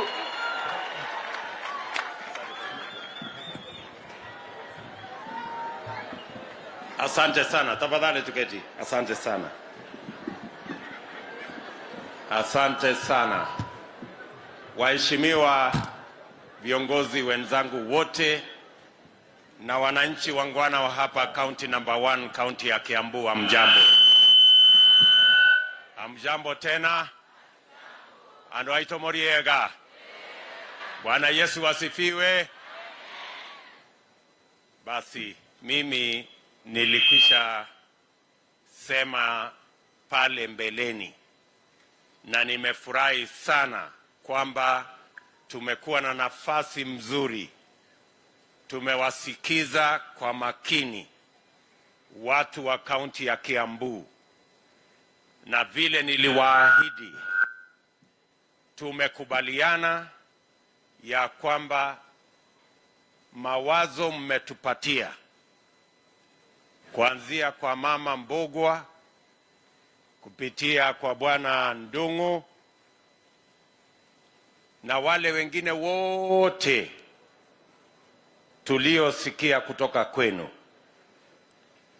Mimi nataka niwahakikishie ya kwamba chata yetu ya Kiambu County ambayo tutaandika mkataba ya kazi vile itafanyika na mahali itaanza, itakuwa na mawazo mliochangia katika mkutano huu na zile memorandum ambazo mmetupatia, so that we can have a document that we can sign as a charter that will inform what the government of Kenya, by God's grace, when we put it in place on 9th of August, will do in Kiambu County. Nataka niwashukuru sana kwa kuchukua muda wenu. Najua kuna watu wengi wamechukua muda wao ili tuweze kuchangia mawazo katika mkutano huu na tuweze kukubaliana vile tutaenda mbele tukiwa pamoja. Nimefurahi kwamba mkutano huu wa Limuru ni tofauti na yale mikutano mengine yamefanyika hapa. Pale mbeleni tulikutana hapa kujaribu kubadilisha katiba. Leo tumekutana hapa kupanga vile tutabadilisha uchumi wa taifa letu la Kenya. Pale kwa kubadilisha uchumi ni kwa sababu hatutaki Mkenya yeyote abaki nyuma. We want to leave no Kenyan behind. We want to move together. That's why we are saying, let us begin from the bottom, so that we can lift every citizen of the Republic of Kenya. Mimi nataka niwashukuru sana. Niseme mambo mawili ama matatu. Kwa yale mambo yote mmesema hapa, tutayanakili mambo ya barabara, the priority roads that will make a difference in the economy of Kiambu. We want those priority roads that will make the economy of Kiambu grow, so that we can begin and prioritize those roads and complete the ones that are stalled. Maneno ya infrastructure ambayo inahitajika, najua tulikuwa tumewaambia pale mbeleni, kwa sababu Kiambu ni county ambayo wakulima wengi wa ng'ombe za maziwa wanaishi. Tulikuwa tumewaahidi 32 milk coolers. Tuliwaletea 9. I want to commit kwamba kwa sababu ya matatizo ya conflict of interest, zile 23 milk coolers hazijafika. But I want to promise you that within the first 100 days we will eliminate all hurdles and we will bring the 23 milk coolers for the people of Kiambu, ili muweze kupanua mazao yenu ya kilimo na hasa ya maziwa, na tufanye ile processing mumesema hapa ambayo mnataka, so that we can have sufficient competition with the different processors, so that farmers can have the correct pricing for their produce. Vile vile tuko na miradi ya maji na yale mengine yote. Tumesikia mambo ya cost of electricity. Nimeona production ya leather ambayo tumeona hapa, ambayo inatengenezwa hapa Kiambu. Mimi nataka niwahakikishie ya kwamba as a government we will promote local production. Saa hizi tunaajiri viatu ama tunaagiza viatu ya wanajeshi na wale wengine kutoka sehemu zingine.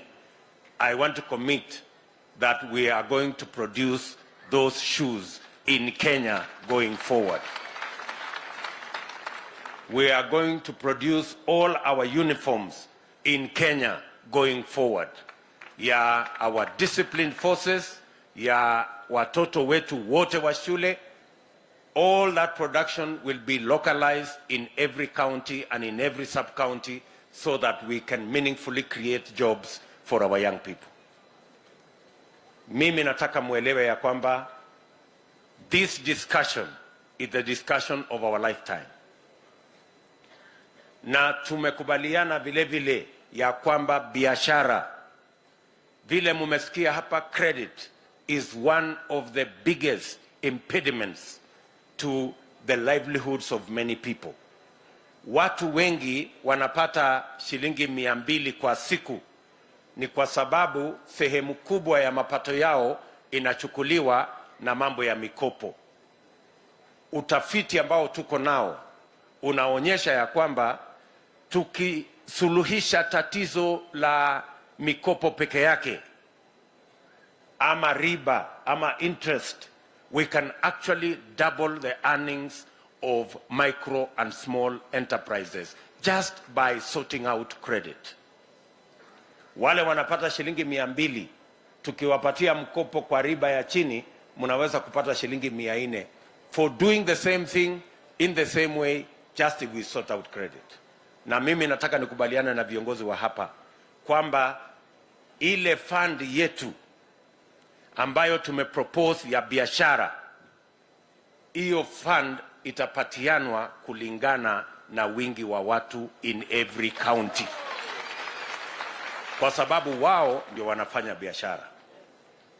So we shall make sure that all our citizens, in their diversity, in the diversity of the businesses that they do, have access to credit, because it is the single largest impediment to the progress of our enterprises. Tumekubaliana jameni?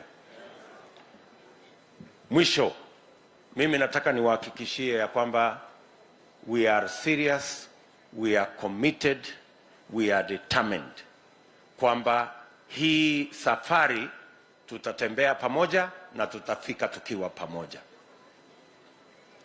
Wale ndugu zetu ambao tunashindana na wao walituambia pale mbeleni ati ni katiba ndio matatizo.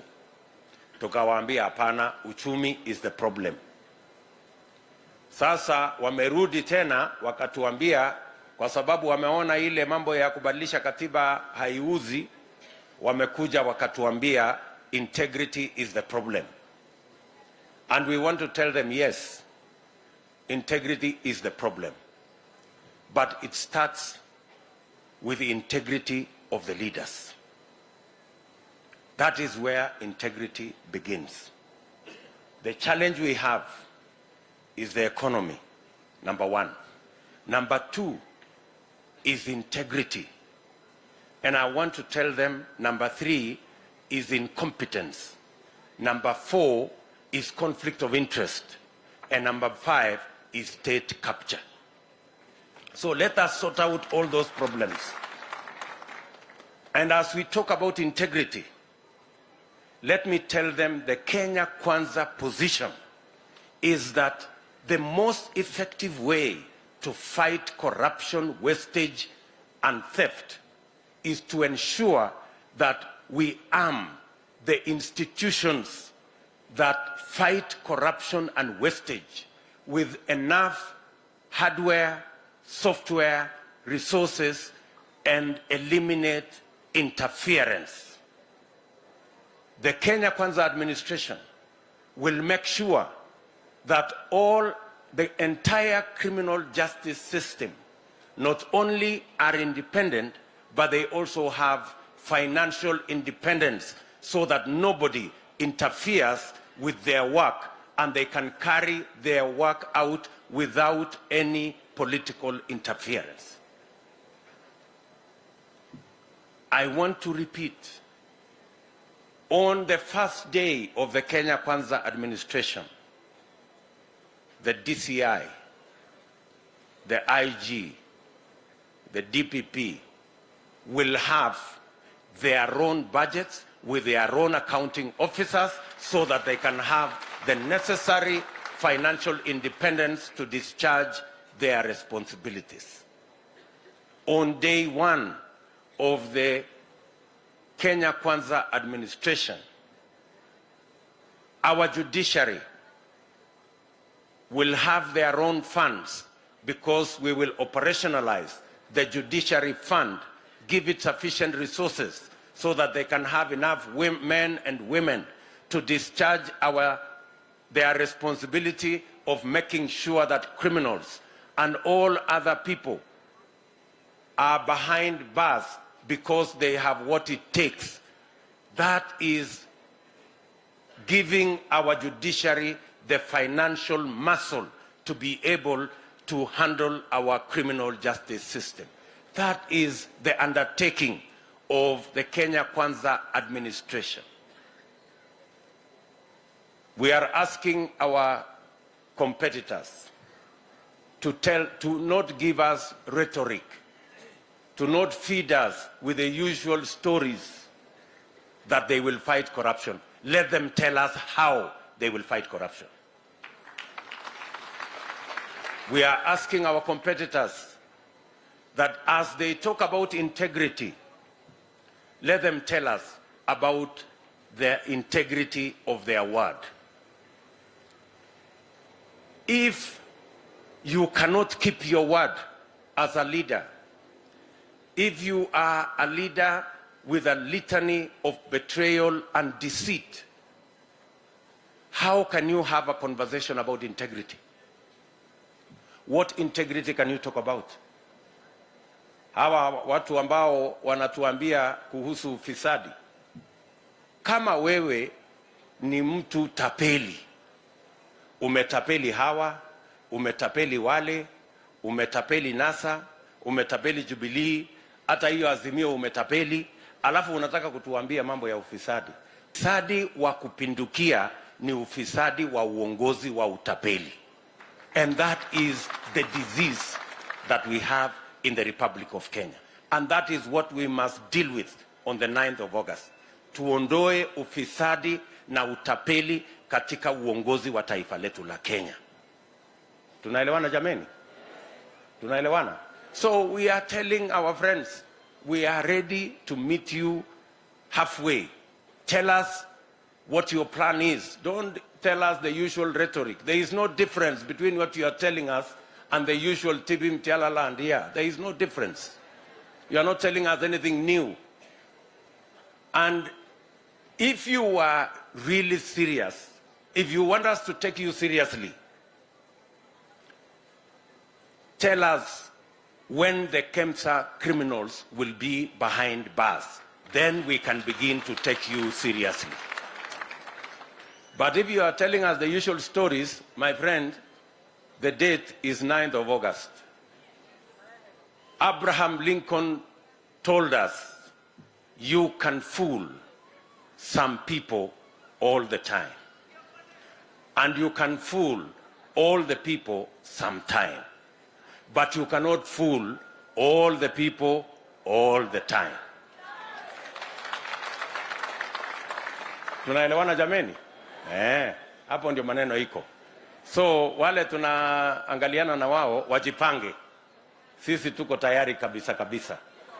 Na watu wa Kiambu mlishaamua. Hii safari tunatembea pamoja. Hii serikali tunaunda pamoja. Na utapeli tutamaliza kwa siasa ya Kenya. Na ufisadi tutamaliza katika uongozi wa Kenya. Na tutatengeneza uchumi ambayo itafaa kila mtu. Na tutaanzia bottom tukienda bottom. Hapo ndio tuko. Hao ni hotore. Mimi sitaki kusema usidi hapo. Na wapenda sana. Tunawatakia heri. Mungu awabariki. Thank you very much.